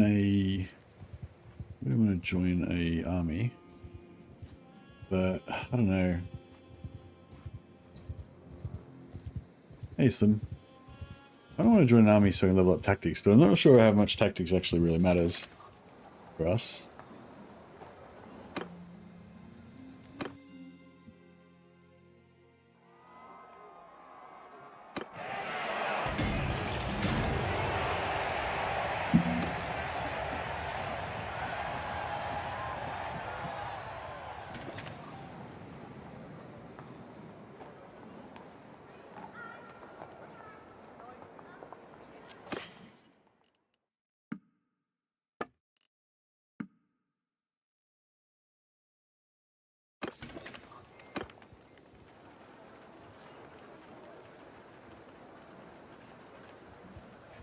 I wonder if there's any other like super rare, like really awesome magical stuff like those arrows that you can get from the wood elves. That's the only thing I've seen that's really on that level.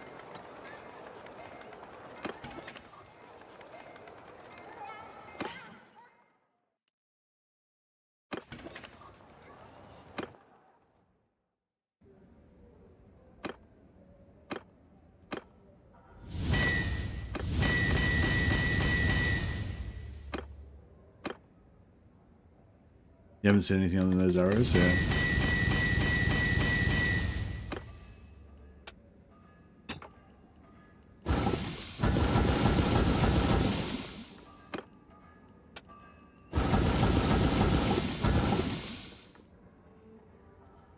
I'm hoping to stumble on some legendary staff that has more than 10% magic damage on it. Yeah, no. Can you get like an offhand staff and a main hand staff and like get them? No, they're. You can get an offhand staff. Can you get a main hand staff and use it at the same time, or is it main hand staffs are two-handed, the offhand staffs are one-handed? Yeah, or are they both? Or are they all one? Are they all offhand?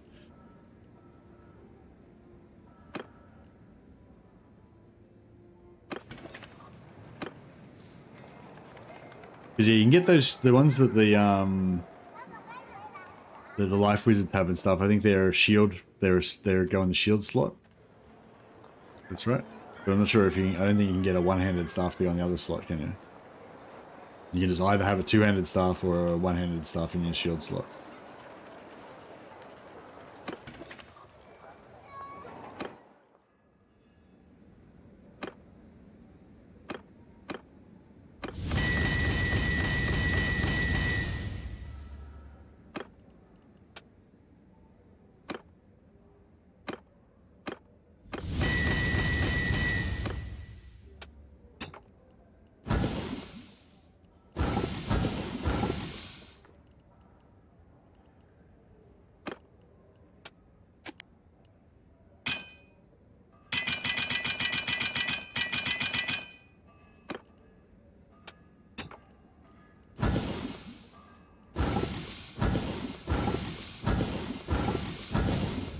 Nice.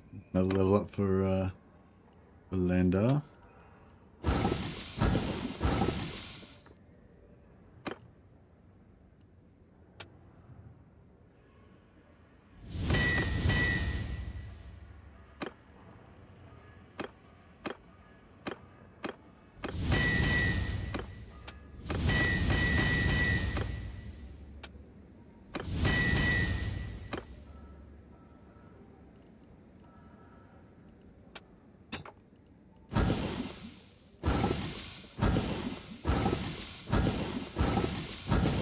Nice little level up for thumbs leveling by smithing. Is working pretty good. I made the biggest axe in the game today. Have you seen the biggest axe? Size of a horse. Hey, Slim Slim. Yeah, I made a video about it. I call it the axe of impossibility.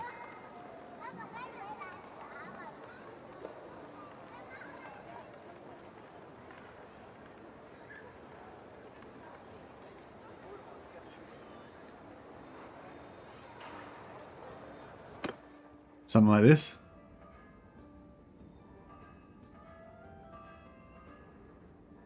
Nah, man, this is like the best axe in the game.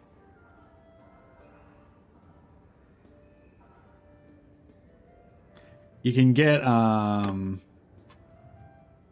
this tier 6 handle on it. I think that's literally the biggest axe in the game. But yeah, that makes it a lot shitter though with this shit handle. There's no bigger head than that Minotaur axe though.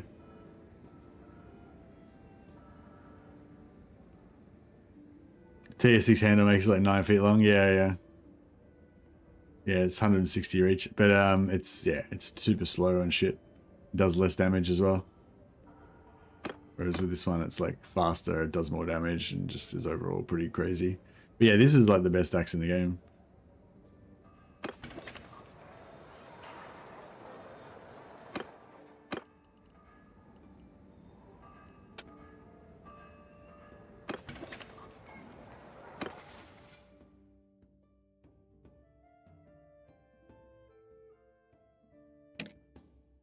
All right, Landar. Yeah, so 2 bows, good enough. I mean, it's going to take him a long time to get to 100, but it's, you know, it's good enough. That's enough athletics for now.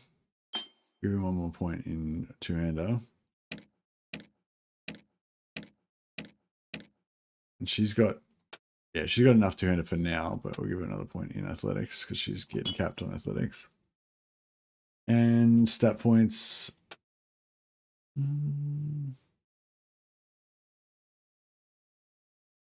I think I'll go. I thought I'd go endurance.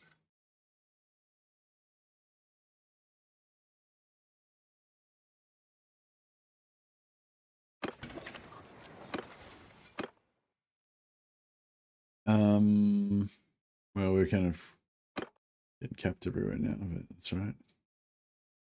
The textile bonus damage against shields and companion kills count. Pretty good when we get that. All right, cool. I think we've done enough leveling via smithing for now.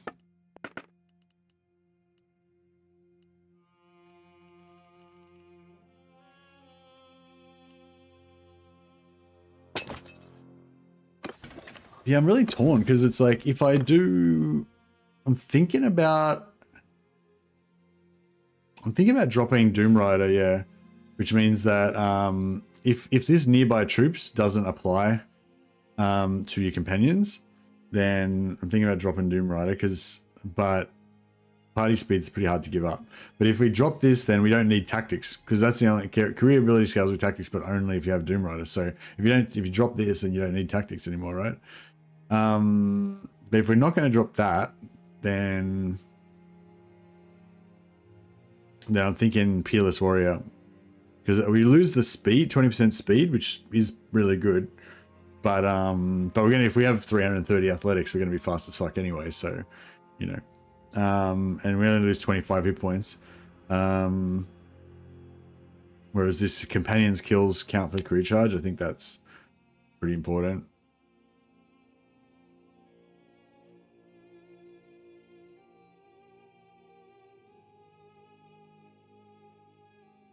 Yeah, this one we have to take because it gives us the heal and everything, so we're not dropping that.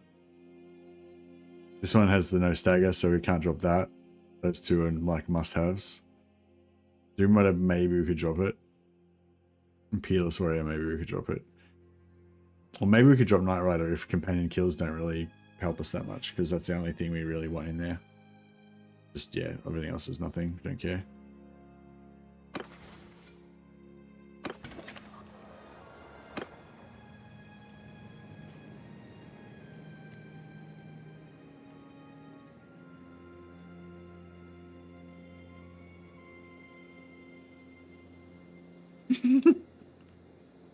Lol.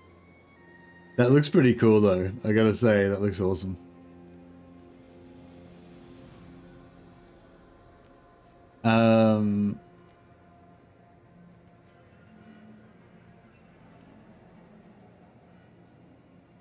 This is Slim Sumo's Slim Sumo's axe of impossibility with the full long handle on it as well. Pretty crazy. It looks super cool, but it's really shit. But it looks really cool. Or it looks really stupid, depending on your opinion. But yeah, I think it looks pretty cool.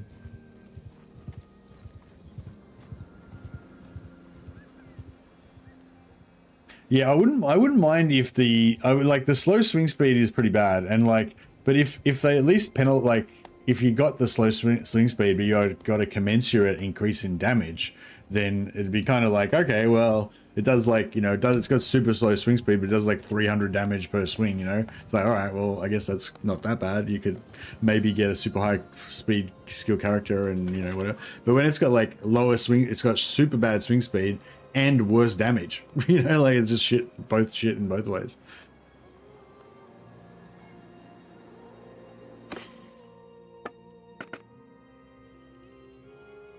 Delay and sell it, yeah. Delay and sell it 3.8.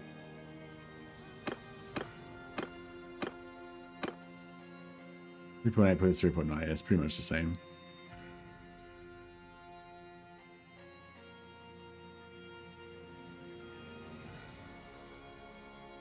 $1.28, very slightly lighter gloves.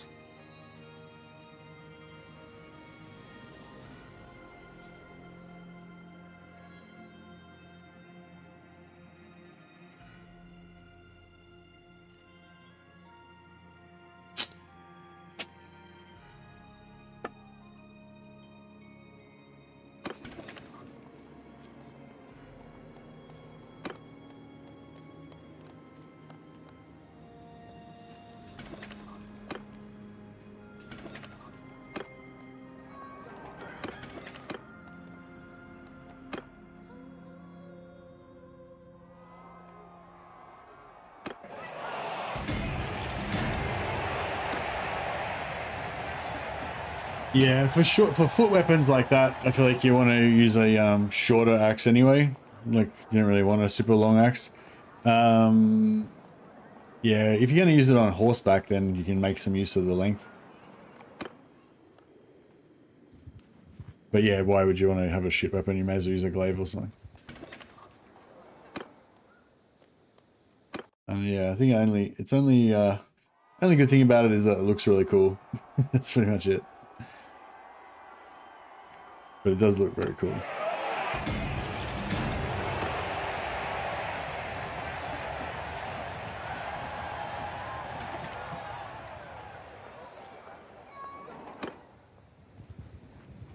Oh, did we check the armor? Quick armor check.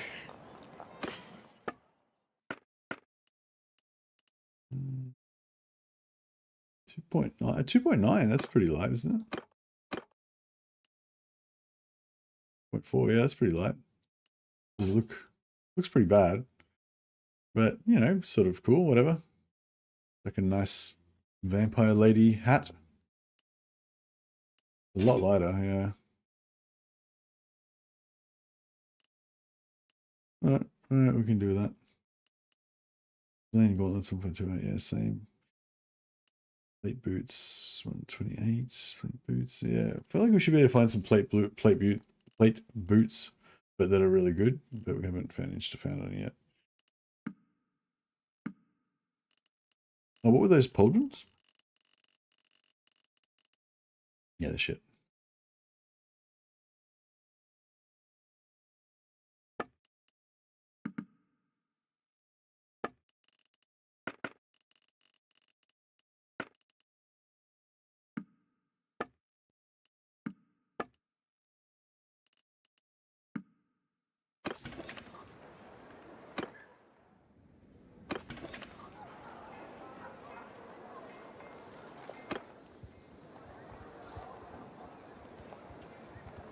Starting to feel a bit less seedy now.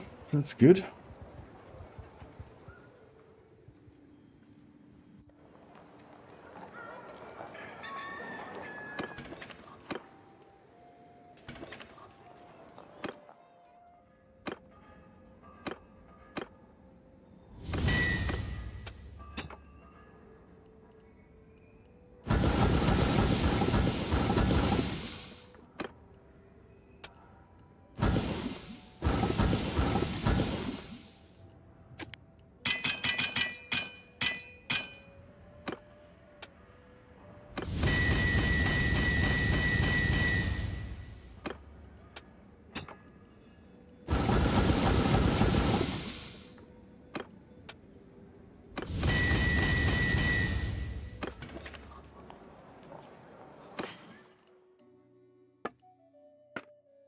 Yeah, balanced polearm.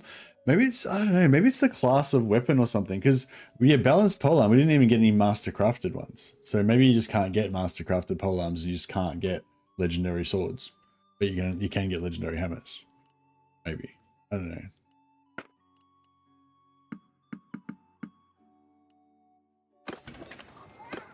Something going on. Back off, stranger. I'll try and get both of these guys. Yeah. There we go. What is it now? 25 is a bit more worth my while. I lower with me, puppet. Yeah, my posse looks pretty cool. Do my bidding. Get off your horses. Go forth. Take them down. Sate yourself. Do my bidding.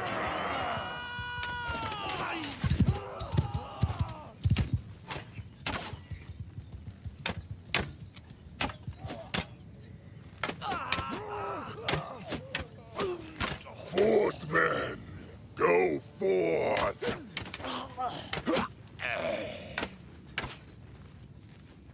Go forth.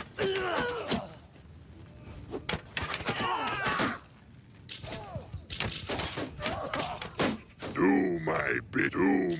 bidding. Where's somebody hammer this brick?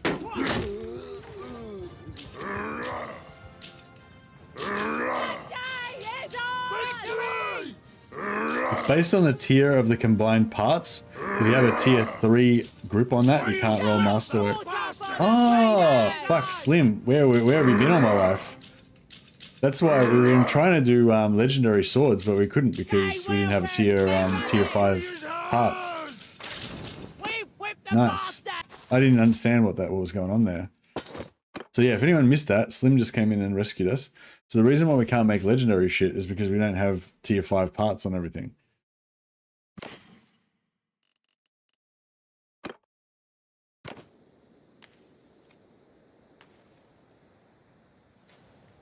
So we'll have to come up with a new recipe for our swords.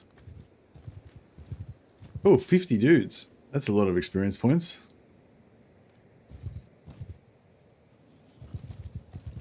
You will die, Maybe We might be biting off slightly more than we can chew. I'm taking command. This fight, this mount minion. Go forth. Take the soldier. Do my bidding.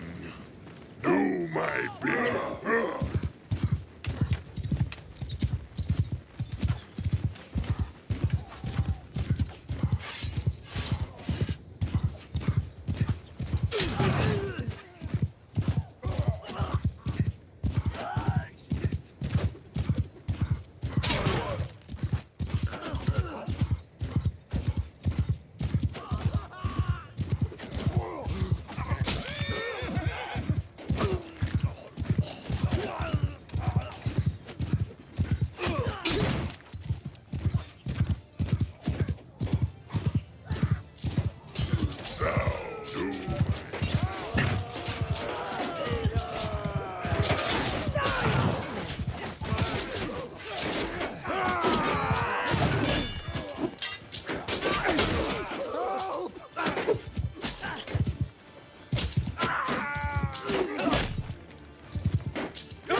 Yeah, thanks so much for, I'm so glad you came and told us that, Slim. We had no fucking idea what was going on. I was like making millions and millions of swords trying to get a legendary one. Like, not happening.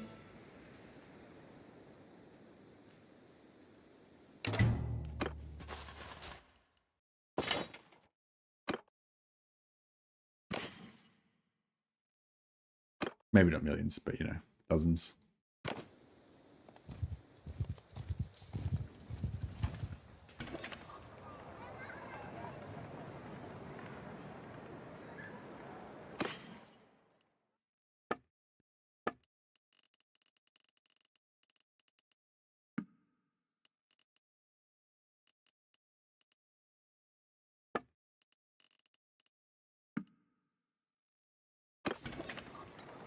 All right, let's get smithing.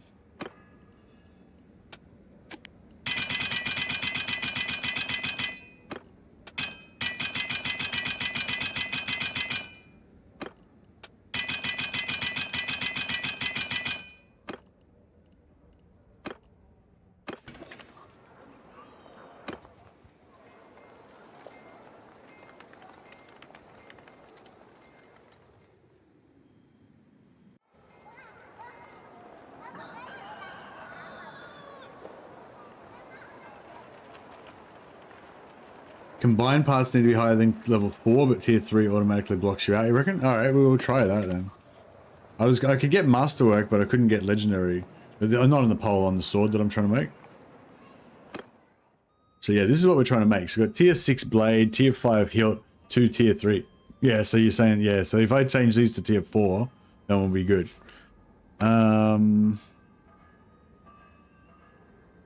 Alright. So yeah, so the length is what I want, the 140 length, but also still want 90. I want 90 swing speed, 140 length, and as much damage as we can get. But yeah, we might have to settle. So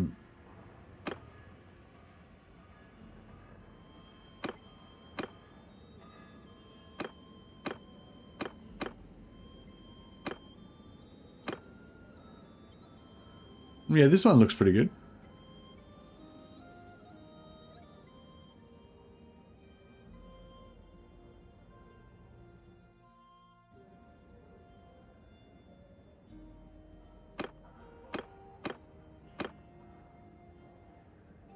Looks like 135 is as high as we're going to go. 136. Oh, there is no tier 3. I mean, there's no tier 4.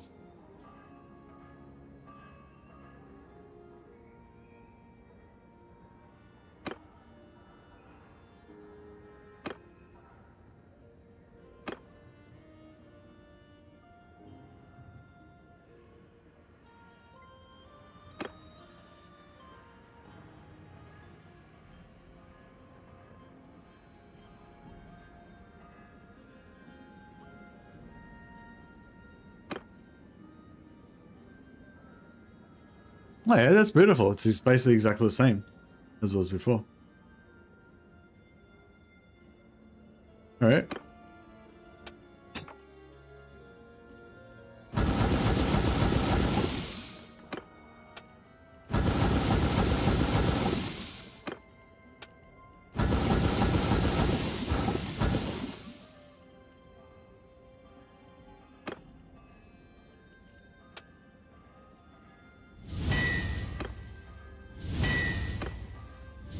Ah, nice.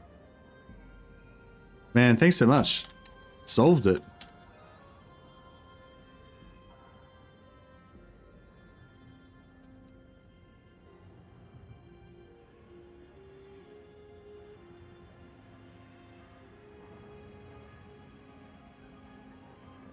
Yeah, that's fucking nice. That's a fucking nice sword. Still got the 140 reach as well.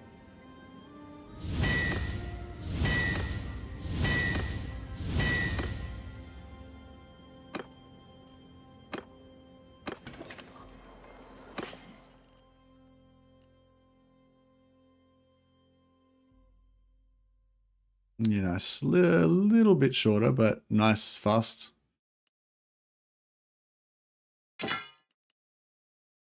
It's also about the prestige. Could have that prestige of the the legendary title.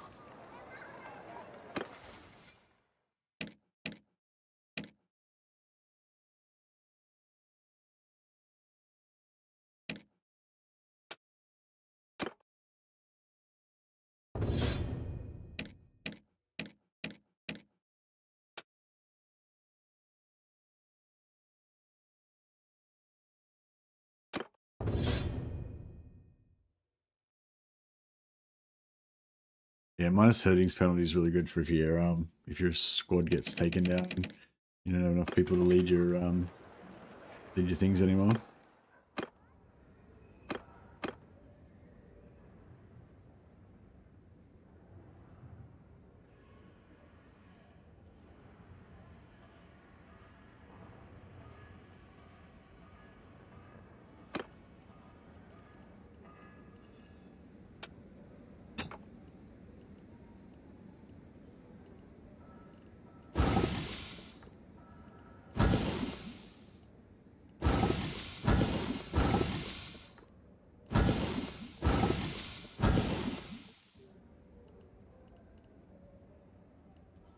Actually, we can go and just strip everybody's shitty non-legendary swords off.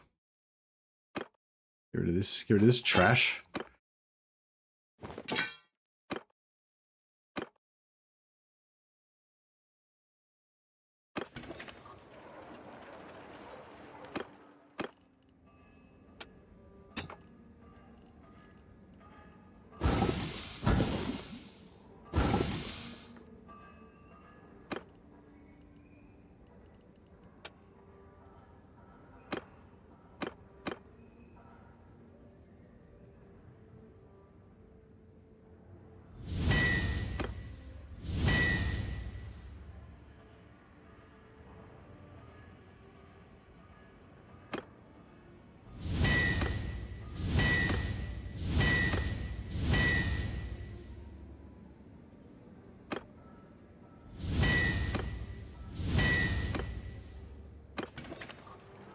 quickly equip these before I accidentally smelt them.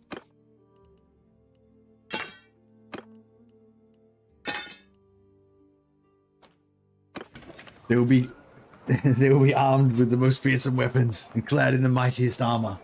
They will be my space marines.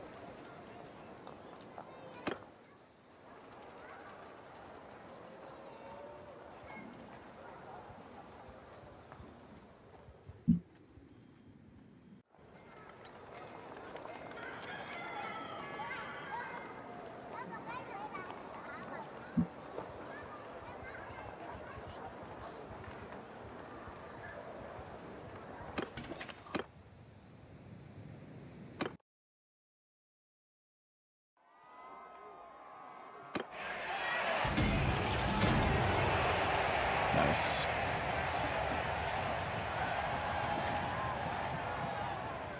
You've contributed some very useful information, very timely as well. Would have gone to my grave wondering why.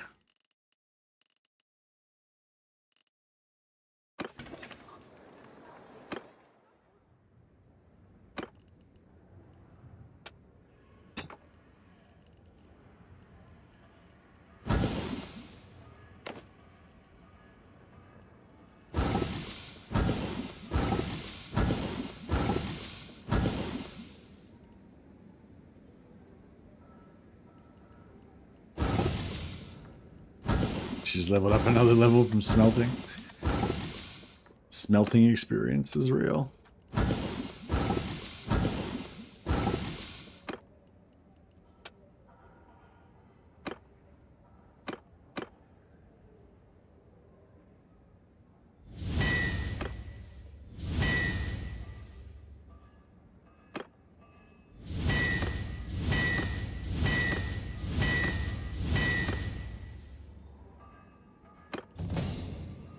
Another level from crafting.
We'll rename this character in your honor. We'll make him tall and slender.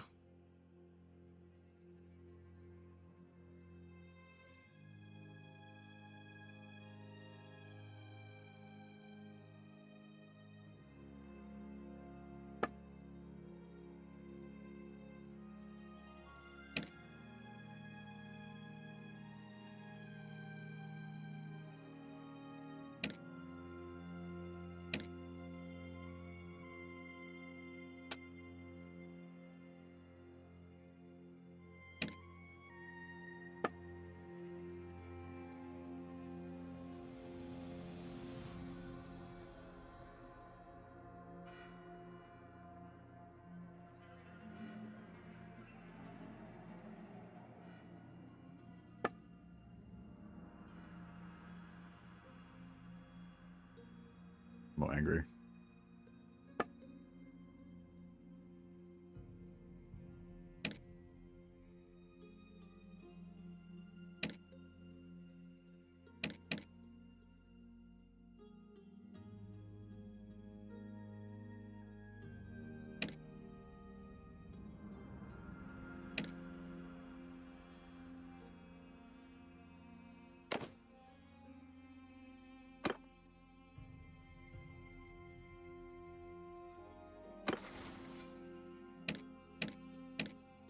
There you go, Slim Sumo. Sumoran the Slender shall be your avatar from now on. May he bring honor to the Blood Dragons.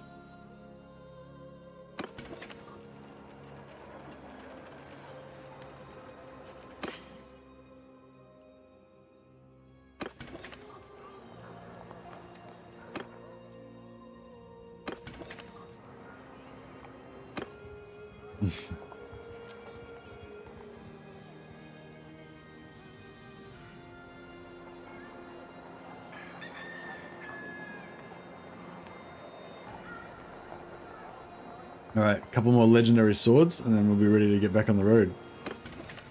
Practice carving up some more peasants. Yeah, well, I think we're going to go and try and find a good lord to fight alongside, and then maybe we can get into some sieges and get some serious skills. Skill gain.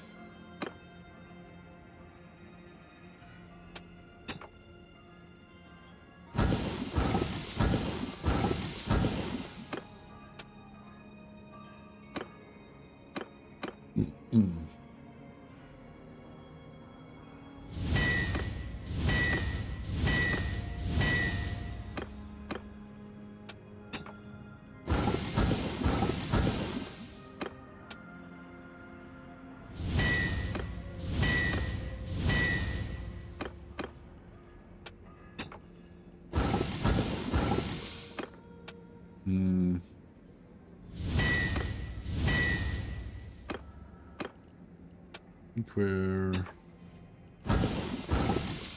gonna be low on materials.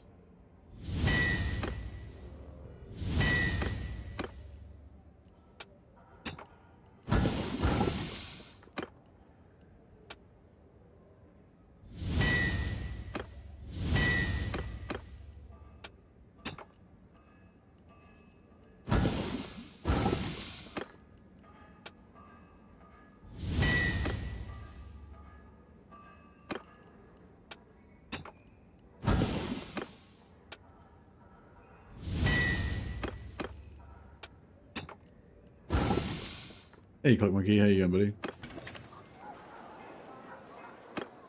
Alright, that's right. I mean, most of them have still got hammers.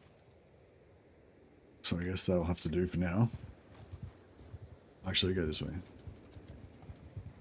There's more density of towns.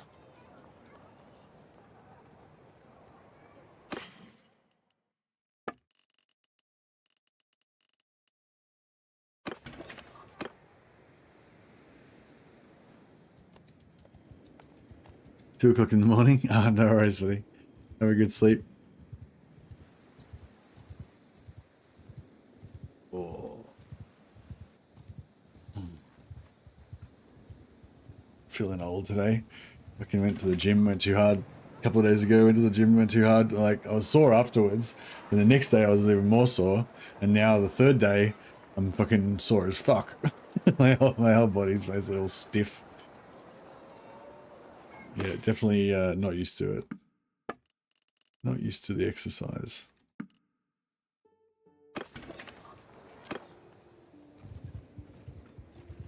Still looking out for tournaments. Yeah, it's like 2 hours, probably like 2 hours and 40 minutes or something in the gym. Yeah, there's a lot of exercise. It was good though. I did some cool exercises that I don't normally do, and I figured out, a bit of a footwork issue that I was having. Yeah.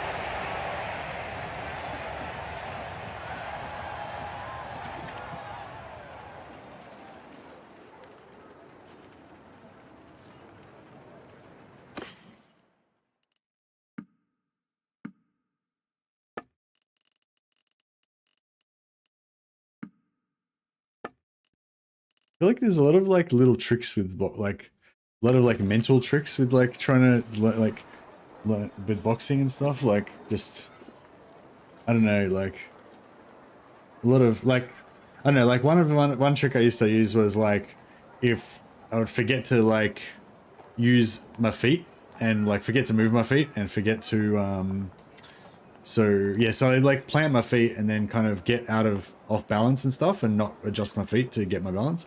And yeah, a little trick that I kind of learned was to kind of like tap your feet, like just sort of tap your feet in between. I don't know, it's hard to explain. It's like, yeah, just like basically just tap your feet kind of, and then your feet just, I don't know, it just makes them stay awake basically and keep doing stuff, you know? And like, yeah, and like, I don't know, I can't think of another, like, and just also like just things call you out for having heavy feet. Yeah, me too. And my feet just get stuck, and sometimes I get off balance and my feet are still there in my body, you know. But yeah, you just like, if you just basically pat your feet on the ground all the time, like when you're punching, they just naturally kind of move around where they need to go, you know. Whereas if you don't, like, if you just plant them, they don't move, you know. Anyway, but yeah, it's just like a little trick, mental trick to make your feet move, and like, I don't know, like when I'm like trying to teach somebody how to do hooks and stuff, sometimes I like, you know, like I'll tell them just like imagine, just have your arms like solid and just kind of swing your whole body around. And like that's kind of like the core kind of mechanic of it, I guess, you know. You're basically using your legs to just swing your torso around like a battering ram, you know. And then once you kind of get that basic kind of concept of it, then you can like obviously, you know, do it a lot less shit than that, you know. But like, you know, there's all these little like tricks to like mentally kind of explain things to people and to for yourself and stuff as well. That, you know, I guess good coaches kind of know all these different little ways, like when, you know, and you don't need, like a lot of people don't need those things, you know, or they don't need all of them, but you know, if there's like a certain thing that you don't get, and like, but yeah, a good coach should be able to like figure it out for you, you know, figure out some way of visualizing it for you or something, you know. Yeah, anyway, yeah, like, so this thing I was probably was basically like when I was like throwing a punch, sometimes depends, like if you're concentrating on your footwork, then you don't like do it, but if you don't concentrate on everything all the time. Anyway, so it's basically like when I throw like a right cross or whatever, then my back foot would come forward too much. Like you kind of want to like, you might like step forward with your left foot and throw a jab at the same time, and then you throw a right with your right leg is like pushing your right to punch, and then your right leg will kind of drag forward afterwards, you know, you kind of pull it forward, you know. But basically I was like, yeah, throwing my right and my right leg was coming like way too far forward. Anyway, whatever. Anyway, and sort of the same with my hook as well. Like it's some other fucked up thing. But anyway, yeah. So anyway, what I figured out was if I just concentrate on, instead of like kind of pistoning my foot to like just, you know, like piston your shoulder forward with your foot, I was concentrating on like just kind of rolling my foot onto the side of my ball of my foot, and so basically, so my foot wouldn't like bounces. Anyway, it doesn't really matter what the thing is, but anyway, yeah, I just like figured out a little like mental trick, and like once I figured that out, then my feet were doing the right thing.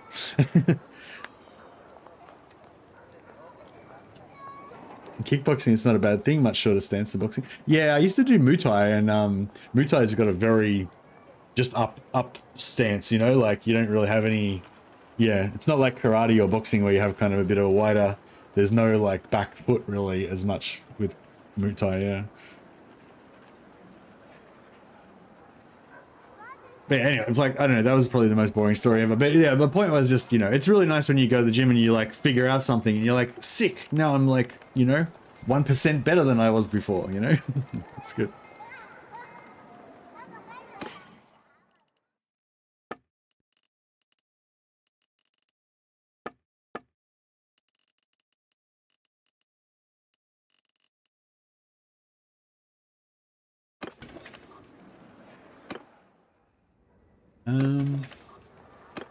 Might just keep going until we get some more materials. How many more weapons do we need?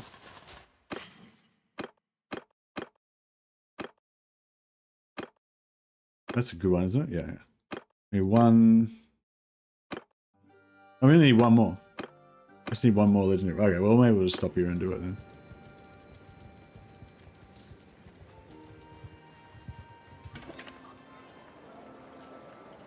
I always love when something you've been struggling with just clicks, yeah.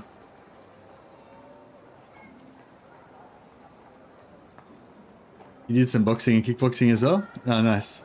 Yeah, like, I feel like it's just a good... I feel like if you're into gaming and martial arts, it kind of goes well together because, you know, I don't know, like martial arts is fun. You just smashing stuff and like if you do a bit of sparring or like, you know, whatever, light sparring or just, you know, even just shadow sparring, you know, like it still has that same, you're like, it's like you're playing a computer game, you know, like it's first person, you know? But yeah, so it's kind of cool. Like, but also, you know, computer games are really sedentary and really bad for your health and shit, you know? So, you know, if you're really into like something really physical, like martial arts is like super physical, you know, like it's like, you know what I mean? Like going for walks after dinner is pretty good, but like I feel like martial arts is quite a few. If you're really into martial arts, it's quite a lot step up. Like if you're going to spend like 90% of your time playing computer games and you hardly have any time for exercise, I feel like you may as well go like 150% when you do exercise, you know?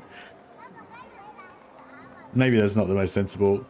Bear in mind, I'm not a doctor. This is not medical advice, but just for me personally, I feel like it goes together pretty well.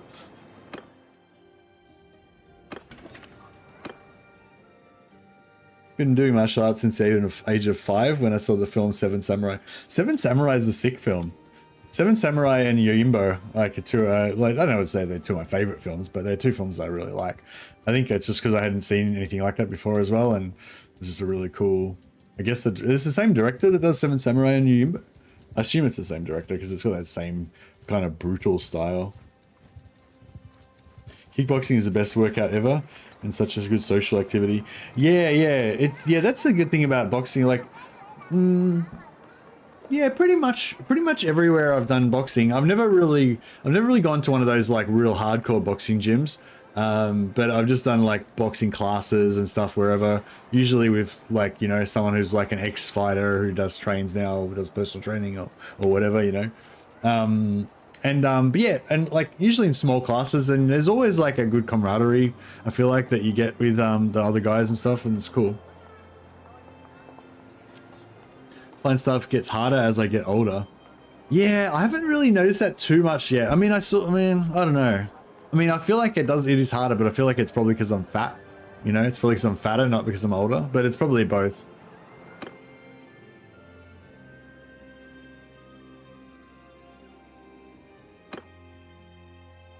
But yeah, I haven't really hit that like realization when, you know, yeah, I haven't really hit that realization that there's something that I just can't do anymore because I was younger.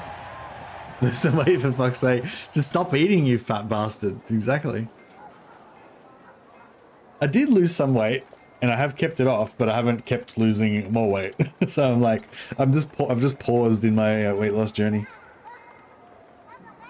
Talking with one of the mod devs right now, apparently those tier 6 parts aren't supposed to show up when you hit the randomizer. Oh really? Because somebody else was saying that they were talking about it on the devs were talking about it on the Discord the other day, and they said it was intentional that it was like that. So you're saying like the exact opposite of what somebody else told me the other day. But yeah, I assumed they weren't supposed to, but then somebody said that was intentional, so yeah. But I'm guessing if you're talking to them right now, then, you know.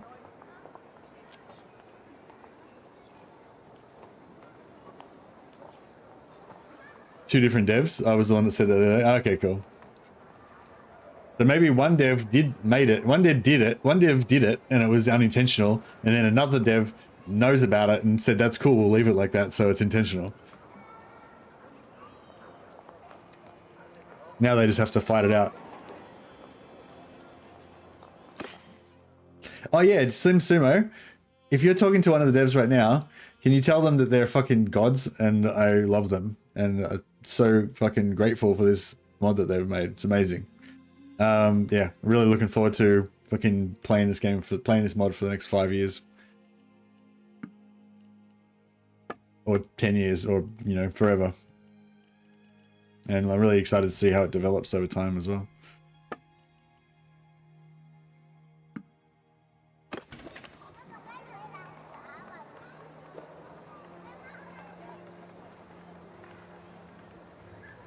Can you do that for me, Slim?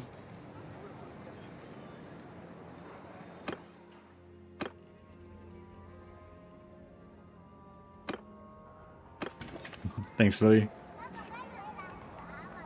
Yeah, I sometimes feel like I like, obviously I talk about the mod a lot when I'm playing it, and you know I criticize some aspects of it. I try to, but pretty much whenever I criticize anything, I try to always have a caveat of, but overall it's fucking amazing and stuff, you know. And like, yeah, I always worry that like whenever I say anything critical, it's like I'm gonna like hurt the feelings of the devs of, you know. It's same with Creative Assembly with Warhammer at Total War as well. But yeah, no, overall, like this mod really excites me, and the fact that I've been playing it, I've played it like, you know, I've been putting in like, I probably put in like over 200 hours in this mod, like just in the last few weeks. So that's a pretty good indicator that I think it's really good. All right, let's rest up a bit. Let's make another legendary sword, and then we can get back on the road. I'd really like to get all of my guys with at least 50, at least basic Azrai bows. I think Gudrun might be nearly there.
Oh, crap. I didn't rename it. It's got to have a sick name. It's not enough that it be legendary. It also has to have a good, it has to be named a dancing blade.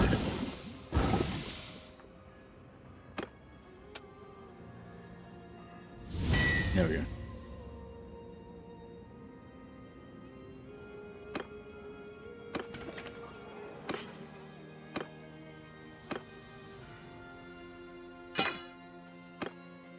Right, everyone has legendary long blades, legendary hammers.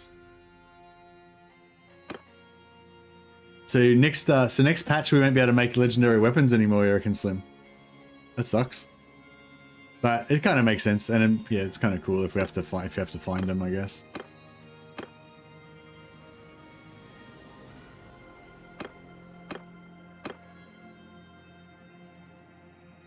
Gudrun, all right, nice. She's finally got the wood elf bow. Very good.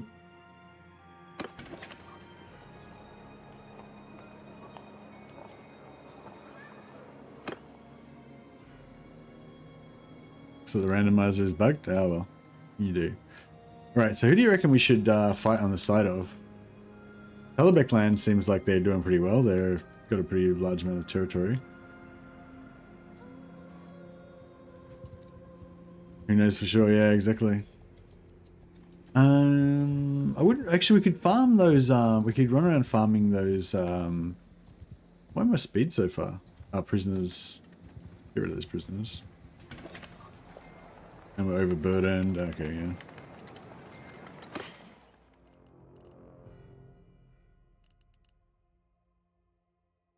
Actually, how much more?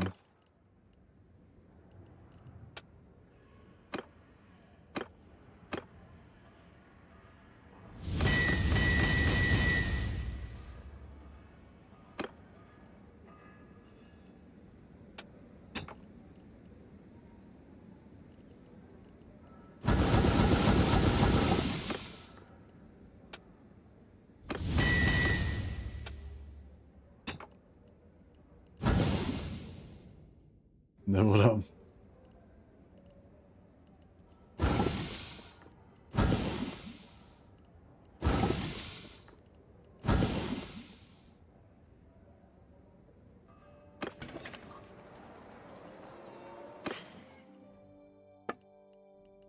Oh yeah, nice. Legendary.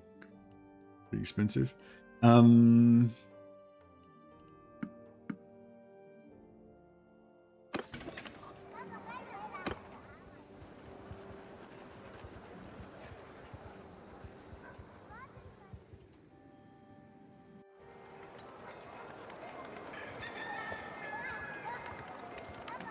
I told him and he gave a heart reaction and said, thank you. We are excited for the future too. Oh, that's awesome. Yeah, I love Warhammer and I love Warhammer fans. I love how Warhammer fans are so, you know, obsessed with it and dedicated and stuff. Like pretty much every time there's any fantasy game, there's always a Warhammer mod and it's always like super passionate and like people put heaps of time and effort into it and it's, you know, it's really usually really good.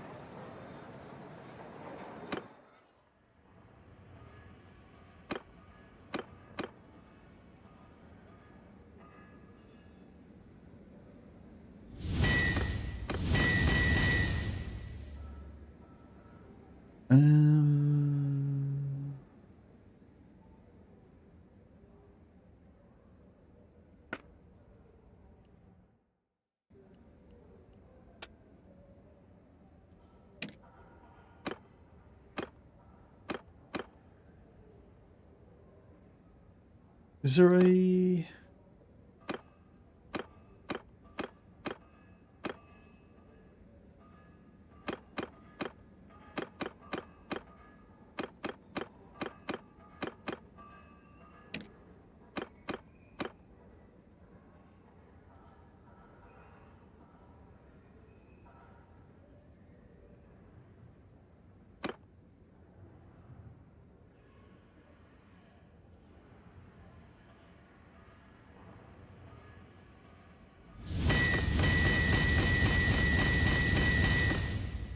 Nice, and then we can smash out another smelting pile with Gudrun.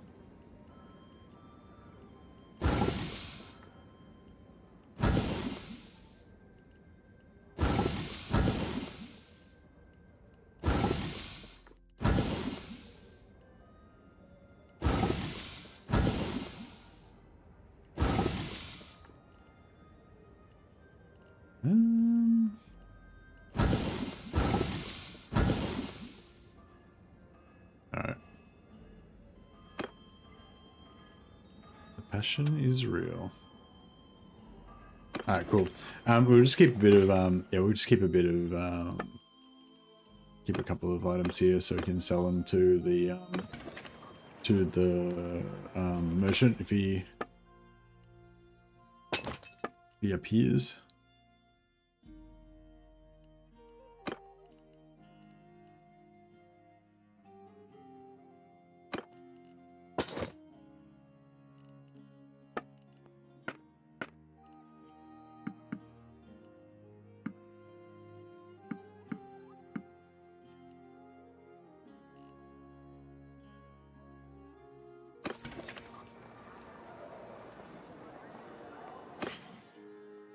Beautiful.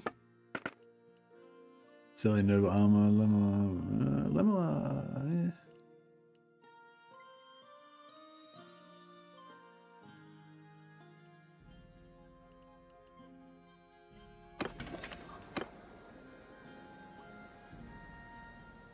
Yes, I'm not sure if we get renown from big battles or not. I think we do. I'm not sure.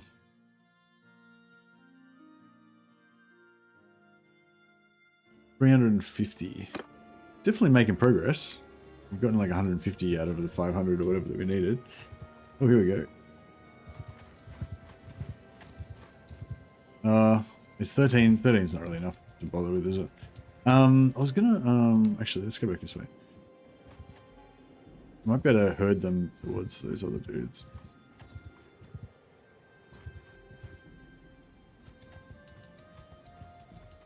Yeah, I'll get them to, here we go. You got a problem?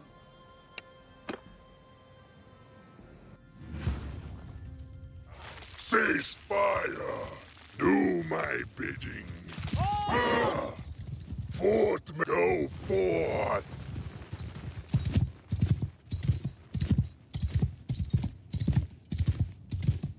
Get off your horses! Do my bidding. Sate your hunger.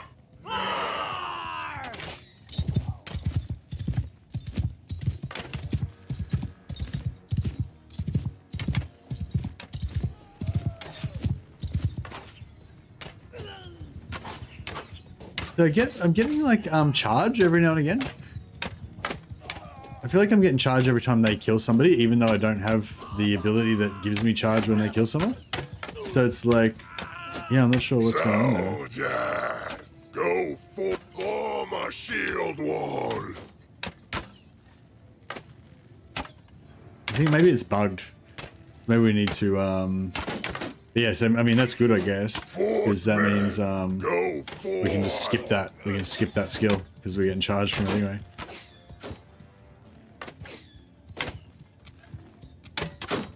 Yeah, definitely didn't kill these guys.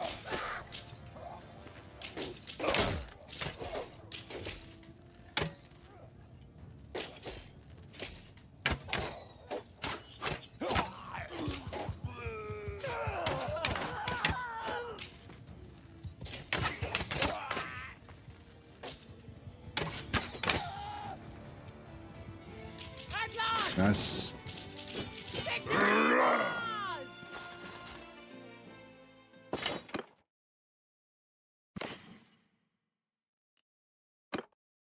So I got a magical bow from a herdstone, still no Krellax. Hey, just get fishy. What's the bow like? What's the stats? Or can you share a screenshot or something? Yeah, we need to go and do some magical herdstones. What do I want to do now? I guess polearm or horse riding.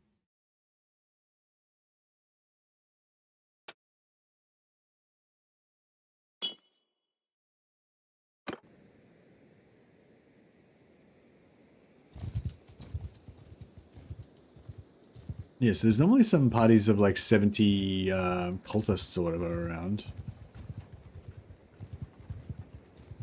So easy to do a herdstone as the knight since you're essentially immortal. Yeah, that's it. I want to get into a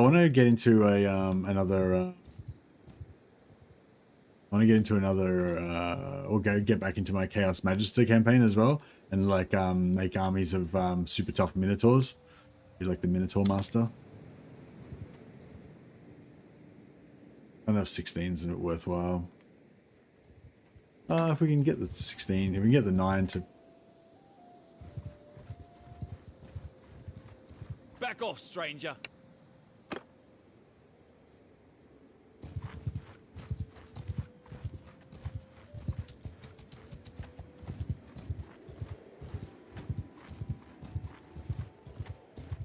Okay.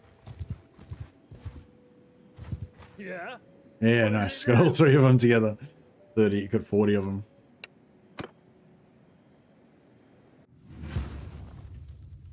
Lower bows. Are they coming? They are not coming. Did 3rd herdstone in a row and finally got the Dragon Tooth sword. Disappointing because my tier 5 sword has better stats. Ah, okay. Horse do my bidding. What's the magic? So it does, the Dragon Tooth sword does magic damage, does it, Raga? And how much, what percentage or how much magic damage is it? Like, yeah, that's the main thing I want to know is what's the top damage? Get off your horses. Go forth.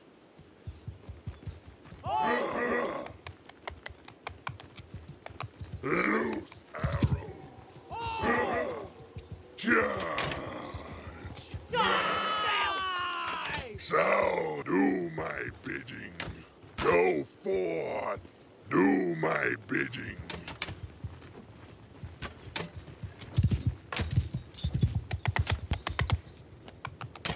Yeah, I really love leveling up low-level characters for some reason. I don't know why.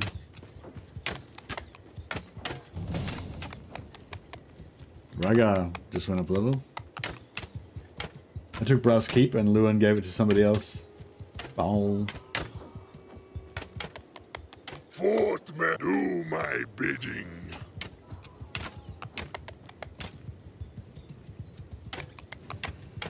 Look how fast they're leveling up. Crazy. It's good. Soldier, do my bidding. Fortman, go forth.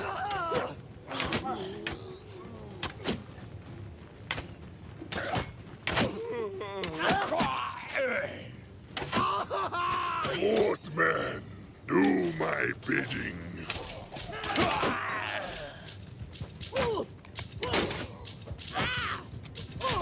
Oh, we had like 20 skeletons as well.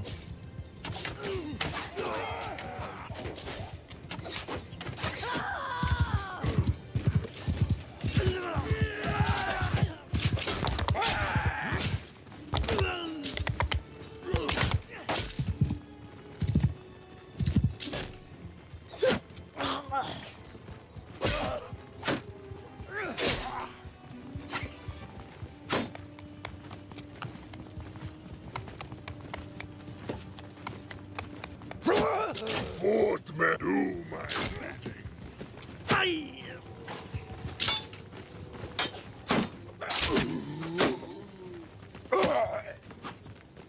Nice. Got it up to 67. She can use the better bow now.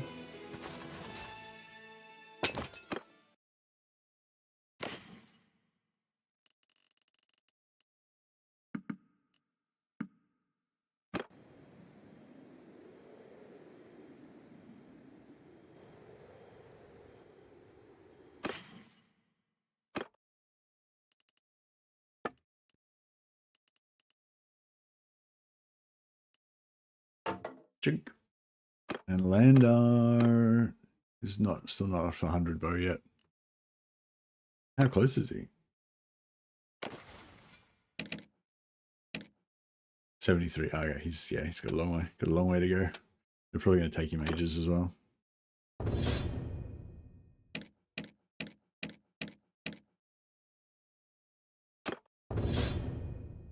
Oh, she's got another skill up. I don't know. Maybe I should just give her 3 points in bow.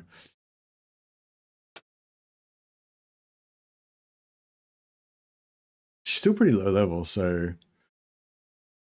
give her 3 points in bow. That'll be enough. No, don't never need to give her any more. Did you used to have a big purple hat? Maybe my colors are not purple anymore.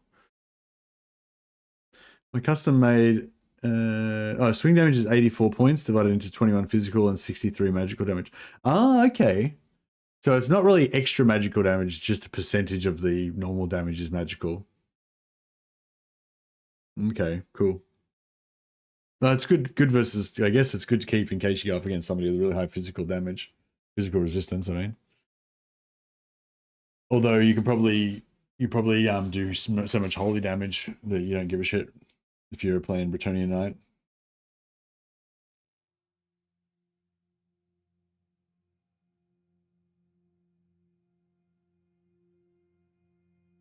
Oh, slow swing speed.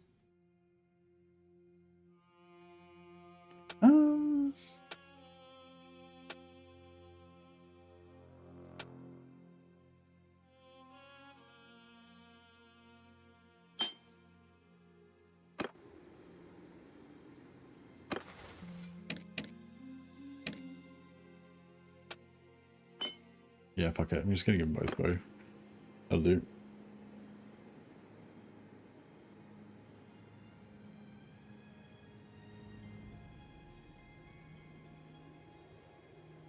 Oh, no worries. If you want to post if you want to post Bannerlord stuff, there's a Bannerlord channel all the way down the bottom in the other games section, Disco Fishy. Just for future reference or whatever. Bow of Kurnos. Oh yeah, Bow of Kurnos, you can actually buy those from the shop. But yeah, they're pretty good. Dragon Tooth. Ah, yeah, nice. So yeah, so this is the Dragon Tooth sword. This is the magical version of, like, we'd already seen the set. We can craft the craftable version of this, but it's not very good. But yeah, this is the actual proper version of it. The Dragon Tooth Rune Fang.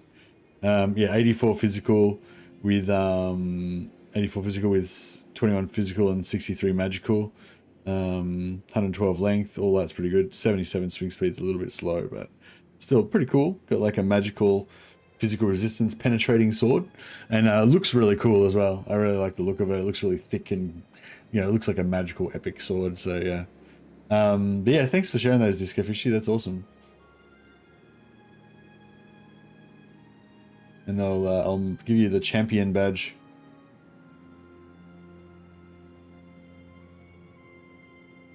if anyone's like, you know, if it's basically, if you've been on the Discord for a little while, and you know, we know who you are, kind of thing. You've, you know, posted a few times, you've been around for a little while, then basically you get the champion badge, usually get bronze name.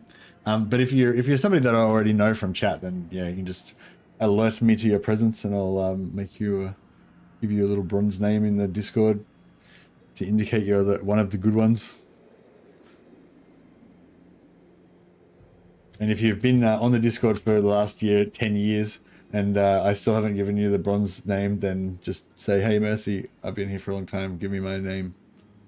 Give me my bronze name. If you care about stuff like that. It glows. Yes, that's the cool. Yeah, that's cool. Yeah, the magical weapons have the purple. They have the purple sparklies. Yeah.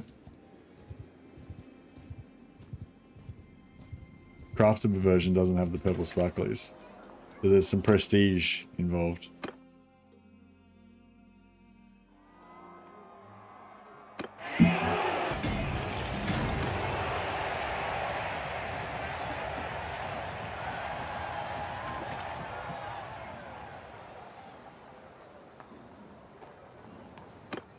Oh yeah, what's the two-handed stats on it? Yeah, you can click the two-handed to see the two-handed stats. Disco Fishy, is it actually pretty? It'd be faster and do more damage with two-handed, right?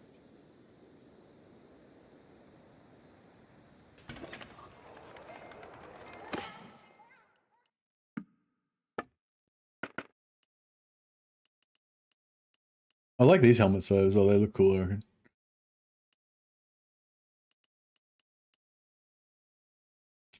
They're not particularly light or anything though.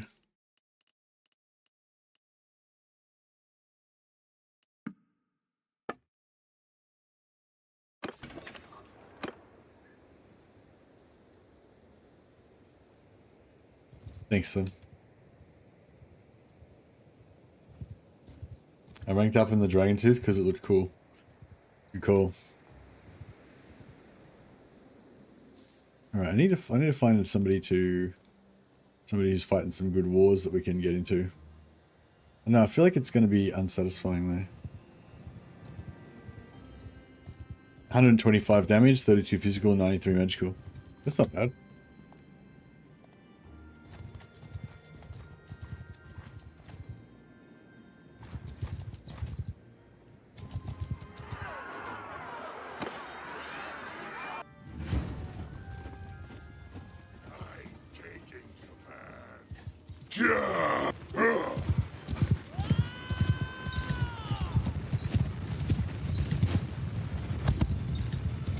Want to try Spellcaster? Not sure if I want to try Elf or Empire. If you want to mainly focus on your army and making your troops really strong, then the Empire Magister is really good for that. If you want to mainly focus on, yeah, the elves have two different types. One's a summoner, that's really cool. Summons heaps of wood elf spirits, whatever, tree spirits, which I think is really cool and really thematic for the wood elves as well. Yeah. And the other one's like a mind control expert sort of dude that has like also like influence kind of things that they can do to affect society and whatever. Also, you can go for a a damsel of Bretonia, and they have again they have sort of like diplomacy stuff they can do. They can make factions go to war and make peace and stuff, which is you might find interesting. I'm just trying to level up my two-hander. I'm harvesting some beastmen.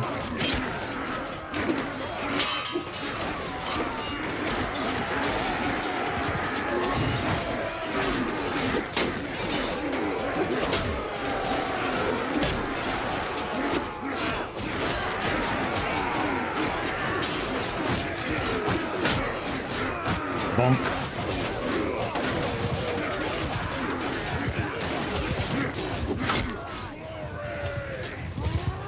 Get the fuck out of the way. Fuck off.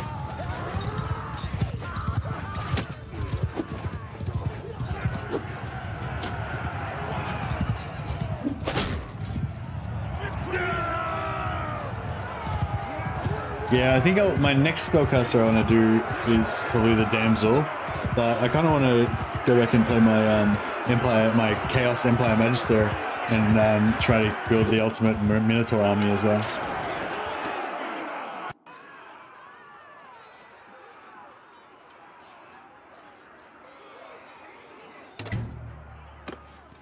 Nice, get some charm points.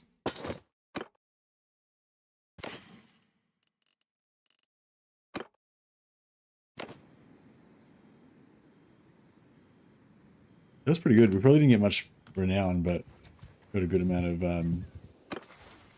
of two-handed. Hit points or damage, speed damage, two-handed. Yeah, we'll go speed damage. Raga. Where's Raga on his point to go? Yeah, maybe I'll go one more in athletics so I can get the extra point of endurance. Or foot speed.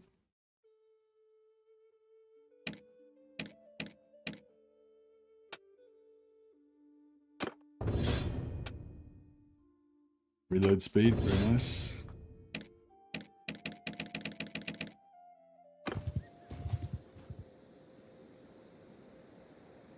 I only know where 2 Herdstones are and 1 Druki. Yeah, there's 2 Herdstones, the Druki camp, and there's the Chaos portal as well. All of those give you magic items, I think. Or all of those give you items. I don't know if they're magical, but yeah.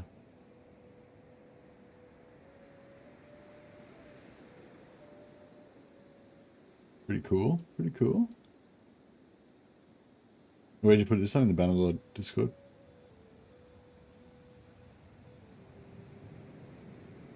Oh yeah, so if anyone was interested, this is the two-handed version of the Dragon Tooth stats. So yeah, 125 swing damage, 31 physical, 93 magical, swing speed 94, which is actually quite decent, 112 length, which means you can use it from horseback. It's not like, you know, 140, the ones like I've got is much more convenient to use from horseback, but 112 I think is like decent. You can actually hit stuff in the head relatively easy. Anything under 100 I feel like is a bit too short to use on horseback, but I still try. But yeah, nice. Yeah, that's not bad, I reckon. Yeah, the two-hander's not a bad sword, yeah.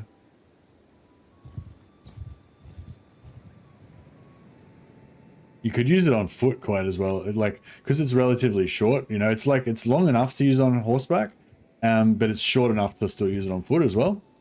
You know, if it's like the two-hander I've got that's 140, it's really nice for on horseback, but it's like a little bit too long for in a siege or something. Yeah, a shorter sword like that is really good for a siege, yeah. And you just jammed in.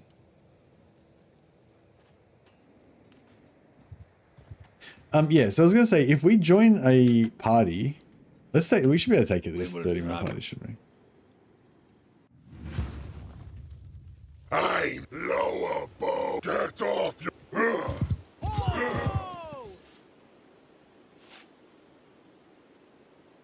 Sate your hunger.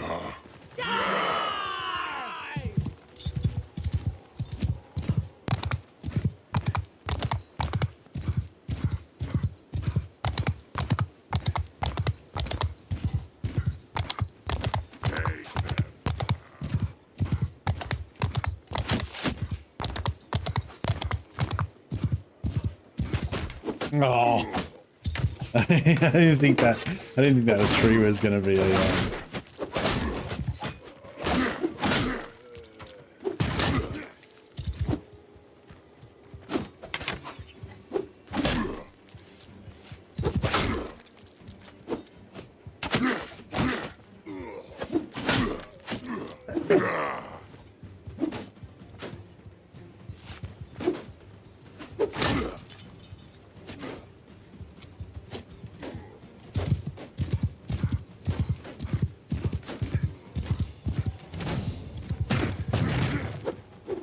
One of those guys had an arrow sticking out of him. How did he live through 150 damage? Oh, we got a heal for once. He never heals me usually.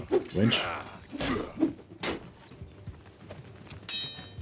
Oh no, see that? My rage did go onto my companions. My Unless that was her casting her thing at the same time. I'm pretty sure my Red Fury did go into my companions. Oh yeah, these shoulders. If we can get one of these, see that? 4 arm armor, 4 body armor, 11 armor, 11 arm armor. Well, that's the base, 1/8. So if we get a legendary of them, we probably get like, you know, 8 body armor, 15, 12 armor or some shit, whatever, you know. But yeah, that could be all right if we wanted to get some super light stuff to put onto the casters so they can actually regen some health. Regen some, you know, that'd be, you know, doesn't look that cool. Doesn't look that bad either. All right.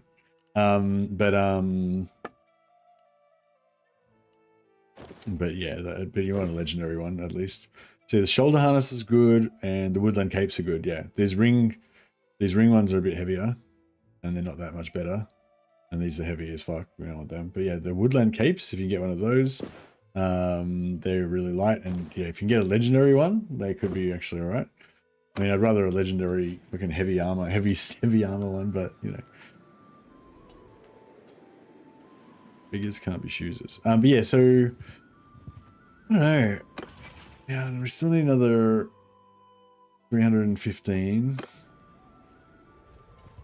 It's getting there.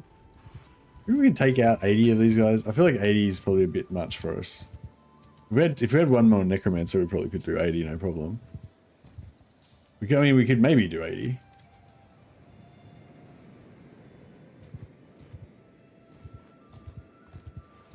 We will travel. I'm lower.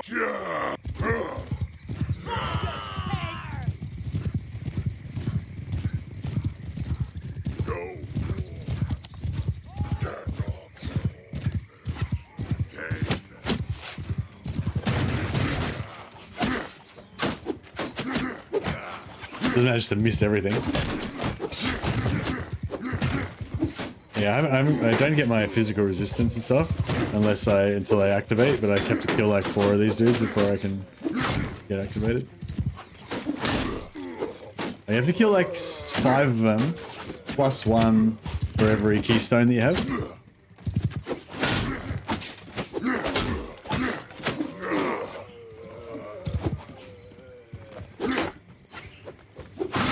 She just missed me with the heal again.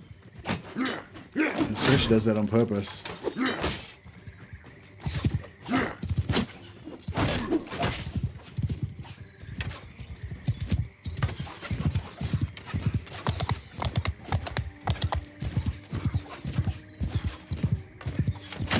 No. I was just about to swing.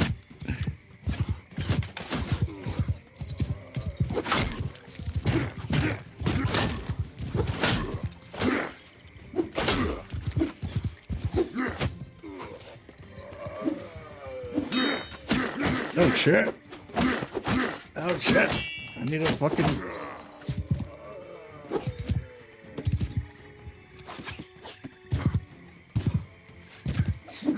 Bonk. Good shot for that. Blocked it with the horse head.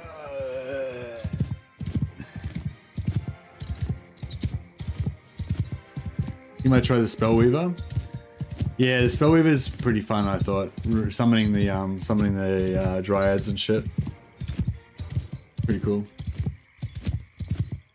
It's kind of a shame the damsel NPC can only use life magic because it levels so slowly. If you respec her so she can use the depth level spells, then she gets she gets a couple of other spells you can use to help her level up a bit faster.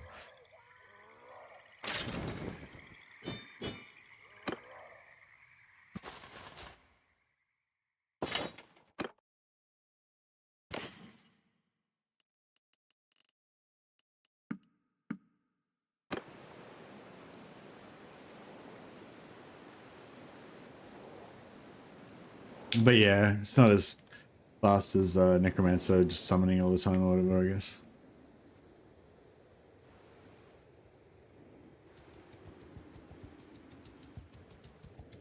But yeah, I like the idea of a damsel, like a Joan of Arc type character. with a damsel with like a whole bunch of knights. We will trouble you.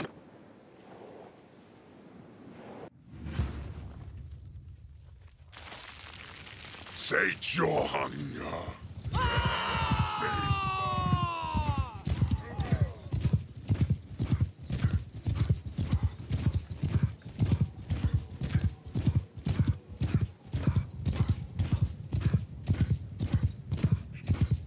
mounted archers, do my bidding. Footmen, go forth. Horse at dismount. Oh shit.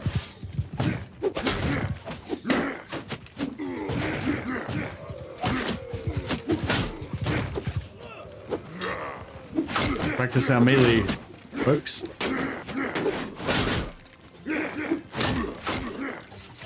Yeah, there's some red sparklies coming out of my dudes, I think. I'm not sure. Definitely got some heals from the priestess.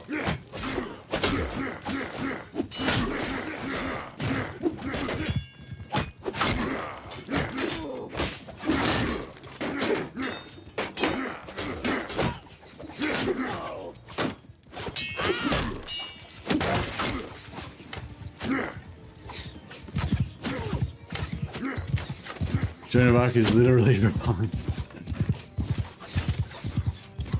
Oh, did he just fucking stop me with a spear, then casually switch to his bow and shoot me in the face? Try to shoot me in the face. But failed.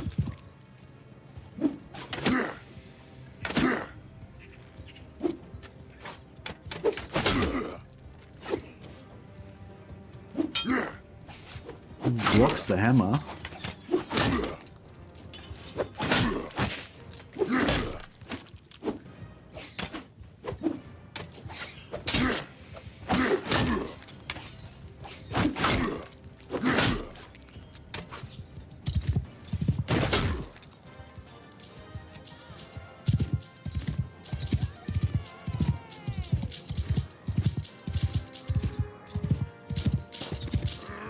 I like great swords from horseback for the reach.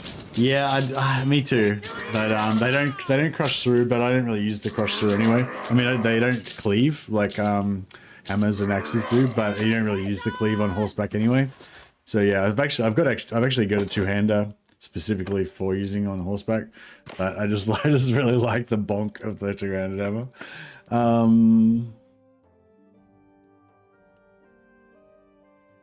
See, the fine shoulder harness is 613. It's almost getting there, right? I feel like I might actually just use it.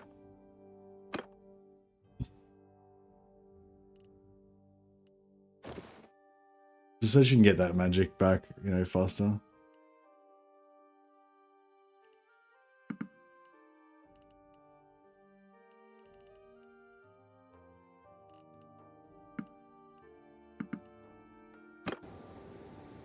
We yet to find a good hammer yet. Oh, do you want the recipe for this? This hammer's pretty sick, bro. 148 damage, 93 swing speed. It's only short though. You can't use it really on a horse. Well, I mean, I use it on a horseback, but it's only 74 reach. It's really good on foot though for sieges, just when they're all around you, just mashing dudes, killing like 2 guys at once and stuff.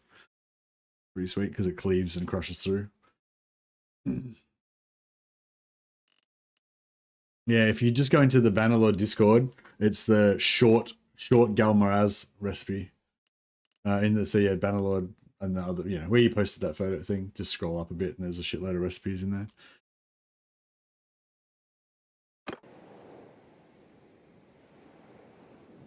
If you want to try it out.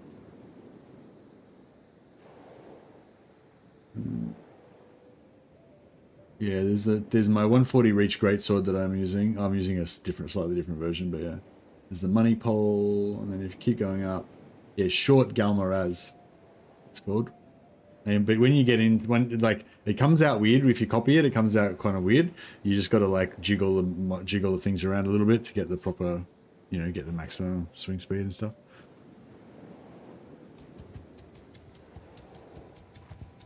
We will trouble your people. But yeah, I'm pretty sure this is like definitely the best hammer you can get. I'm taking command. Lower bows. Dismount, minions.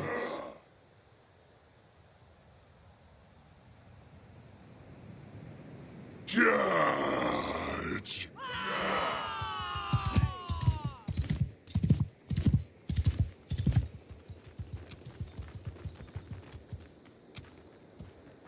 Go forth.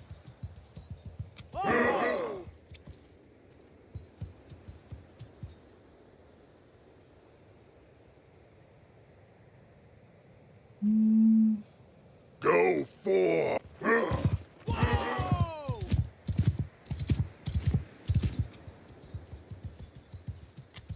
Yeah, you gotta wait till you get 100. Once you get 100, Take them down. you gotta wait till you get 100 blacksmithing. Because once you get once you get to 100 blacksmithing, you got a 10% chance of doing iron weapons. And if the 10% chance procs, then it overwrites the failure, I think. So even if you you can be like fail, bent, cracked, and then you make one that's master, and then you'll make a balanced one. Because it just, yeah, like, it overwrites the shittiness. So yeah, you just got to get to 100, and then you'll be able to make one. Just, you have to make 10 to get one to actually come out properly, but yeah.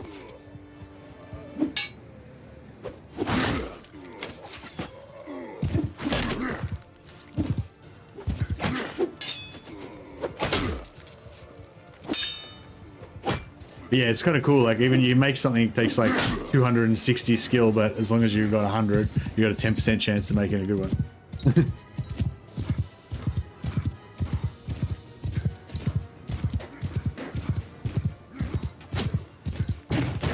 I guess I should just use my great sword.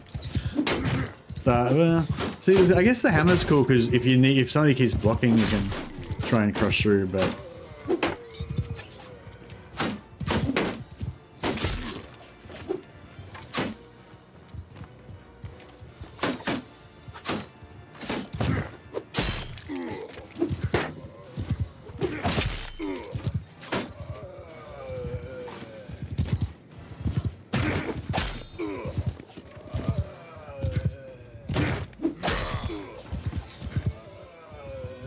It's pretty cool.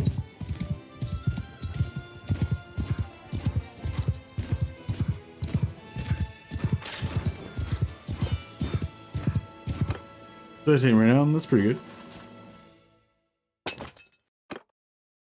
Got 70 prisoners now. Remail waxed.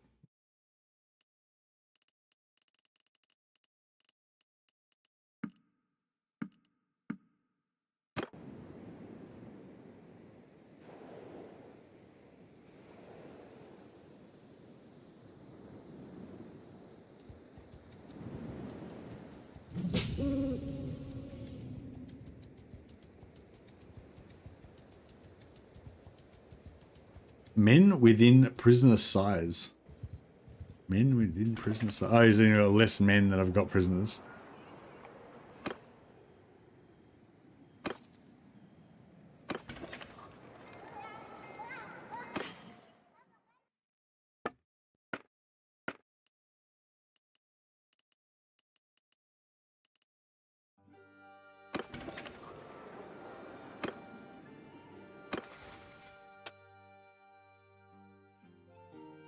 Mm, 20% morale penalty to enemies with mounted range kills. Mounted melee kills is where we want to go.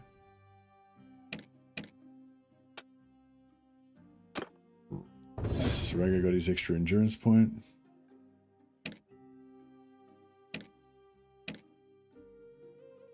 Gudrun, look how cute Gudrun is with her helmet off. Let's reload. Give her a point in. Oh, she's capped on endurance again. Athletics again.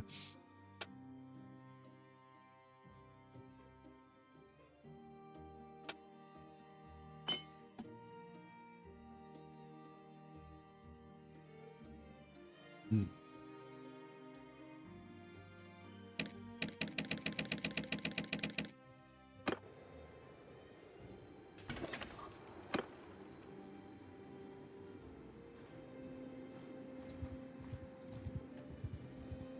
Yeah, I don't know. I need renown. I want to join I want to join a lord's party so I can get my tactics up, but I need renown as well. I'm not sure if I'll get renown. You know, significant amounts of renown.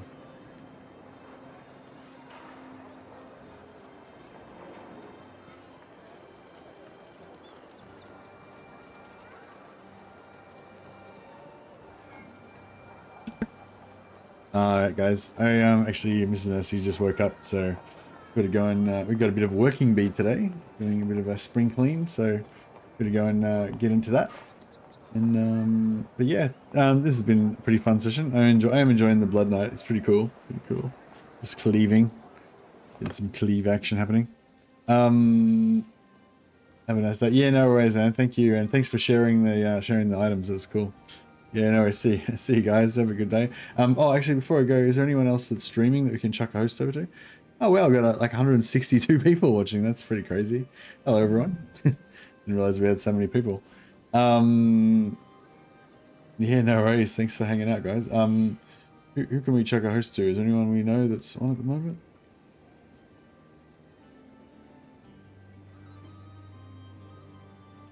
Oh yeah, PZA is playing Crusader Kings. Oh, I guess it's not really the same. But I'll see if I can try and find anything. Oh yeah, so PZA is playing Crusader Kings 3, if anyone's interested in that. Let's see if anyone's streaming Battlelord.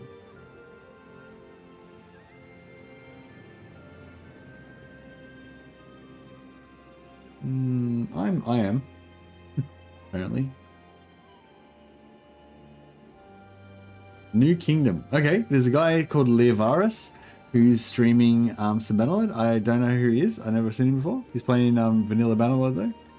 And oh yeah, he's got like 1,000 subscribers, so you know he's a legit guy. Let's chuck him a host.